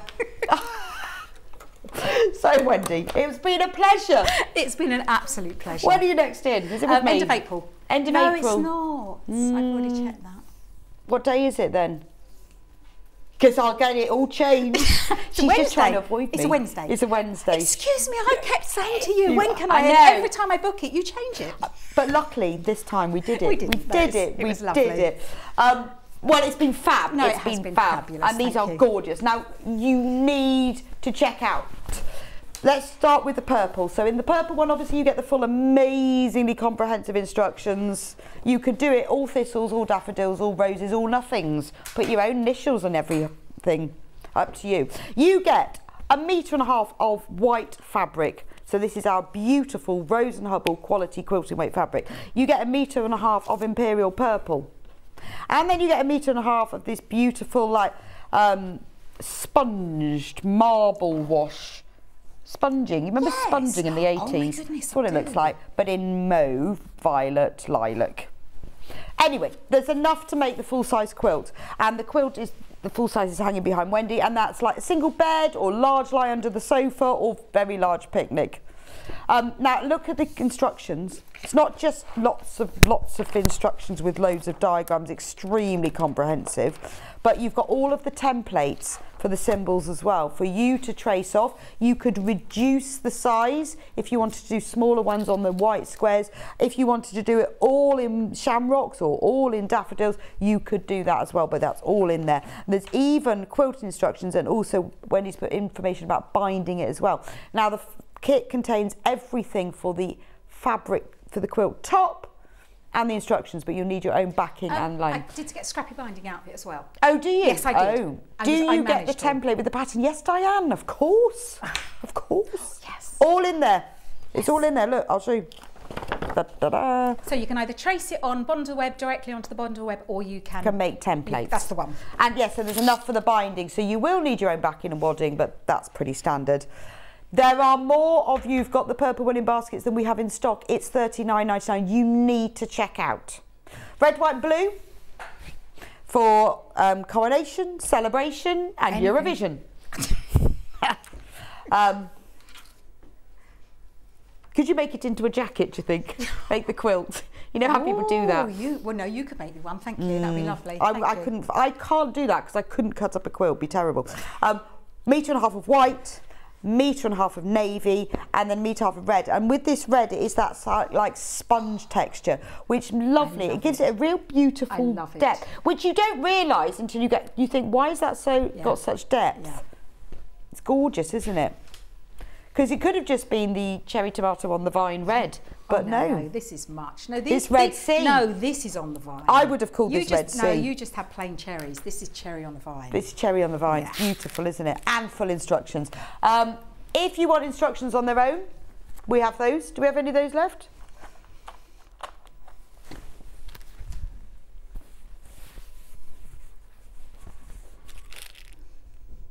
Then if you want instructions on their own, $9.99.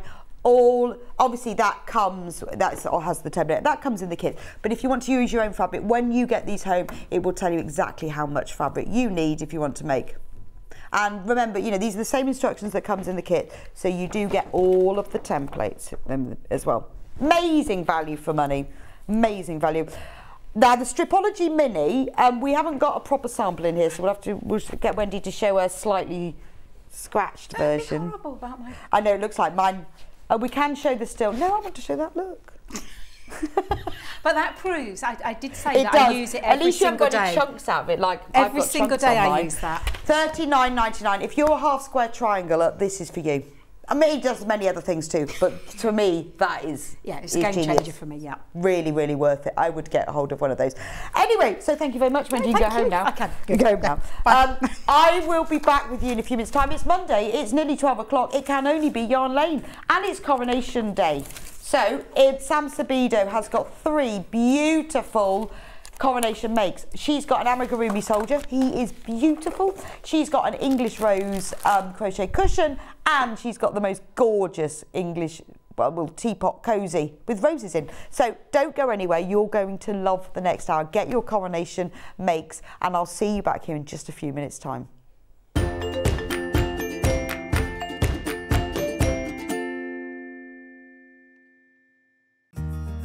Have you heard about all the different ways you can shop on Sewing Street?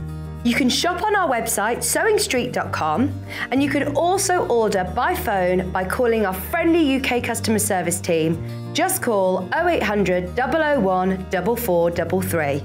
And don't forget about the Sewing Street app. Here you can shop all of the Sewing Street products as well as watch the live shows from anywhere. You can download the app onto your smartphone or your tablet by simply searching Sewing Street in your app store. And one final thing, no matter how many times you check out on Sewing Street in one day, you will only pay 1 postage and packaging. Happy shopping!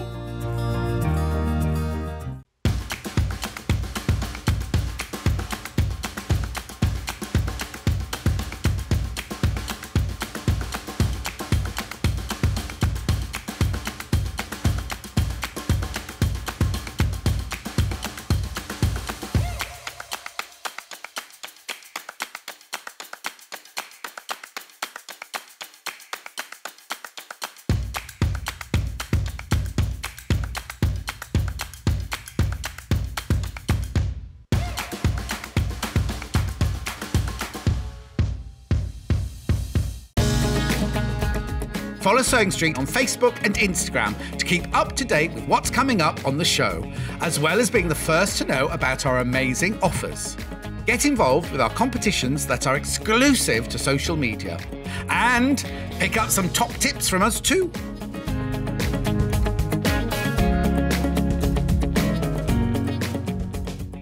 Sewing Street have our very own app. You can now watch and shop from anywhere. Simply download the app from your app store onto your smartphone or tablet, then log in or create an account, and you're done. You can watch us live from anywhere, browse all our recently played items and pre-orders so you never miss out on any show deals, and message the studio to say hello at any time. And remember, you can check out as many times as you want and only pay 1 P&P all day.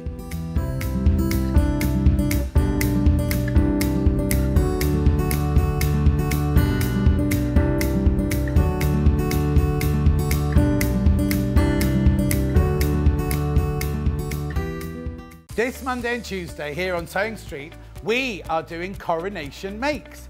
There's tote bags, there's bunting, there's quilts, there's cushions. In fact, Delphine's coming in to do a special Highland cow cushion, specially for the coronation. I'll be there, make sure you are. Are you a fan of Sewing Street? Why not join our growing Facebook fans pages? Just search Sewing Street Fans on Facebook and click Join Group. Never miss out on the latest news and updates from our presenters and guest designers, special offers and plenty of chat with your fellow fans. Share photos of your makes, ask for advice, interact with your favourite guests and presenters, and be a part of the ever-growing sewing community. See you there!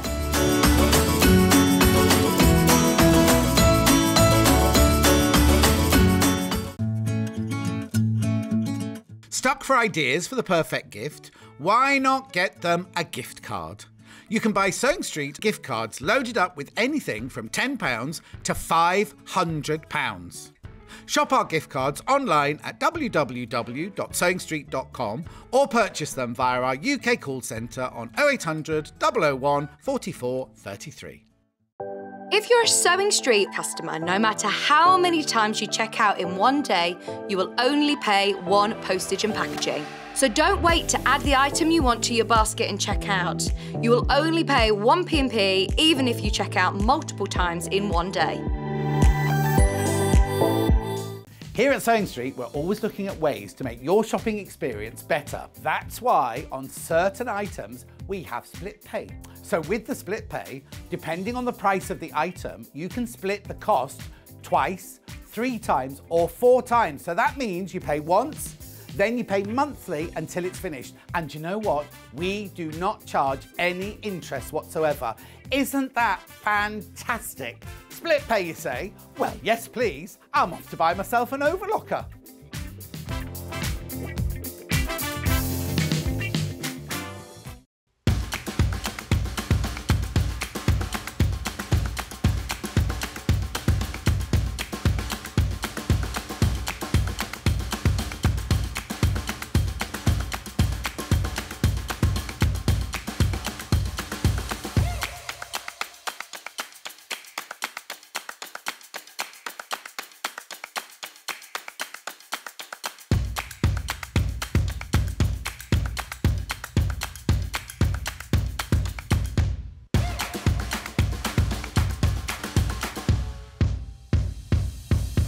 Sewing Street have our very own app.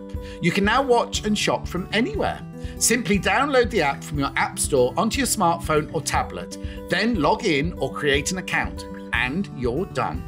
You can watch us live from anywhere, browse all our recently played items and pre-orders so you never miss out on any show deals, and message the studio to say hello at any time. And remember, you can check out as many times as you want and only pay 1 P&P all day.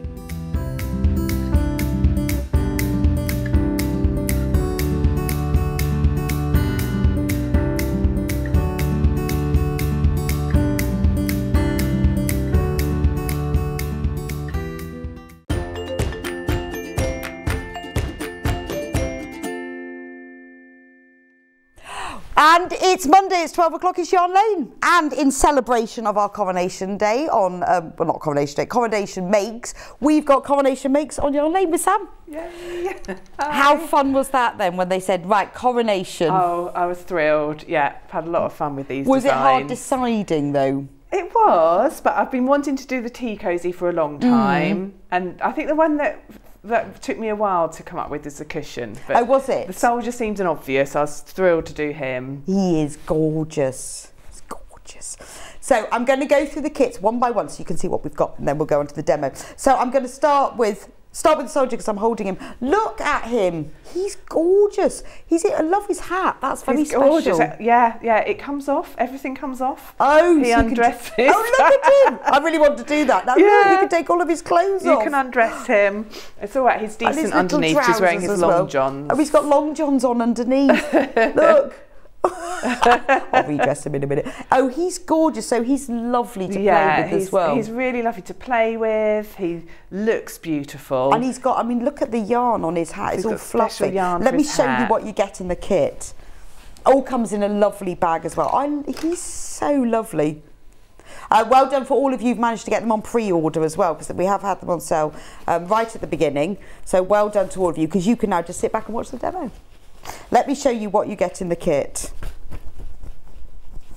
Oh, there's lots in here. So, as always with Sam, very full, wonderful, marvellous instructions. Everything you need to know is in here.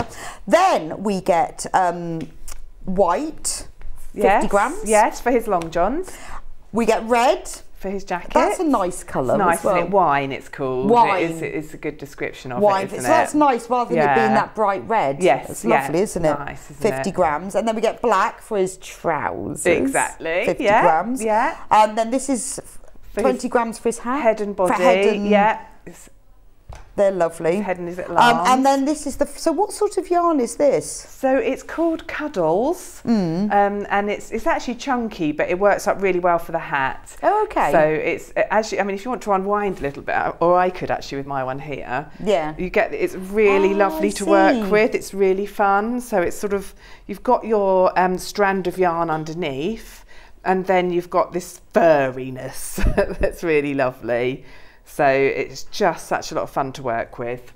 And it makes a perfect texture for his busby. Yes, well, it is perfect, but it also it gives it quite a thick feel, doesn't it? It gives it that and real it gives structure. it structure as well. Yeah, it helps it to stand up on his perfect. head. Yeah. You also get gold yarn. Yes. That's used for the strap. Chain kind of strap under his neck. Yeah. Stuffing. Honestly, there's everything in here. Then you get stuffing. Ooh. And in this little bag, you've got his eyes. Yeah. Now, obviously, you know who you're making this for. If you're making them for really young children, then you will have to use like little black stitches. Maybe. Yes, embroider it. For under threes, I'd suggest embroidering them. So but you know who you're making it for. It's up to you. But if you want to put eyes, look, the baby little eyes They're are just in there. gorgeous, aren't they? Gorgeous. Right, so I put his trousers back on. I really wanted to take them off because it really appeals to me. I think making clothes and having clothes to put on for adults as well as children is just such a lot of fun. Well, also they look more real, don't they? Yes, exactly. And so you can either have it something decorative or it could be a toy for a child or grandchild. So there we go. Yeah, exactly. So it's entirely up to you. So can you see it all now? Is that all right? There we go. Everything you get to make the soldier. Yeah. Well, he's actually the King's Guard. Okay. It's the King's Guard, actually, not a soldier, isn't it? Because he's the royal he's a royal soldier, yeah. Perfect. So that's that kit. I'm going to move him over to one side. Third of the stock of that one has gone. And I'm just going to go through the rest of the kit. Sam will be demoing them in a minute. Shall I show the cushion now? Yeah. Okay. So let's have a look at the cushion. Look at the Tudor rose. That's beautiful. Yeah, it's even got gold on it. So you've got the gold in that kit as well. So you've got gold in the centre of the flowers. And then you've got gold around the edge as well. And you've got, they're 4 Tudor rose granny squares that are then joined. And then you've got an envelope back. And you've got the gold on the back as well for the buttonholes. But yes, you've got the gold in the centre there. Oh, that's lovely, isn't it? Yeah, it really is a Tudor rose, isn't it? I'm really happy with how this has turned out, and it's really popular on social media. Well, it's worked out so well because it does look exactly like the Tudor rose, doesn't it? I wanted it to be. I was thinking along the lines of cushion, but I wanted it to be something tasteful that you could always have out. Yes, so there's obviously a point to the celebration. Yeah, exactly. But you would keep this out all the time, wouldn't you? Yeah, exactly. It's a very sort of... Also, once you've got the pattern, you see, you could make more of them. Well, yeah, absolutely. Blanket. Yes. Yeah, make a lovely blanket, wouldn't it? Yeah. So let's have a look and see what we've got in the kit then. Again, it always comes in these lovely drawstring bags. So we get 100 grams of wine again. Nice colour. And then we get 50 grams of white.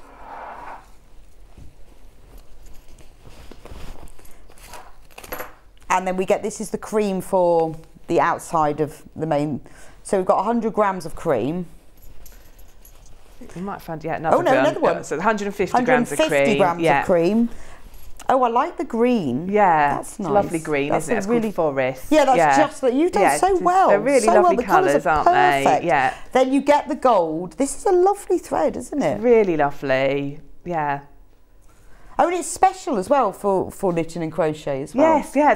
I think they're a new company, or certainly new to me, that do this double knit weight of sparkly thread. Oh, there we are. Yeah, it's double knit weight. Okay, I've not seen that before. You know, you can use it so that, as you can see, I've used it as well as in the flowers. I've used it around the edging, as you commented, and on the back. So, and then you've got look at the buttons, special gold. Lovely this is a buttons. Really nice touch. So on the back of the cushion, you've got an envelope back. So look at the back. Oh look, there's a gold trim. Yeah, and I've written in the pattern how to make the buttonholes, and then you get the 2 buttons as well. So let me show you. Let's come in close. Can you see these buttons? So they are like proper Tudor roses as well. Yeah, just to finish it off. And you get both, and so you really have got everything that you need to make it. That's such a lovely kit, isn't it? It's so comprehensive. Yeah, I just wanted to give you everything you needed, so you well, could it's make nice, it. All the finishing it? touches just make the difference, don't well, they? I do. I think it is. And if you couldn't get buttons. exactly those buttons, it wouldn't be the same, No, would it? And exactly. if you didn't have exactly that and it's gold just so nice to be able to just make it. And it's like, obviously you need to get yourself your cushion inner, but we all have lots of those at home, don't we? But I like that. And it's like when you did your crochet wreaths. Yes. They had everything in them. Yes, exactly. And that's really nice. So you get the kit and you've got everything there to make it. Because we like that. We do like that. Exactly. You shouldn't have to be Right, trying to over half of the things. stock of the cushion has gone. And Sam will be doing a demo in a minute. I will. But I'm just going to show you the last one. Let me show you the item. Look at this. Teapot does not come with the kit. You have to find your own teapot. Otherwise Sam will have no teapots. It's lovely, it's beautiful. I haven't done a tea cosy for a while and I'm just thrilled with how it's turned out. So again, I wanted something that you could use all the time. Not, you know, it is a King's Coronation commemoration tea cosy. It is a King's Coronation very much commemoration. so, but you could use it all year round. It doesn't have to just be for that one event. Oh, we've got a message. Hi Sam, yet more fabulous items, thank you. I had my order in early, thank goodness. I love your demonstrations, they're so inspiring, from Lynn. Oh, that's I know so there lovely. are a lot of you who know, and I know what it's like, and you've got your orders in early. Yes, it's good to pre-order, as you say, then you can watch it and then you're sure you've got them. Thank you, Lynn, though, for that. That's lovely. So it's, well, it's like a vase, isn't it? Filled with exactly. roses. And then you've got that sort of quirky little crown topper on the top there.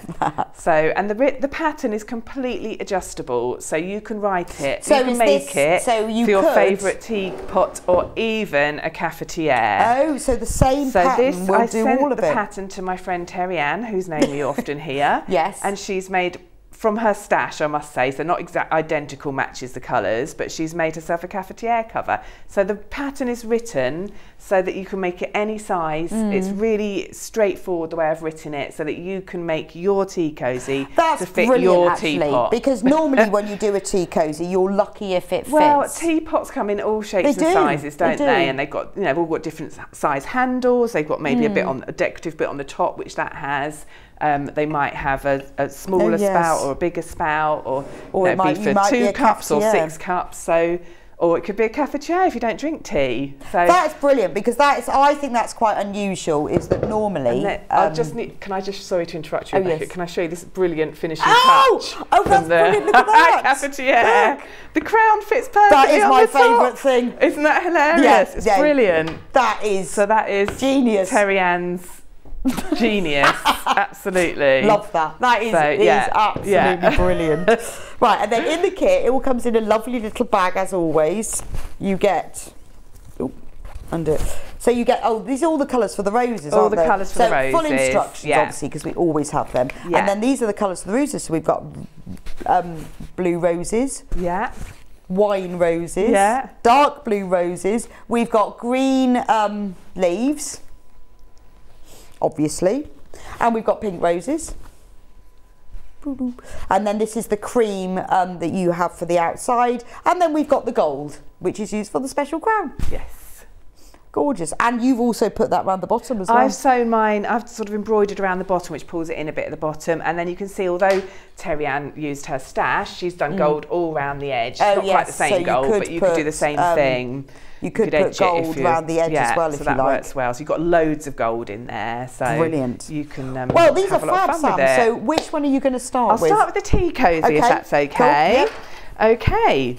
I've got so much yarn here. Just take a moment to gather myself. I'm kind of surrounded by it. So for the tea cosy, you start with a rectangle. So you're going to start with a number of chains, and the number of chains is the height of your tea cosy. So what I've suggested you do is measure the height of your tea cosy and then add, I think I've said 6 centimetres, and that's your length of your chain. However, I have also put in the number of chains I did. So if you just want to make the tea cosy exactly as mine is, then you've got that as well. So if you think, oh, I'm not quite brave enough to adjust it, maybe as a starting point, I'll make one exactly the same as Sam's. Then you've got that number in there too. So it depends how you feel about it. So you'll start with your number of chains. In fact, what I'm going to do is I'll just take off a bit of this cream so I can come back to that. So for your chains, you do as many as you want. And so for my sample, I just did 21. So I was thinking sort of dolly teapot. And so you're going to make your slip knot on your hook. and then you're just literally going to make a number of chains. So however you hold your hook is fine, and you do your yarn over hook. What size hook have you got there? Through. Oh, so this is a 4mm hook, okay. So what you normally use for double knit. Right. So grab the yarn, pull it through, and just as a little recap, or for anyone who's new to crochet, because this is a really straightforward project for beginners, when I talk about chains, I'm referring to these little V shapes that kind of interlock into each other. So you've got one strand there and one strand there, and so you can count them. So 1, 2, 3, 4, 5 done so far. So in my pattern, if you're following exactly the same number as me, then you can count them and make sure, or you can just do a number of chains and hold it up and compare it to the height of your teapot or cafetiere. So I'm going to aim for 21. So when you do 21 chains, I'm going to have to count them because I've lost count.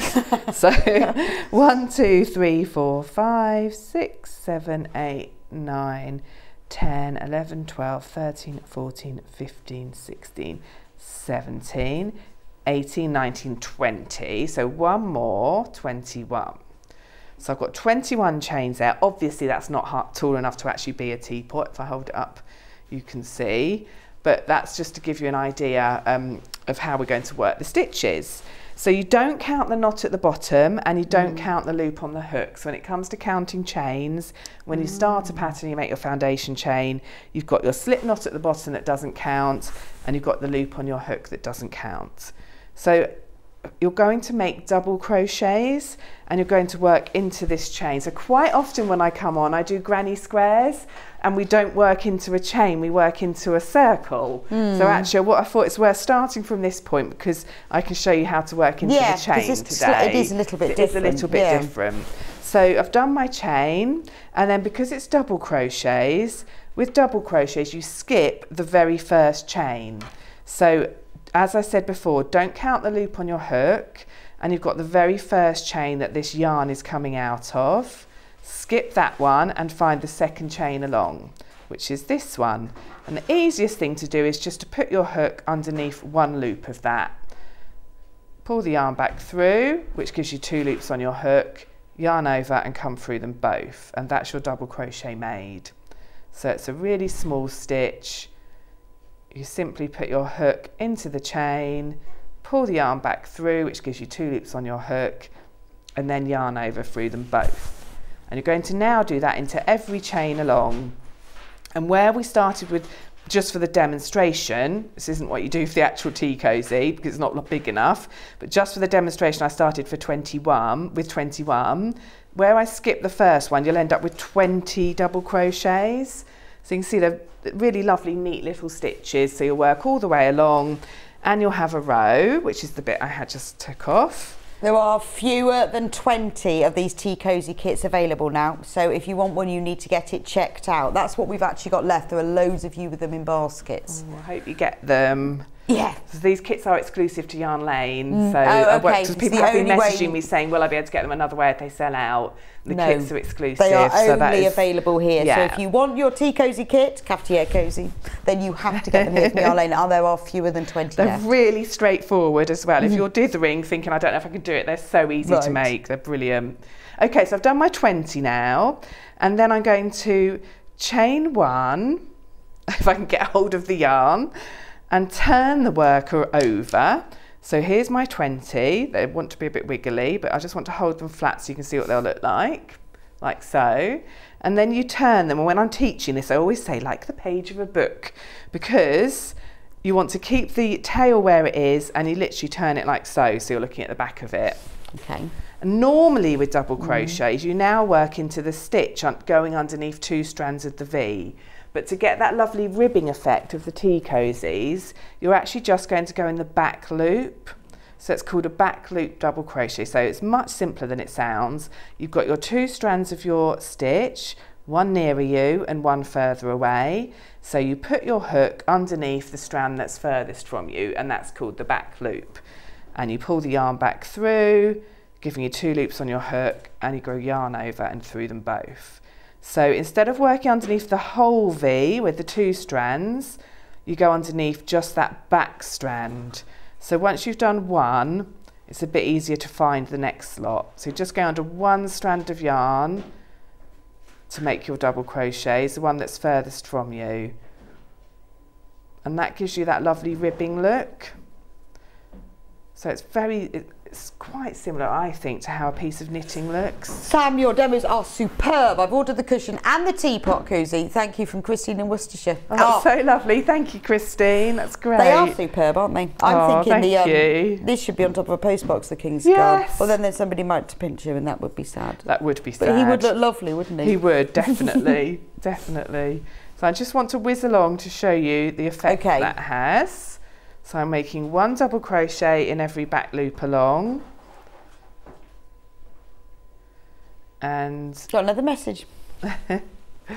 Good afternoon, ladies. I'm loving these cozies. Love these kits. The canvas bag keeps everything together while making. From Sue in Middlesbrough. Oh, thank you, Sue. I'm so glad you like the bags. I do. I love them, and because I've bought obviously several of Sam's kits, and I've still got the bags. Have you? That's so nice. Some of them have still got the bits of yarn left in them. Oh, I feel that's like I don't know what to do, but yeah, I use them for other things. So look, each of the bags, they have a little picture in of the kit, but they're lovely because they're like calico bags. So it's really nice because you've got them all in there. Particularly a kit like this is really good if you're going on holiday and you want to take a little kit with you because it's all in the bag. Yeah, and then I keep them afterwards. Yeah, and one of the reasons when I was sort of designing kits the first time I started doing it, I thought of bags is because I thought they could be quite discreet. Because boxes are hard to hide, aren't they? Yeah. So I was like, I know a lot of people who have quite a lot of projects waiting to be worked on. Yes. And you can just tuck them behind the sofa. A lot of you will be agreeing with me, I know. Yes. Because it's, you know, well, it's just nice to have it all in a little bag as well. Also, it's nice to keep it together while you're working it. But they are nice to use them for other projects as well. And if you're gifting them to someone, they come with the ready gift bag to gift it in. I think that's lovely as well. And also you're quite good about, I mean, other than the crochet hook, because everyone's got those, or people would have too many of them. Yeah. Everything is in there. So it is a lovely gift. And I know a lot of you gift kits as they are. Also, what you can do is if you want to gift the finished mate, you can put it in the bag. Yeah, exactly. So especially if it's something that's sort of heirloomy, so if it's something like the soldier that you would then want to put away maybe and get out on special occasions, then you can put it in the bag and keep it them all nice. So I've just done a second row of this ribbing. So the fact, you know, you are able to sort of whiz up and down with it once you get going, and hopefully you can just see the ribbed texture that gives you. So you get this kind of up and down look to it. Yeah, it's clever, isn't it? It's like knitting. Yeah, very much like knitting. So for your tea cozy, all you do is you make a rectangle of this double back loop double crochet is what it's called, but it's just, you know, very simple ribbing. And halfway along your tea cozy, you leave a gap for your spout. Right. So should I take one off? Yeah, no, do. Yeah, take it. You can take it over there. Okay. So halfway along, so this is now assembled into one piece, but halfway along you leave a gap for your spout, which is here. So there's the gap, and then you continue on and then you sew it up with a gap for your handle. So that is basically a rectangle at that point with some gaps in, and there's photographs in the pattern to show you exactly how that should look as well. And then you gather up the top of it, like if you might have made hats like this. So you sew around the top of it and you gather it up, and that's how you end up with the tea cozy shape. So it's really straightforward. And that's how you shape it to your individual tea cozy, because you make a gap that fits your spout and your handle. So it's really straightforward to do, and then it's just a matter of decorating it, which is nice and fun. So then you make your roses and your leaves, and you put a little crown on the top. Wherever you fancy. Wherever you fancy. And it's there's so much yarn in the kit, there's plenty. If you wanted to cover it in roses, you could. Oh, okay. So there's more than enough to make this amount. You've got enough to make more than that, plenty. Roses upon roses. Yeah, it's fantastic. Exactly. Or you might just want to make a few. It's completely up to you. Okay, that's lovely. So that's kind of a basic guide to the tea cozy. But remember also you've got loads of photographs in the pattern. Yeah, so I mean, it's very comprehensive. Step by step. That's just to give you a rough guide, but when you look in the pattern itself, there is so much information in there. It tells you all about all the different things. You know, there's even a picture of measuring your where you put the gap. Yeah, so how you, when you actually, like, So you see the rectangle, it's all in there. how you gather it together. And all the roses and, then the everything. placement of the roses. They are and very comprehensive. Right, so which one should we do next? Okay, so can we do the Tudor rose cushion next? Is that okay? Okay, I'll just round up the this kit while you... Okay. So well over half of the Tea Cozy kit has gone. In the kit, you get everything you need to make one and more. So you get the full instructions, you get cream yarn for the body, you get green yarn for the leaves, and then you get blue, red, pink and light blue, and that's for all of the roses. So everything that you need is in the kit to do your cozy. These kits are exclusive to us at Yarn Lane. You can't get them anywhere else. So if you've got them in your basket, you need to get checked out. Now, if you've already shopped on Sewing Street and you've already paid your £3.95 P&P, you won't have to pay it again. It's the same across Sewing Street and Yarn Lane, so that's already done, just so you know. Also, if you buy something now, if this is the first purchase of the day, if you buy anything later, then again, your P&P is covered. Right, we're going to move on to the Tudor Rose kit now. Loads and loads of you have got these. So we are on single figures of this one. In the kit, you get all the cream yarn that's used for the main part of the cushion. You then get the green yarn that's used for the leaves. You get the wine that's used for the petals, and white that's for the centre of the flower. And then you get this gorgeous gold, like a double knit yarn. It's a metallic that's used for around the edge of the cushion and the centre because it's very regal. And even more exciting, you get the 2 rose buttons, and they are used on the back of the cushion. So you get everything you need except for the cushion pad and the crochet hook. It's all in there. But check out, because we are very low on stock, single figures. Okay. Brilliant. Okay, so I'm going to demonstrate how to start the Tudor Rose. So I'm going to go through some of the bits that might be useful. Again, you've got photographs, you've got instructions, but just to show you how you actually start to get that rose shape. Right. So you start with the gold, which is a lot of fun. So you're going to put 4mm hook again, and you're going to start with your slip knot. Whoops, and then you're going to chain 4, so you can see how lovely and sparkly it is. And then you make a slip stitch in the 4th of those, which is the one right back next to the knot. So put your hook underneath just one loop of the chain that's right next to the knot, hook onto the yarn and pull it through both. So you've made a tiny little circle.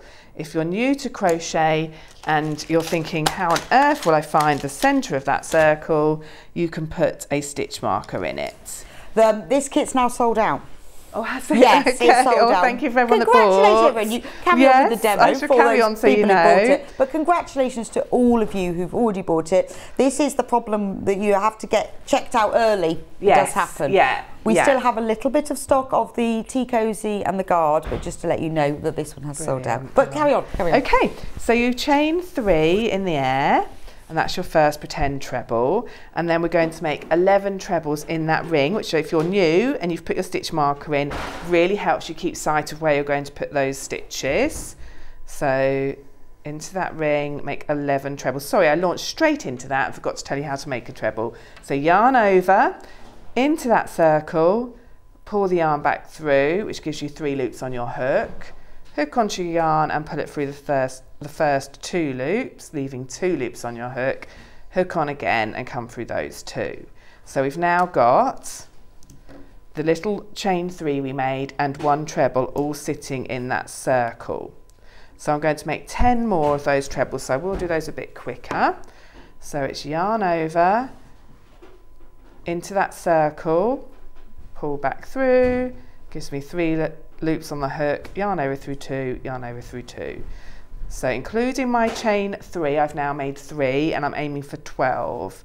So I'm going to count them as I go. 4, 5, don't worry if you lose count because it's easy to count them afterwards.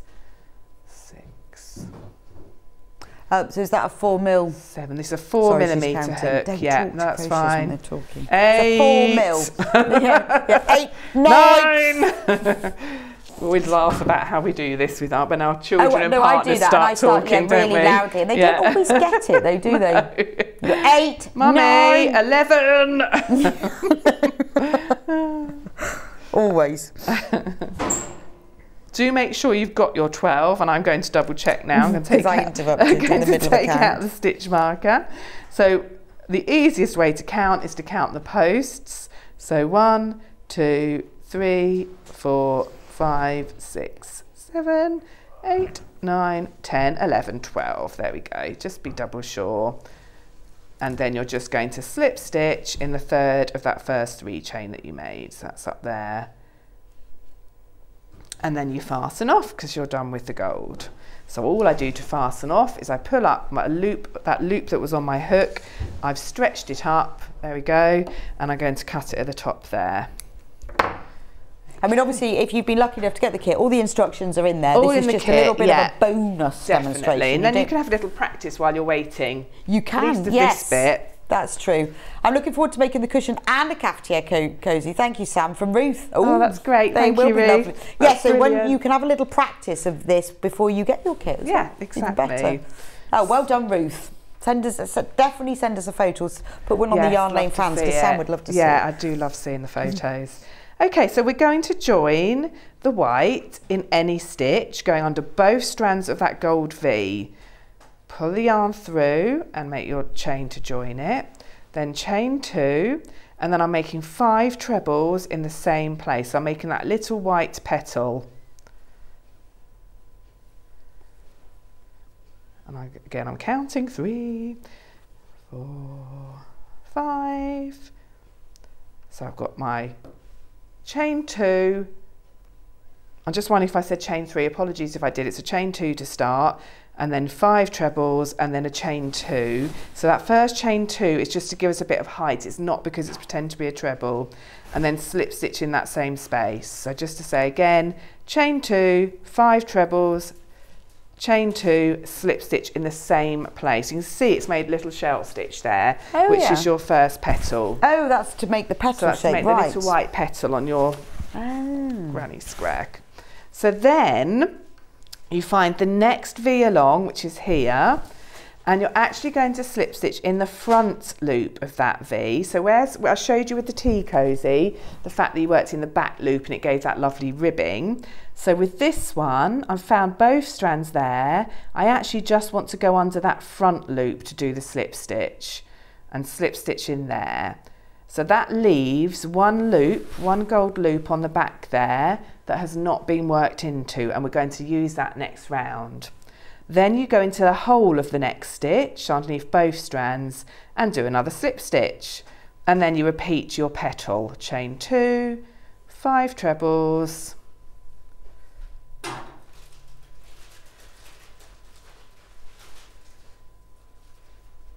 5, chain 2, slip stitch in the same place, and then again find the next stitch, which is the 2 strands are there, and I just want to go under the front loop of that stitch and do a slip stitch in the next, and repeat that again. So because I want to get onto the next stage, I won't demonstrate that whole round if that's okay. Yeah, no, is that that's okay? Fine. Yeah, no, because that's really explained it. Because that's I just lovely. think I've got to here's one I finished earlier before that round. Yeah. Well, it's all in the instructions anyway. Yeah, this is just to help you visually. But it's just a repeat then until you get your 6 petals. So I've got my 6 petals there, and the key thing that I wanted to show you is where I slip stitched into the front loop of in between each petal. If I turn it around, you can see you've got these little gold strands on the back there, 6 of them, which are the back loops that weren't worked. I don't know if you can see how well you can see that, but you will have it there. So just turn it over and look at it, and then you know what you're working towards. You're looking for those gold loops. So where you had your slip stitch is just sitting in the front loop of the stitch, and then you've got a gold strand that's not been worked into. Yeah, I can see that. So for round 3, you're going to join the green in one of those back loops. So basically you're looking at your flower from the front, pull the petals towards you, and in between 2 petals find a little gold strand and put your hook under that. And then you're going to join your little bit of green for your leaf in that slip stitch, just in that one loop. So that's joined, and then in the same place you're making a chain 3 in the air, and then a 2 treble cluster. I always seem to be explaining 2 treble clusters. I love a cluster, as you all know, because it's textural. So for the 2 treble cluster, yarn over into that loop, pull the yarn back through, gives you 3 loops on your hook. So it's as if you're starting a treble, yarn over through 2, leave those 2 loops on your hook, don't finish it. And then you're going to start a second treble because it's a 2 treble cluster. So yarn over into that same strand of yarn, pull the yarn back through, which gives you 4 loops on your hook, yarn over through 2, and that leaves you with 3 loops. So now you're joining those trebles together by going yarn over and through all 3. And the idea of that is you get a little, sorry, just pull it down, a little bit of a leafy look. Yeah, no, it does give it a really nice shape just to the a little leaf bit, as well, exactly. So if you could just do 3 trebles, but where it's a cluster, it's joined it together into an oval shape. Okay, so then you're going to chain 4, and then in the next back loop, so then pull forward the next 2 petals. Here it is, that little gold strand that wasn't worked into, and you're going to make a 3 treble cluster in there, because that first one where we did a chain 3 and a 2 treble cluster was actually a pretend 3 treble cluster. So I've chained 4, just missed one off there, and then I'm finding the next little gold loop around, which is this bit here, and I'm going to make a 3 treble cluster in there. There it is. So start your treble, yarn over through 2, leave those 2 on your hook, yarn over, back in the same place, pull the yarn back through, start your treble by going yarn over through 2, this time leave those 3 on the hook and do 1 more, yarn over into that loop, pull back through, which gives you 5, yarn over through 2, leaves you with 4 loops this time, it's a 3 treble cluster, yarn over through all of them. So again, you've got another little leaf sat in between those petals. That's lovely. Yeah, so that's how you work. So the thing you might not have done before with this pattern is worked into the front loop 1 round, then the back loop of the same stitch the following round. Should we go on to the soldier now? Shall we? Yeah. So the cushion is sold out, but the soldier, we still have soldier. And he is gorgeous. So look at him. Look, and he's totally clothes removable, which is important. Not only because they're nice to undress, but they actually look more realistic. And you get everything you need. So let me just show you, because some of the items are quite specialist as well. So you get the, look at him with all his clothes off. Love that picture. These long johns. You could knit him another colour top later on, then you could knit him pyjamas for night time. Oh, that'd be so cool. It would, blue and white striped pyjamas. So you get wine coloured yarn, you get the flesh colour, there we go, you get black for his trousers, you get white that's for his vest, and then you get this gorgeous fluffy yarn that is used for his busby, which is perfect because it gives it real structure. You also get stuffing, all the stuffing that you need, and if you want to put on little eyes, you get the 2 little eyes as well.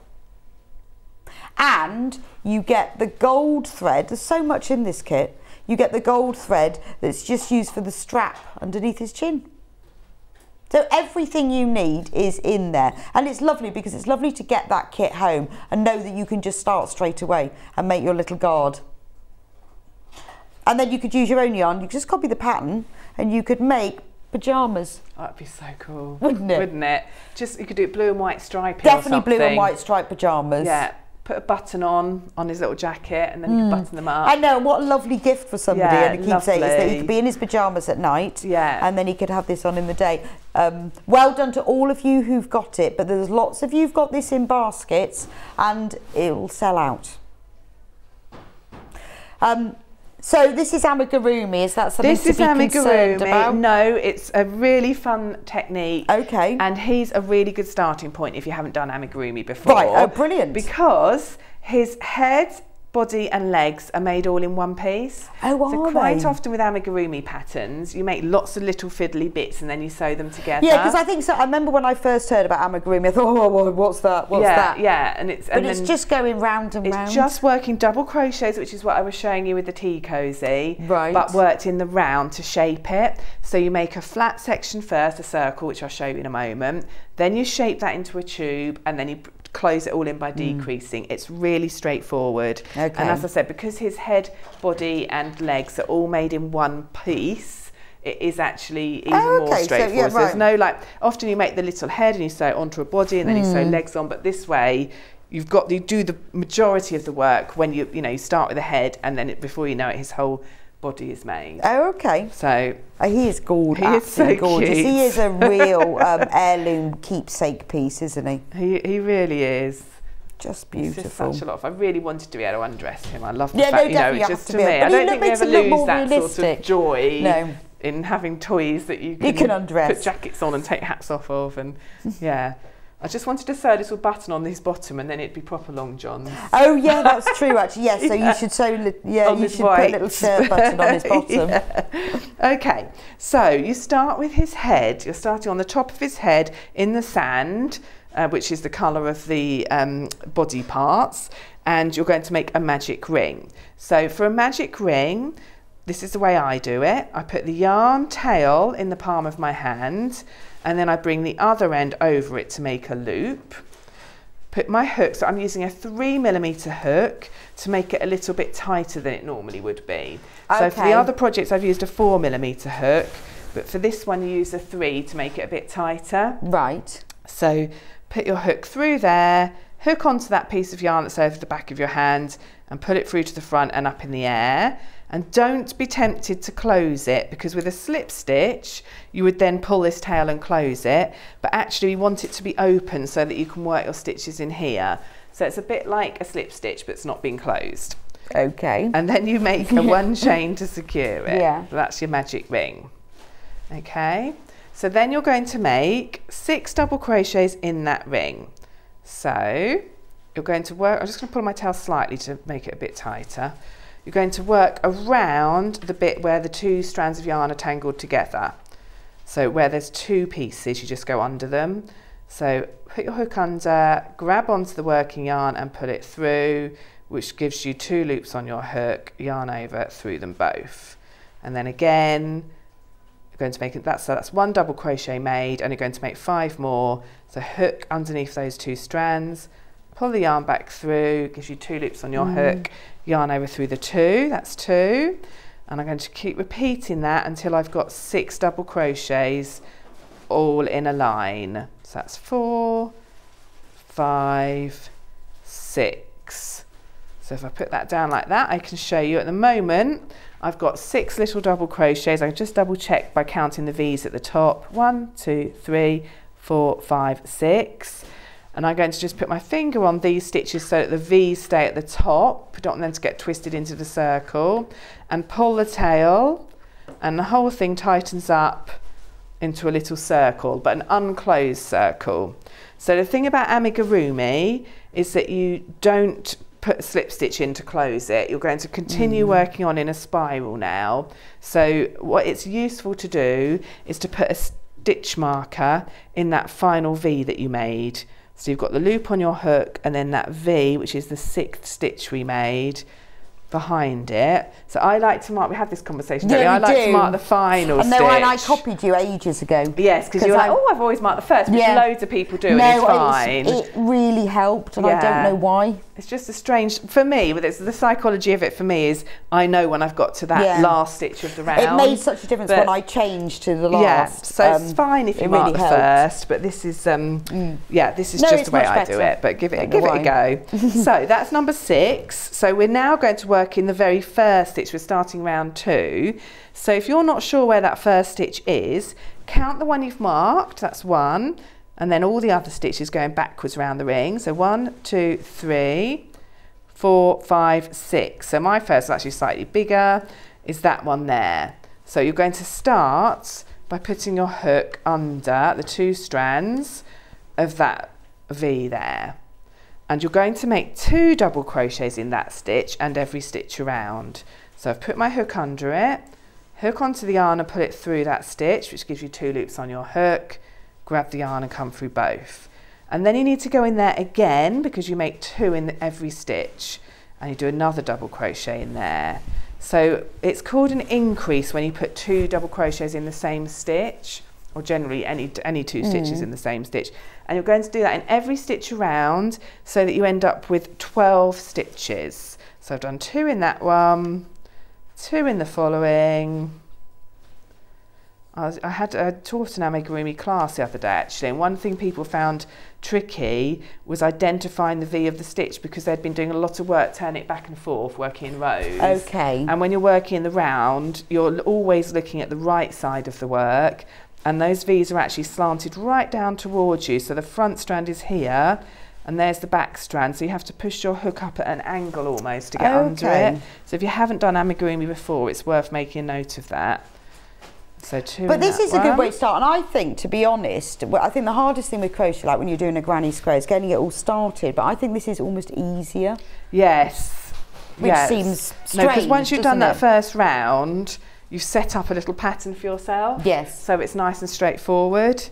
So I've got to the final one, and look, there's my stitch marker telling me, so I'm going to make 2 there, so I'm going to take the stitch marker out first and then make 2 in that one. And then once you've learned amigurumi, this is it. So this is your beginner's lesson, yes. and then it opens up the whole world. Yeah, because every other amigurumi project you come across will be exactly I wish it didn't have that name because it makes it sound complicated. I know, it sounds so technical, doesn't it? Yeah. And people are always surprised to discover you use the same stitches as you do in other crochet. Just going round and double round. crochet. You're just using double crochets, going round and around. And then it means that it opens up that whole world, so you can practice and make your little guard.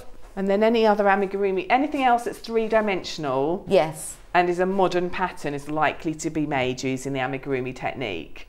It's so once gorgeous, you've followed my pattern and made so you that, need to get checked out on these. I really don't want to miss you to miss out like all the people who missed out on the cushion.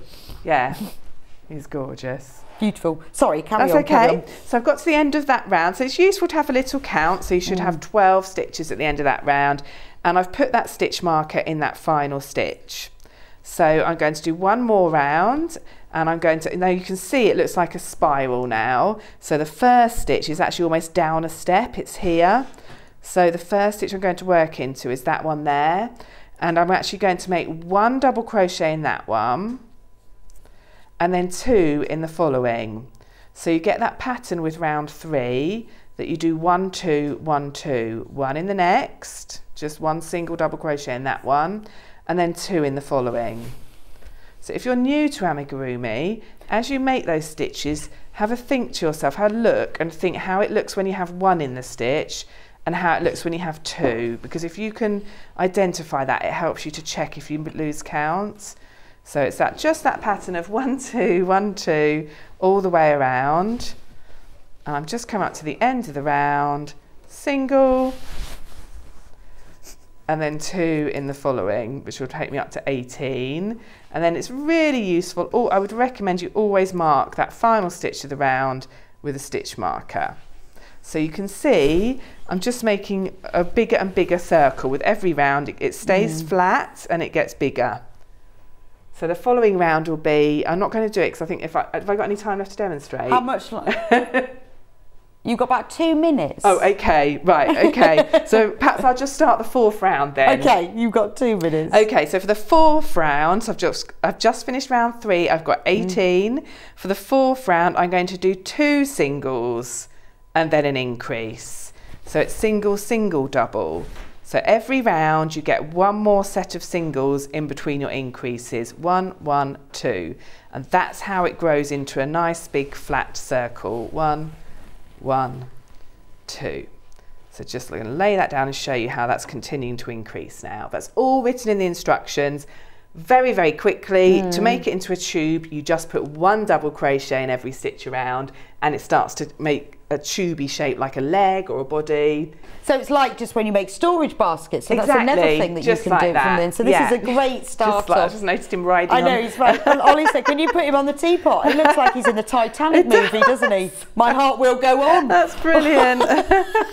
So cute. He does look a bit stressed, like, oh, look at him. A bit frightened. See, what you could do is you could attach him to your tea cozy as well. Yeah. He's brilliant. Well, thanks, Sam, that was brilliant. Let me just welcome. recap these kits. So we have got a few kits left for the teapot or cafetiere, whichever one you want. In the kit, you will get everything you need to make it. I haven't got, no, that's it. I thought I'd got it mixed up then. You will get everything you need to make it, which is fantastic, other than the crochet hook, obviously, the teapot. More people have got this in their basket we've got available. Please be quick and check out. So you get the cream yarns for the body. Remember, there's enough in this kit to fit any size teapot. Maybe not a large tea urn, but you know, any size teapot. And then you've got the green yarn that's for the leaves, and then you get all of these colours yarns. It's all double knit, it's all acrylic, and that's for the roses, with full instructions, everything you need to know to make your coronation teapot, including the gold yarn, which is used for the little crown. And this is genius, isn't it? And if you put it on a cafetiere cozy, look, it fits. I love that. I would do that all afternoon. I'd be sat there going like this. Isn't that brilliant? So Sam explains in the instructions exactly how to make it to fit your tea cozy, which I think is quite unusual. You don't often see that, do you? To be able to make it a certain size, yes, exactly for your own favourite teapot or cafetiere. It's definitely unusual. Yeah. Now, if you want to make the gorgeous Kingsguard, I love him. He's our little hero, isn't he? What's great about him is that he's perfect for beginners, and he's the beginning of your amigurumi journey if you haven't done it before. He's really easy. Don't let it scare you. It just means 3D, really. That's it. It's just 3D crochet. You just go round and round and round. But he's so perfect, isn't he? And there's so many different elements to him that for you to be able to get all these bits wouldn't be easy. So you've got the specific yarn that's used for the clothes, the double knit yarn, but you've also got the special cuddle yarn that's used for the Busby, which gives it this real, well, just perfect finish. You've got the stuffing for him, you've got the gold yarn, and you've got the little eyes if you want to put those on. They are exclusive to Yarn Lane. You cannot get these kits anywhere else, so please do check out. Thank you so much, Sam. You're welcome. It's been a pleasure. Thanks for having me. When are you back with us? In 3 weeks' time, in April. Not too sure what date is, but yeah. Whenever that is. Whenever that is. Be, yeah. Oh, lovely. Well, that's fab. Thank you so much. I love these. They've been brilliant designs. Thank you for joining me on our special Sewing Street Coronation Day. Tomorrow, we've even got more coronation makes. So we've got, John's presenting tomorrow. 8 o'clock is all about the William Morris fabrics. Lovely, we love them. Now, he's got 3 guests in tomorrow. Tomorrow's going to be a great day. Sarah Brangwyn's in at 9 o'clock with the Crowning Glory quilt. Emma Bradford is in with her Coronation Quiltsburg quilt. I love those. She's done those in all different varieties. I've seen a picture of the Coronation one. It's lovely. Sarah will be back at 11 with the Crazy Fun Patchwork Panel cushion. And Delphine is in at 12 doing her Union Jack and Highland Cow cushions. They'll be lovely, using one of the panels as well. So thank you for joining me today. I will be back with you. I'm having next week off. I'm going on holiday. Yeah, just remembered, going on holiday next week.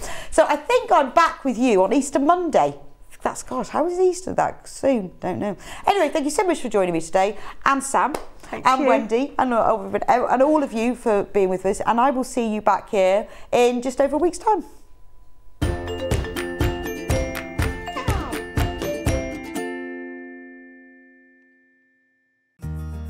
Have you heard about all the different ways you can shop on Sewing Street? You can shop on our website, sewingstreet.com, and you can also order by phone by calling our friendly UK customer service team. Just call 0800 001 4433. And don't forget about the Sewing Street app. Here you can shop all of the Sewing Street products as well as watch the live shows from anywhere. You can download the app onto your smartphone or your tablet by simply searching Sewing Street in your app store. And one final thing, no matter how many times you check out on Sewing Street in one day, you will only pay 1 postage and packaging. Happy shopping! Follow Sewing Street on Facebook and Instagram to keep up to date with what's coming up on the show, as well as being the first to know about our amazing offers. Get involved with our competitions that are exclusive to social media. And pick up some top tips from us too.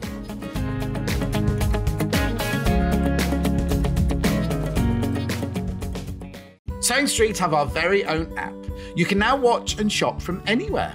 Simply download the app from your app store onto your smartphone or tablet, then log in or create an account, and you're done. You can watch us live from anywhere, browse all our recently played items and pre-orders so you never miss out on any show deals, and message the studio to say hello at any time. And